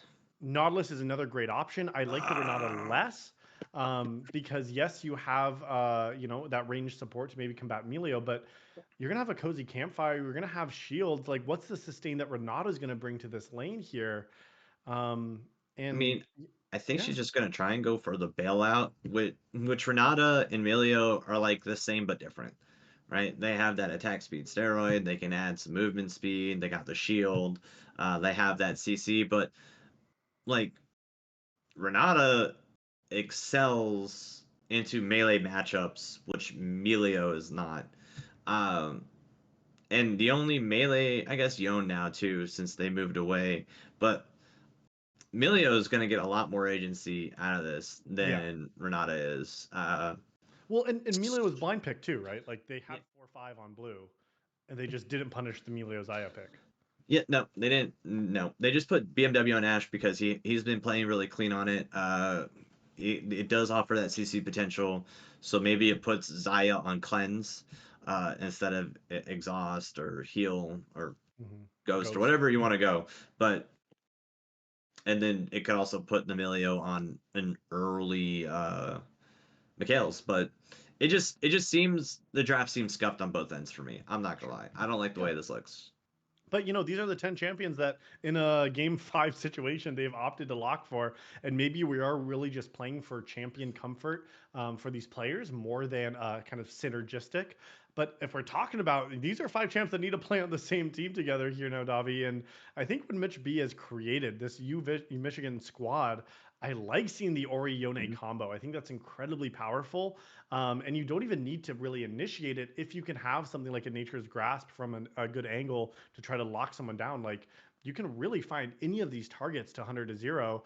And what's your frontline answer from this winning formula? You're going to have maybe a Poppy who's going to get a Divine Sunder into tank. Like that doesn't feel like maybe the strongest answer as that frontline threat that we saw from them in game number 4. Well, I'm a pretty big fan of what Michigan has brought to the table, just because they scale really hard, and like you said, they have a lot of tools to get that Oriana pop off. But they also had that last game with the Wukong, and he did negative damage. Yep. Yep. So I think having him move to Maokai is going to be very well for Jackie Chan, just because he doesn't really have to do much except be in the front, which he was trying to do with Wukong, but he didn't have the hands to press all the buttons fast enough. Sure. This time you can press R from a screen away and still have impact, and I think that'll be very well. But he's also the only tank option they have, Mhm. and we saw Lee Sinners run Red King Gore Drinker last game, so and he's got Maokai Yon, so that's still an option to go for this game as well. And with Poppy and Ash, you have the ability to make any 5v5 a 4v5. So it just seems like it's going to be really difficult for him. There is that level of execution here, especially in game 5. Like we've been, casting this series now for over 4 hours. And I mean, maybe you haven't here, Dobby, but We at least, you personally, but at least these players have been playing, at the highest level of League of Legends that they got here, for 5 games in a semifinal series against another very competent team. So Mhm. you also come to a point where just the mental fatigue is coming into play. You got to play well and execute accurately. You talked about maybe the small percentage win rate differences, but ultimately it does come down to just player proficiency. And yeah, this is something where we have to see, can this comfort way out? Can they go back to a champion that they know really well, to play these team fights? And I think this might be the first time that we're actually seeing, the jungler with play the Maokai for that squad, for this Michigan B squad as well, right? I don't think we've seen Jackie Chan on this pick yet this evening. Yeah, but Jackie Chan opting for that phase rush, really good to what he needs to do and try and move around, especially with all the slows that are coming out. But Yeah, Kane again going Conquer makes you feel like it is that red Kane. But sure. both mid laners opting for phase rush. And Gathering This is a Storm.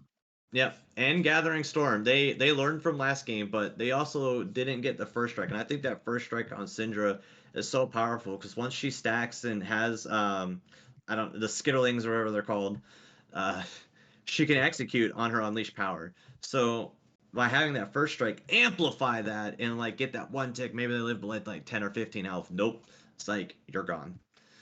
Phase rush probably really good because you want to dip, dive, and weave and not get caught around. But it seems like the first strike would help a little bit more. Yeah, I agree. Trying to have a little bit more movement here. Meanwhile, Boxer actually going for double lethal tempo as well. Not super surprised, but Yeah, it is interesting to see both carries going that. And gotta go the approach velocity on Ash. yeah, and the fact that Ash has to take lethal tempo, the fact that Ash is taking lethal tempo, which she normally does all the time, means that Zaya has to take lethal tempo Yeah, just so she can match that already large range deficit and trying to minimize it as much as possible. Especially if you're able to get those stacks off first, then you're in the winning matchup. Absolutely. And supports here is going to be yeah, very standard, stock standard as well. We'll see what if Zombie Ward has some value for Renata. I find it kind of give or take as well. I think you like having the that movement speed, I believe is what that is, that for that hunter. But Mm-hmm. yeah, you know, at least it's pretty stock standard there in the support matchups. But the heal versus ignite is that biggest difference I'm noticing here. Yeah, and then Poker Pro grabbing that cleanse as well. Yeah. So there's a lot of kill pressure from the side of the winning formula, but Michigan has that survivability. They opted to. It looks like they're just trying to put everything onto Poke Pro by having that Milio take defense of everything and have the defensive bot lane. Yeah, but you also have, you know, that ultimate as well where it feels like you are, you know, kind of able to not have to go cleanse Zaya if you're going to get early Mikhails and you have Emilio in your pocket. But there are those stun options. You have, you know, Poppy tackle into a wall. You can have a scatter of the weak, but then of course that Enchanted Crystal Arrow are some of those main targets. But also the cleanse for something like a Berserk, right, coming through with the hostile takeover, because Mm-hmm. that can be pretty critical for Zaya to try to get out of, which might be why they opted to take that. Cleanse is their second summoner. Yeah, it just I would like. We knew they were gonna take the cleanse. It's just they need to be more proactive in the bot side to play around Yeah. it. Uh, especially if they just get a good gauge off, they're not going to be able to do much in Well, there. But let's just take a quick break here as we get set and settled for this final game number 5. We'll see what these two teams can do on the Rift. After a short break, we will find out too. So stay where you're at. We'll be back for game number 5 here of this semifinal.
It's time for game number 5, and pings are already going down from all 5 members here. And they do want to look for an invade early on. We're seeing a stack coming through. This is the do or die, and any kind of little advantage they can get early on could be advantageous for the winning formula. the volley just barely missing there. I'm pretty sure if that slow landed, Klein would have flashed right into Uber, stunning him. burning all the summoners for that first blood, but would have been beneficial to getting him ahead in this game 5. Especially it's gonna be kind wanting of to build Red Cane. You're thinking Red Cane here as well? Yeah, looks like it will be the case, especially with going that Tenacity Moss Stomper as well. That Moss Stomper seedling does kind of signal that you're not going for the super speedy, over the wall, blue cane kind of build. So we'll see what that does mean. It's very difficult to go blue cane in this game, especially with the amount of peel potential that they have, all that safety. And he did gift over that ward experience right over to quality. So he'll hit level 2 before Oriana. I can't even. I think it's Curse Me. That's what I've gone with. Curse Me? Yeah. That makes sense, but my Brian doesn't work that way. It's okay. Brian's had a long day of casting, so here we go. You put the top lane, though. I got to give credit to this guy. He played Ornn in game number 1, did not play well, and since then has pulled out Aatrox, Camille, then Cassante, and now with the Yone in game 5, I like seeing the aggression coming through, the confidence from this player on R5 to say, I want to be able to be the one to carry here. It is up into a Poppy, which might not be the best matchup because Klein definitely wanted to blind that pick top. But I will be curious to see what this means for one of these brothers there in the top lane hitting the rift for this 5th game. Yeah. I'm sorry, I missed most of that. Oh, I'm just talking about how Yone's, really been the carry. Uper's been this carry player here and is coming through in game 5 again with another carry. First time we've seen this champ, but 4 different kind of champions that have taken over on the rift here. I want to see what they're able to do top lane here. Well, I really love carry top laners, just because engaged top laners are basically just supports who know how to CS. So it's really fun to see someone who was like, look, let's just play that safe bot lane. We have the control mage mid. I can do the carrying top side. And he's got a good matchup to do it. He's playing into the Poppy, who doesn't have any kill pressure herself. However, it kind of negates what Yone wants to do, and I'm hoping that Lee Sinners can go up there and impact it, making sure that Uper stays behind, because that win condition not going online for Michigan means that this could very easily be a winning Formula's semifinal game, punching their way into finals. Yeah, that absolutely might be the solution here, but it does seem like Lee Sinners actually prioritizing the bot side Scuttle Crab with the pile they got from crashing those waves in the bottom lane. Looking for Jackie Chan early, but smart to pull the buff into the bush to be able to smite that away at health. So it is going to be a little bit of a move up from Helper, who's done a great job on Renata in previous games to help this jungle be successful. But you still got your whole bot side up if you are Lee Sinners here. So it's going to be a while until this Kane's able to make it toward the top side of the map. I'll have to see what they're able to do on this next rotation. I think Jackie Chan recognizing that, yes, Kane is in the bot side here, so I need to get up to the top scuttle. We'll see if this tree can claim the top scuttle here before Kane makes it back up there. Yeah, and Michigan just need to not fight, and then that counters the Kane. Not able to get those soul orbs, unable to impact the game. The longer time he's in his base form, the better it is for Michigan. So we'll have to see how well they play around that. But he is a pretty fast clear. We just got to see how well Jackie Chan can match that. We saw what Lee Sinners was able to do last game on the Kane, as you're talking about, with that faster clear, able to just sequence really successfully here. Does seem to be doing the same thing as well. Gratefully, Jackie Chan at least does have some clear themselves in the jungle on Maokai. Wukong really, really struggled last game to even just match any level of the same tempo on the map that the Kane had. So trying to get their first reset now here is actually opting for the Blasting Wand Ruby Crystal. So looking like it is going to be a Demonic Embrace start from this Maokai. Yeah, and which is fine, since there's not a lot of true damage potential coming from a single person. Going the Athena's Rush doesn't really make sense here, especially since you want to be able to match that clear speed that that the Demonic can offer you, especially with those saplings with the bush buff that they do get. Yep, absolutely. It does provide quite a bit of damage here.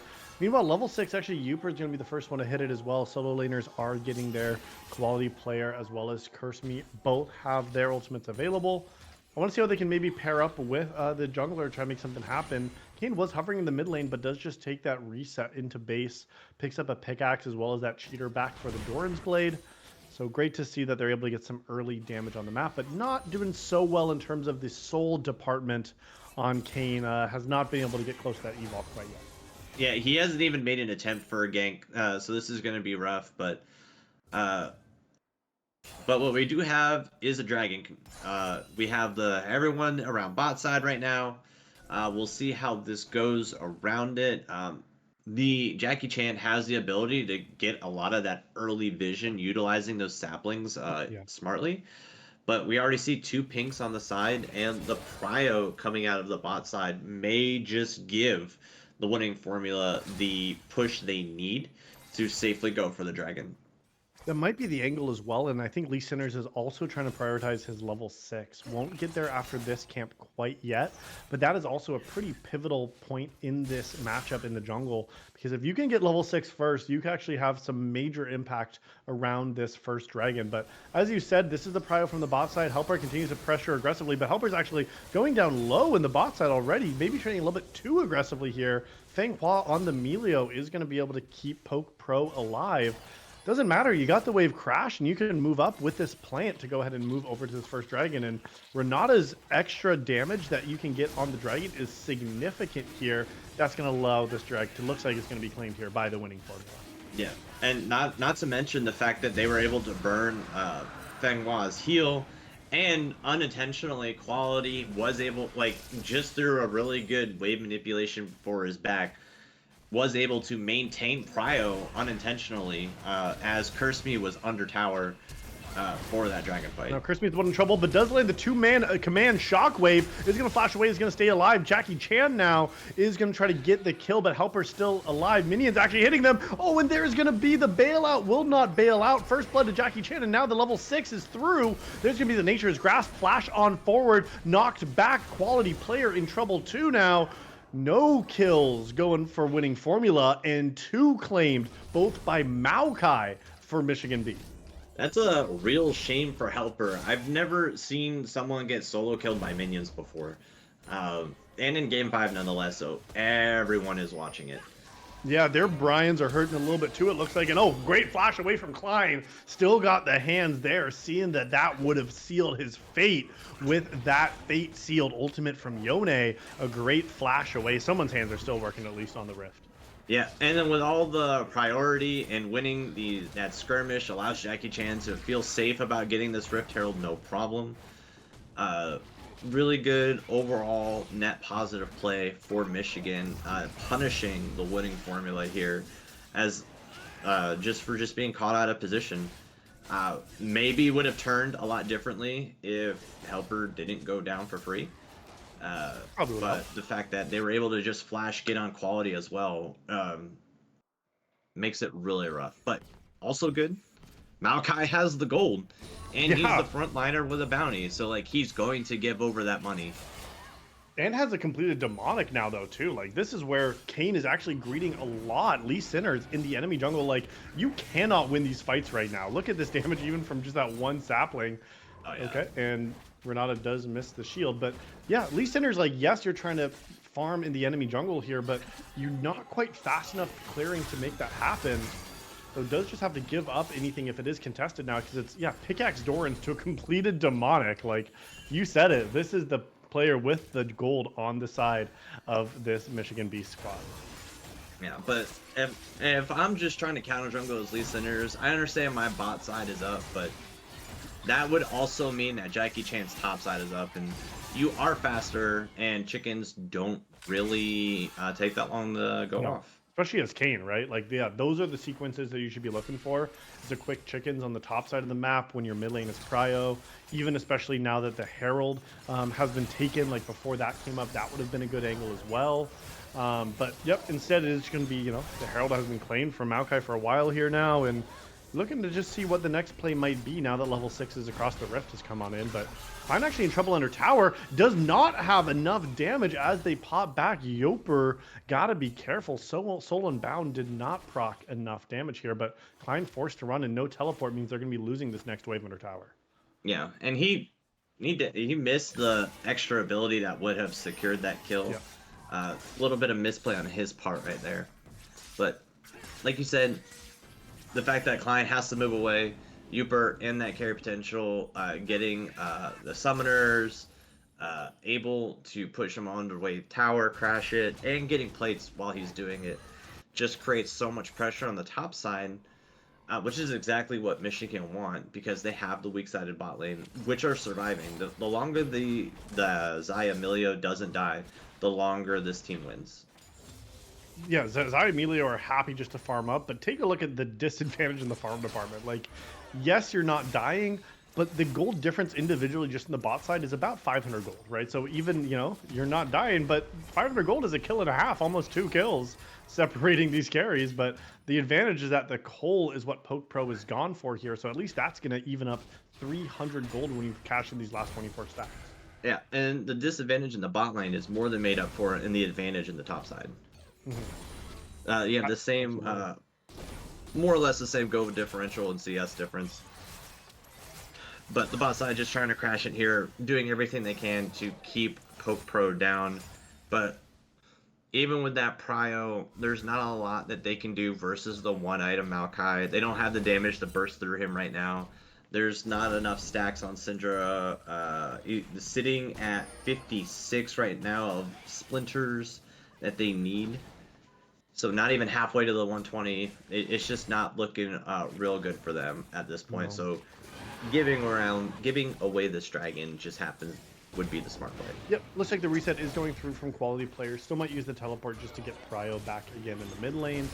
But as you're saying, not going to be a play that they're going to look to contest. Kayn is hovering in the area.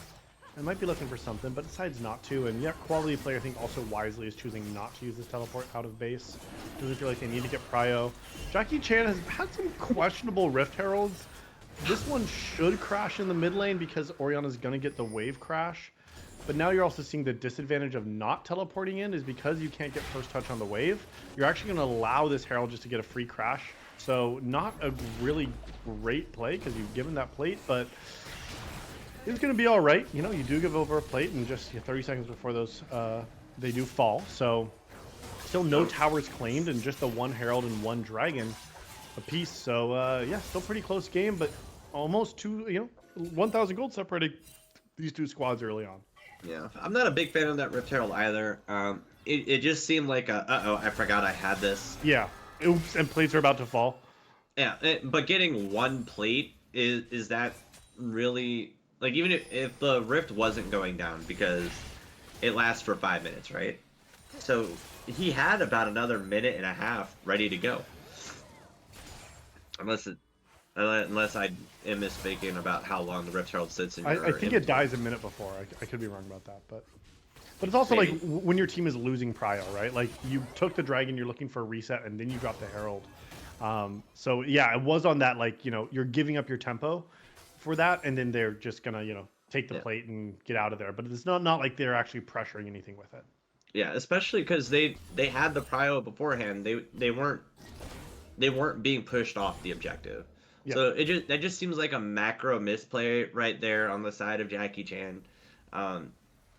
If that's the decision making process going into the late game, it could be difficult for Michigan B to keep up with the pressure that the winning formula can exert. Oh, there's going to be the command shockwave on the mid laner. It's going to be responded to with the unleashed power. Neither mid laner is going to die, but they are both going low. Just trading ultimate for ultimate here. Both teleports are available too. Yep, and they have the ability to just reset, TP back into mid lane, and do it all over again. And absolutely can. We'll expect to see the double teleports coming out from the mid laners here.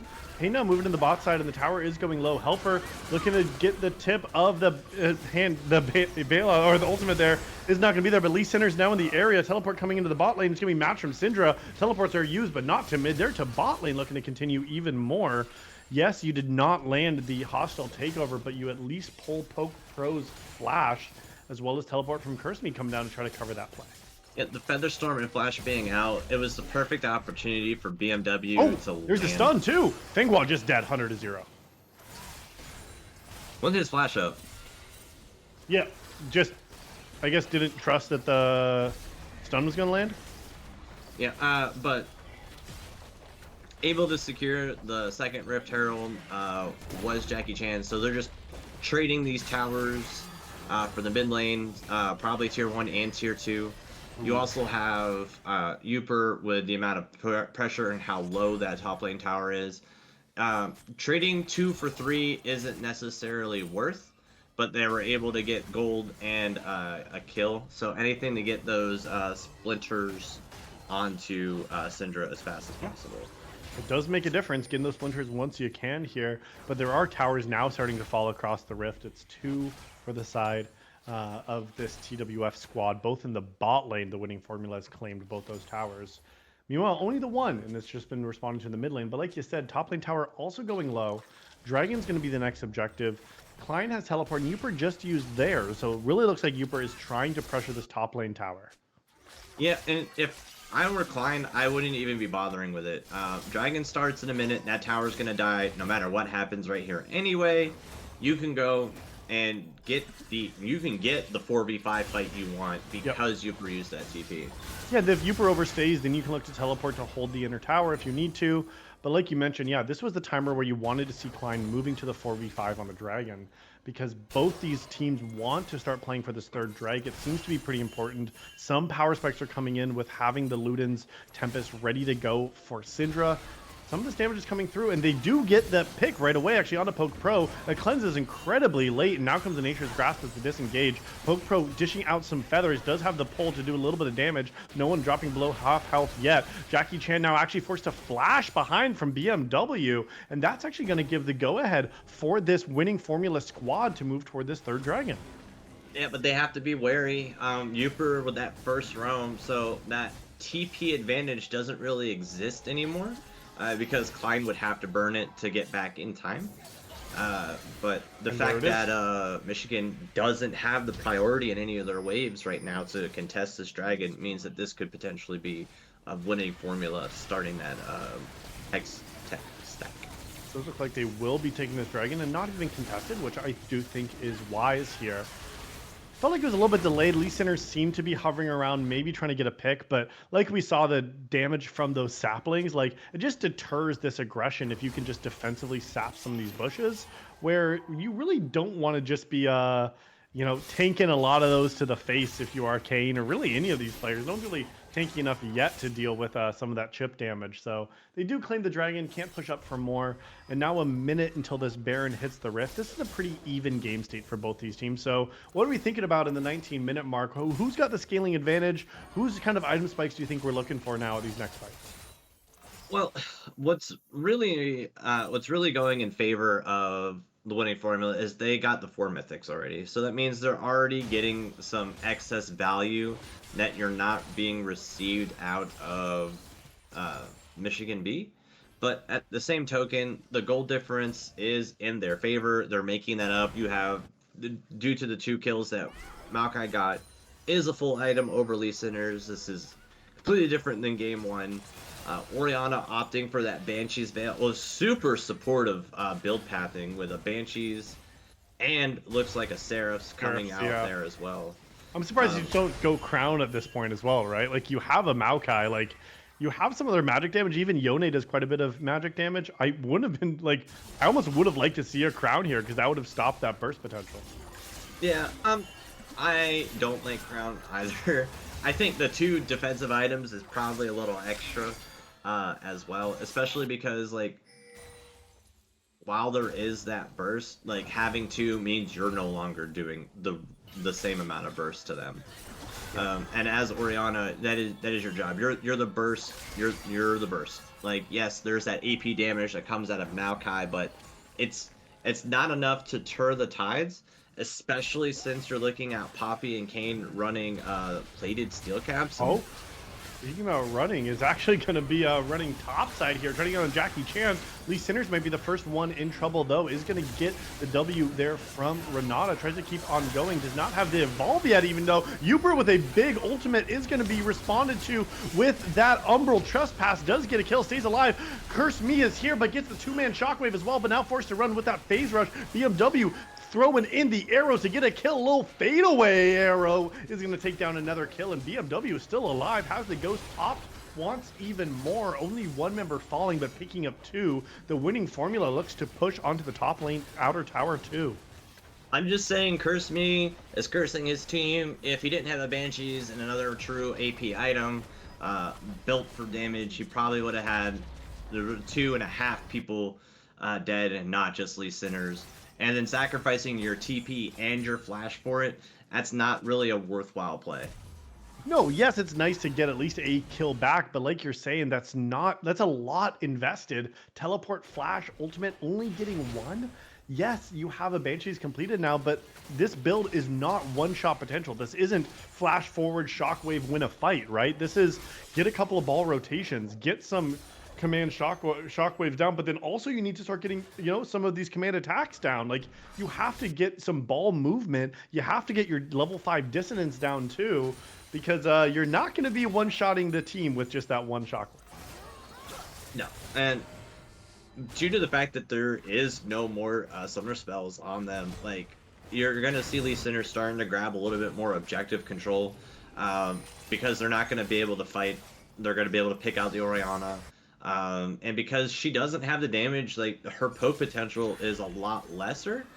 And then you're relying on saplings, which, while doing damage, yes, they have to be set up in advance. You can't just keep throwing him in the same bush and hoping to get results. Yep, absolutely. You need to start pushing that pressure just a little bit more as well. It's kind of like, throwing the same sapling and wanting something. Like, that poke also becomes more and more negligent as the game goes on. We're less than a minute until this next Dragon 2, and multiple items now come through for this Ashe. That Triforce is completed now. Yes, there's a Banshees for this Orianna, but that's not super critical. And we're just seconds away from this Dragon. 2 have been claimed for winning formula, and I want to see if they can try to push here to a soul point.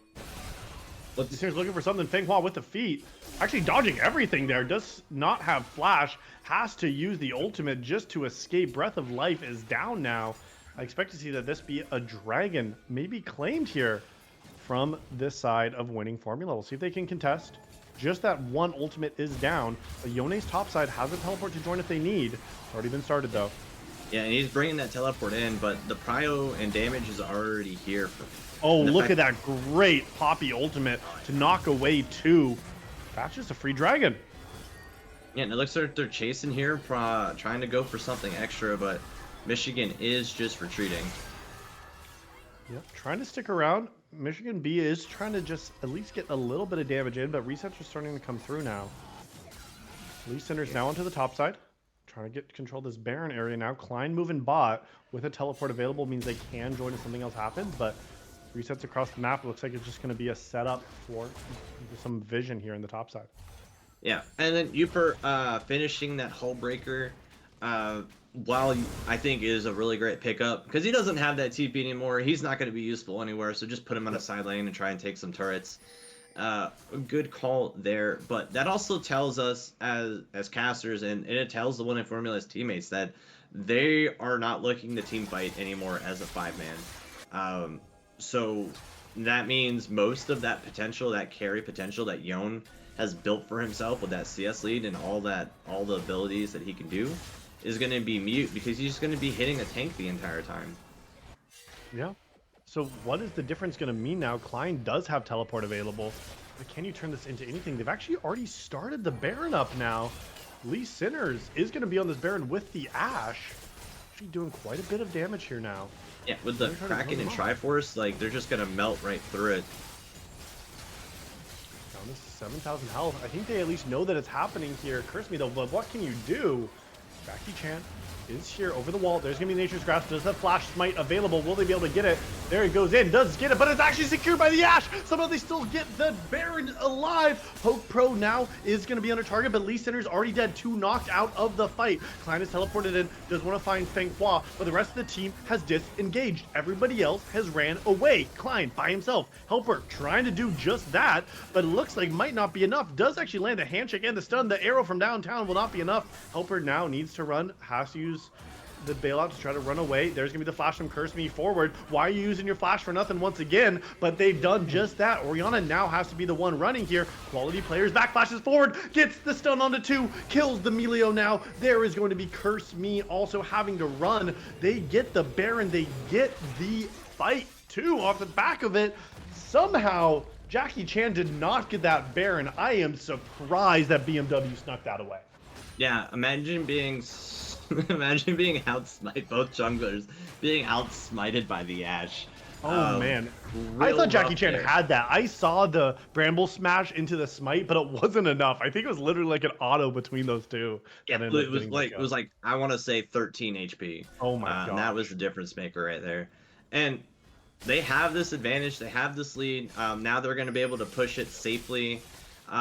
You also have Quality sitting at 100 splinters. You saw what he was able to do to Feng Hua right there. That's why you build damage and not support items on your AP carries. And he just got so much. He actually got a lot of value outside of that Shadow Flame as well, because Orianna pushes a lot, has a lot of shields, including the shield that she now has infinitely on herself.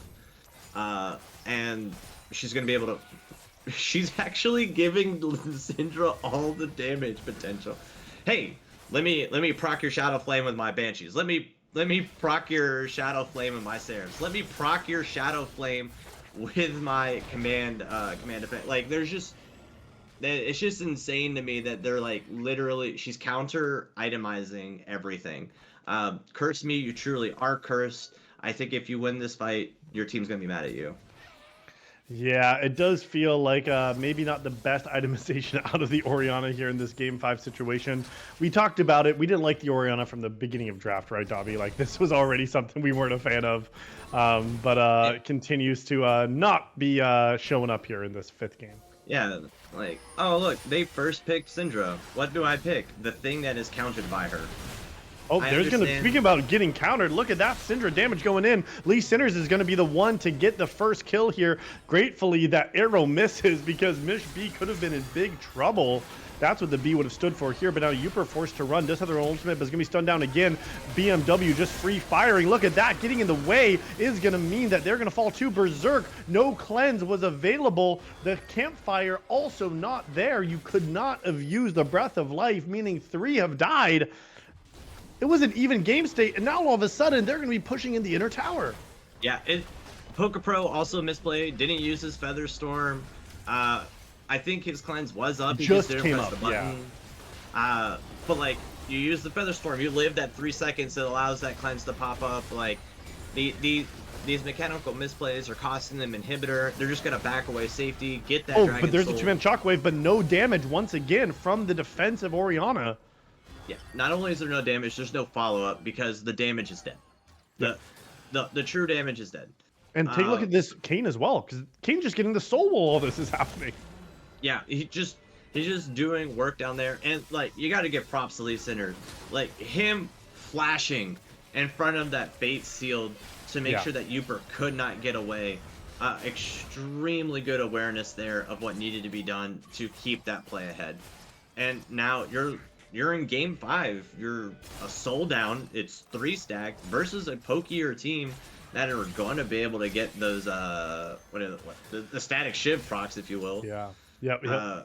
The slows, the damage, the chain lightning, absolutely.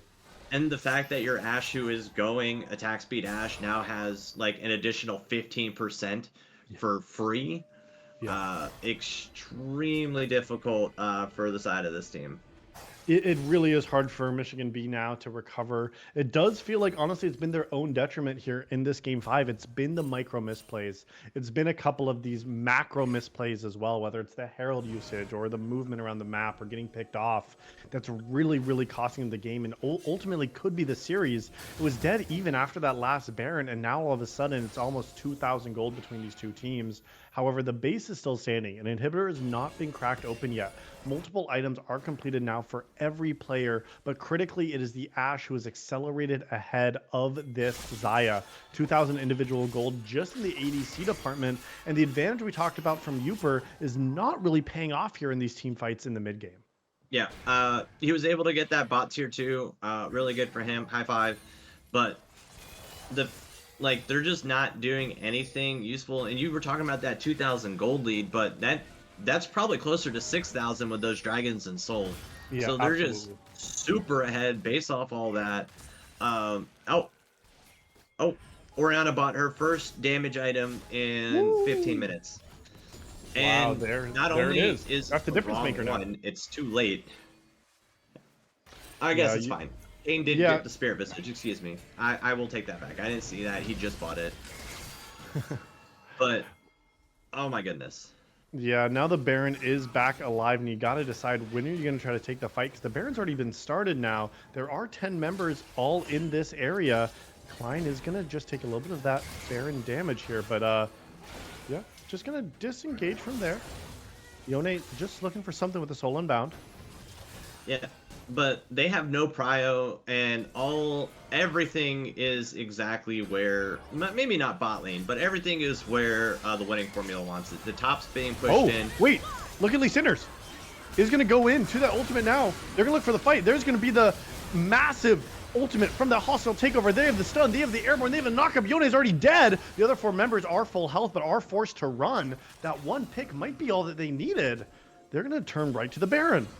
Yeah, and he is the majority of their damage, but like, it's also weird because he's fighting with Hullbreaker, so he's not getting. Oh, they're just peeling off of it. Helper's down to 1 health, super low, does get the shield. Poke Pro had no ult, no flash, no cleanse, is dead.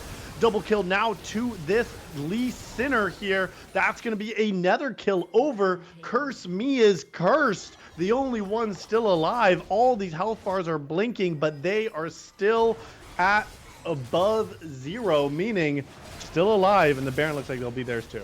Yeah, I mean, it's like, it seems like Curseme's playing for KDA at this point. The 2 defensive items not helping the teammate out while they're going forward to contest.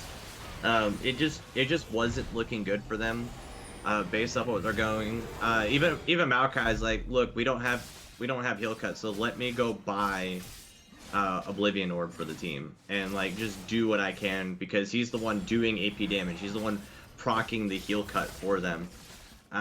There's just something to be lacked about Michigan. I wasn't here for the first 3.5 games, but it just, I don't know. Yeah, I mean, and honestly, I think it does go down to just some of this, you know, getting tired and the mental piece of it, of like, you've played 5 games of League of Legends today that have you all trying to keep this communication, and things are going to start falling apart. Games 2 and 3 looked great for Michigan B, and I even thought going into game 4 they might have had it. But you have to dig deep. You have to find what it is. And you're right. Whether it's the drafting, whether it's the execution in the game, Michigan B has not looked like as strong of a team as they did earlier on in the series tonight. And they got a lot to worry about. Soul, Elder Soul is coming up. Elder Dragon, not Soul. Yeah, Elder Dragon could be the end of the game. It's a minute till it hits the Rift, and the Baron will still be on these winning formula members. So this is going to be all 5 members now from winning formula, just trying to bait in the bush, see if anybody is going to face check. They have great vision. They have pink ward. They're marking these entrances here. One pick could be all it means. We saw what happens when Uper died last time. Yeah, he wasn't able to use his Fate Seal to get out. He was CC locked the entire time. Didn't have his flash up then, but he does now. But I don't think he's going to be the prio target with Poker Pro and Kurzme both not having flashes. And then Jackie Chan not having his, being the front line. Lee Sinners looking for 2 members is going to get spotted out, but Lee Sinners might still be looking for something. Does miss the knockup as well. The team is starting to collapse now. does not even matter. 10 seconds now till the Elder Dragon. 5 members now going to retreat. Baron available for a minute still. But they don't even care about the Baron. They want to look for the fight. And they got all this vision control set up too. But this is not where you want to fight. Oh, quality player actually fighting the foe. Look at that damage. Level 16 Unleashed Power just pops Uper. And now in a 4v5, they know they cannot fight. Michigan B is forced to run. They have to give the Elder. They have to concede everything. They just need to try to hold on to their Nexus in prayer. Yeah, I think that's all she wrote. You have the Elder Dragon pushing forward. Uper's dead for the next 35 minutes. There's no inhibitor tower mid lane. That'd be wild. Yeah, I think this game is about a minute away from being over, just based off how everything is going. It'd be really horrific if the winning formula couldn't close out. Oh, that's going to be a Enchanted Crystal Arrow does miss, but they do have a wave still available. The inhibitor has gone down. Has to be a giant shockwave, but they're stunned up. Curse can't move. Curse is dead. The other 2 members are forced away. There's going to be the Feather Storm, but they're going to get stunned up too. The cleanse means absolutely nothing. Poke Pro is dead for 50 seconds. Yone is spawning now, but the Nexus is already under fire. They have the Elder. They have the game. It looked close. They had their backs up against the wall, but this is looking like it's going to be the winning formula. Coming back in, just playing with their food, using that Elder Dragon, getting the final kills. All 5 members are dead. They say, get off my screen. This is my game. This is my series. And it's going to be a victory for team winning formula. Yeah, and we were talking about Lee Centers and quality all game, but BMW, the quiet carry down there, Undead in that last game is really well executed from him. And the fact that Helper only had like great ultimates, was able to keep them alive, and just played overall very well, took them negate any type of engage that was coming at them. Yeah, and very clean game number 5. It felt like they played back to their strengths. Felt a little bit suspicious there from the draft, but it was ultimately executed successfully on. And a big victory and a big win to punch their ticket here to the finals of the Dominate Fall League here on Risen Esports. Yeah, their draft kind of left a lot to be desired. In the nicest way possible, they countered themselves really badly. They're like, I still don't. I'm going to keep bringing it up. The Orianna pick was terrible, especially after the B1 Syndra. You could have played anything into it that would have been better. They talked about the Ari, who is really well into it, just because she has a lot of that mobility that moves around, and it will probably be more impactful, even in this team, with what you want to do going for a pick. They didn't play around the command shockwaves. They were always being caught out, and we didn't build damage until 36 minutes or 32 minutes into the game. Well, let's take a look here at that post-game breakdown of game number 5. It was a dominant fashion win here for this winning formula team. They found the winning formula in this series tonight as well, and then we can take a look at those final builds. You're right. Very defensive from Curse, and take a look here. It was red in the mid game, but all blue to close it on out from that side there, 17-6. Damage from Ori was still okay, highest on the team here, but not the damage they needed to take the victory. Yeah, I mean, your Orianna with 3 abilities to keep yourself safe with the itemization, you're gonna be able to deal out a little bit more, but at the same time, like you're not dealing out what could have been an additional like 10,000 gold, or just being able to be the person that the team needs to carry. Look at Xayah this game, like unimpactful the entirety of the map, and which is really not what you want as any AD carry going in. They were bullied completely in the bot side, they were weak sided, and then they didn't play around their win cons. And then the fact that Maokai, who had that early gold lead, they had that great early play, and that made you think that they were gonna start to snowball, did nothing with that lead. And unable to make his team close it out, even with the fact that they got dragons. Well, we got to give big credit to the victors of that series too, team winning formula. They were the ones who came out on top of that game. So we're going to just take a quick break as we set up an interview with one of the winning members of the winning formula here. And on the short side of this break, we'll get a chance to chat with somebody from this winning squad who's going to be pushing into finals next week. So we're going to take a quick break here, and then we'll get that interview set up and ready for y'all. So stay where you're at.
Okay. All right, we are back here now with the victorious jungler from the winning formula, Lee Sinners. Congratulations on that victory tonight. Thank you very much. That was quite the series. You started out dominantly, faltered a little bit there in those next couple of games, and then brought it back toward the end here. Yeah, first of all, just, now that you finish up that series, how's it feel to finish up 2 games victory to clutch out that best of 5? Feels really good. It also feels like I should go play more League because I played 22 games in the last 2 days. So like 5 games was like nothing, man. I was ready to queue it up again. Yeah, let's do a best of 7. I think y'all got to Yeah, keep it going. exactly. No, actually, genuinely, get them in here for a best of 7. That was such a banger series. Genuinely so fun. That's awesome. Well, I know that we can go all the way back to game 1. You had a great Heckram game. We saw you play it last week, 3 of the 4 games before it got banned away. You showed it game 1 and then it was on the ban table the rest of the night here. What was kind of, you never got to see the J4 either. How did you kind of find the winning solution with Kane? Because both the Talia, and I don't even remember what you played in game 2. The Maokai. The Maokai, also not good. What kind of happened there? Yeah, so I think we knew that we expected the Heckram to be banned like the entire series. So when we got it game 1, we were really happy, obviously, because we've literally picked and like it has been pick or ban for our team the entire season, like all the way through regular season.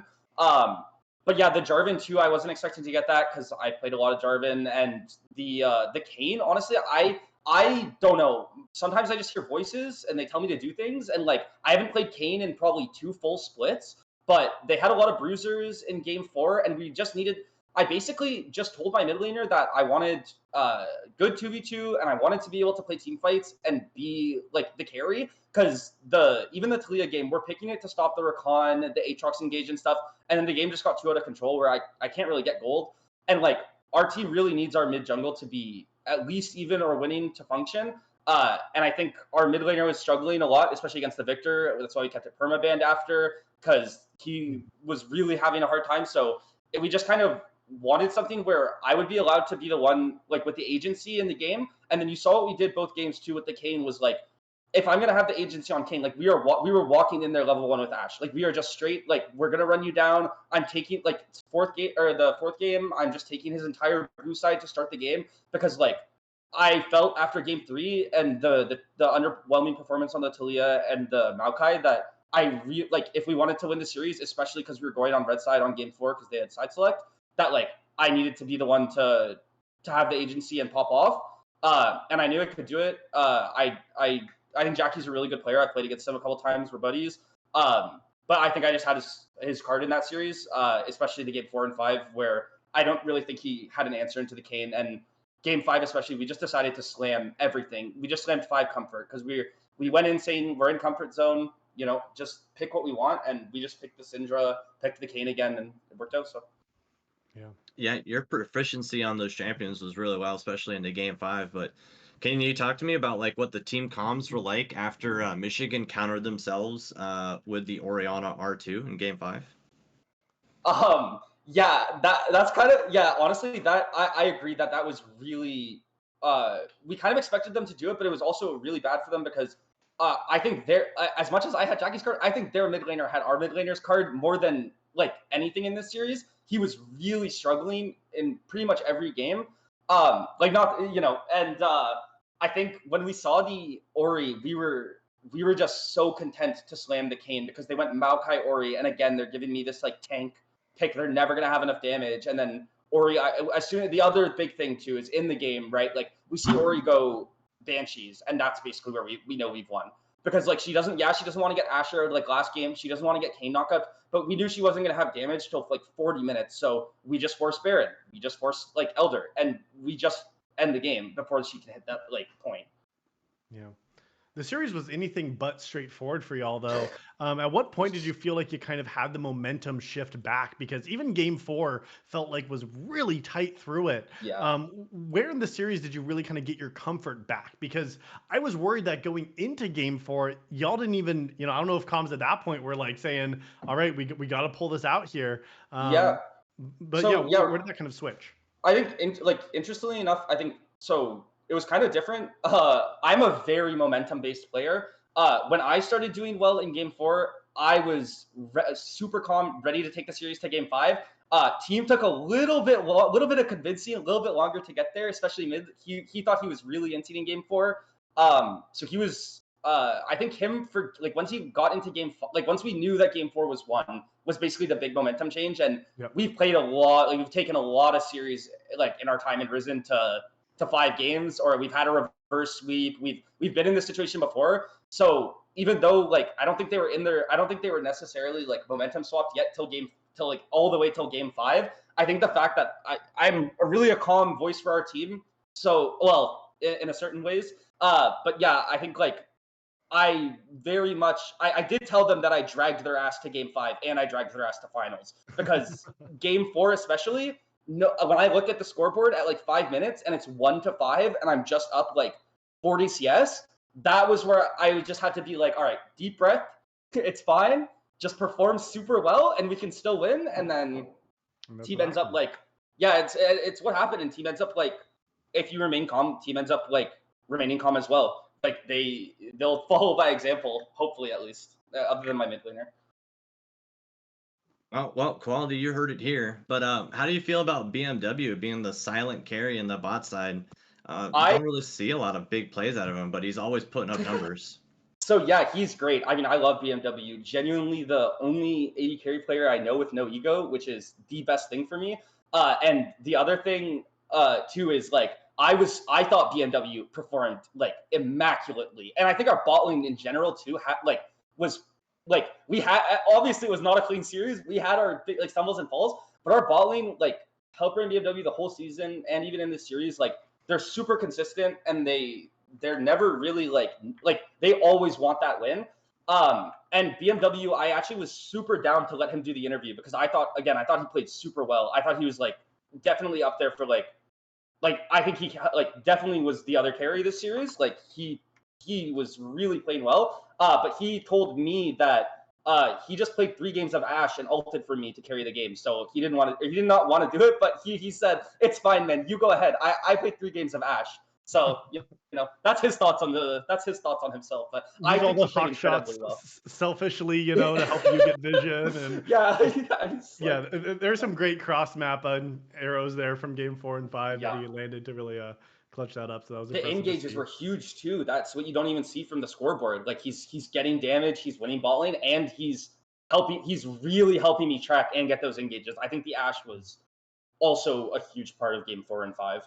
Like genuinely, probably. I think our drafts were. I think they were probably as good of a team as us. Definitely. Mhm. I think draft was really important that whole series. Like we were in call like we already had drafts planned and we were in call like theory crafting like what they could do and like drafts that we need to like change, like what we might need to change, because like there was just so like we knew they didn't ever want me getting the Jarvan or ever want me getting like any of my picks, so we just have to like play around that.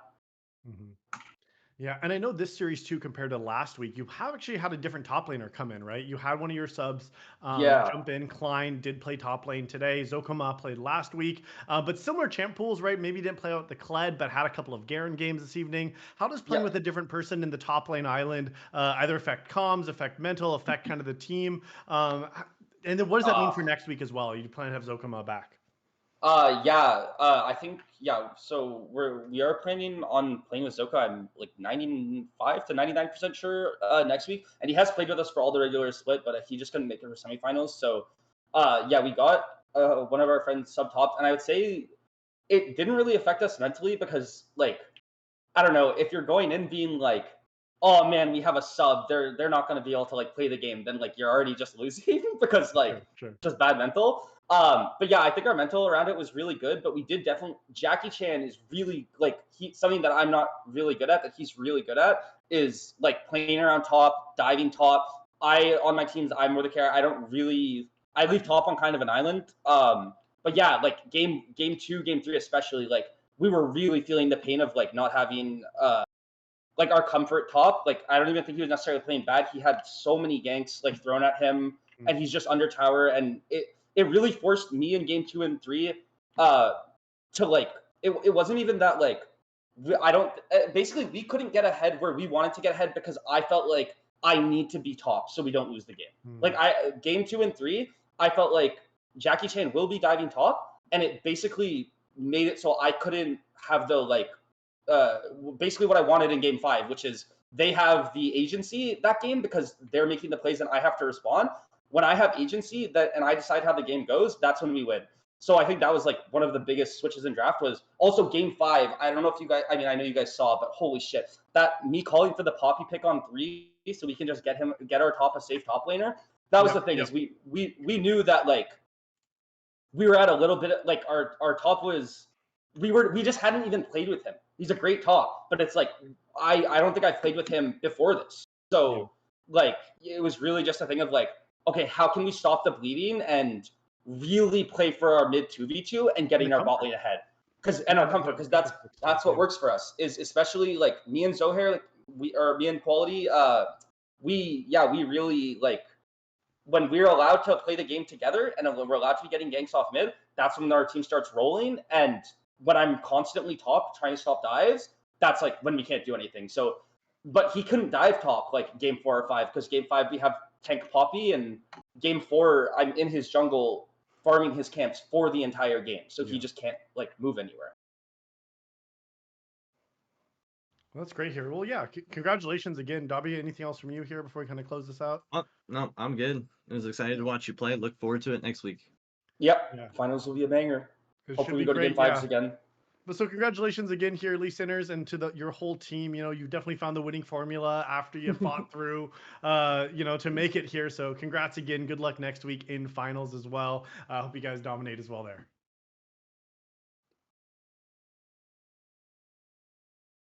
All right. So as we close out this evening, thank you to Dobby for jumping in here in the middle of game 4 to close it out. Appreciate that a lot.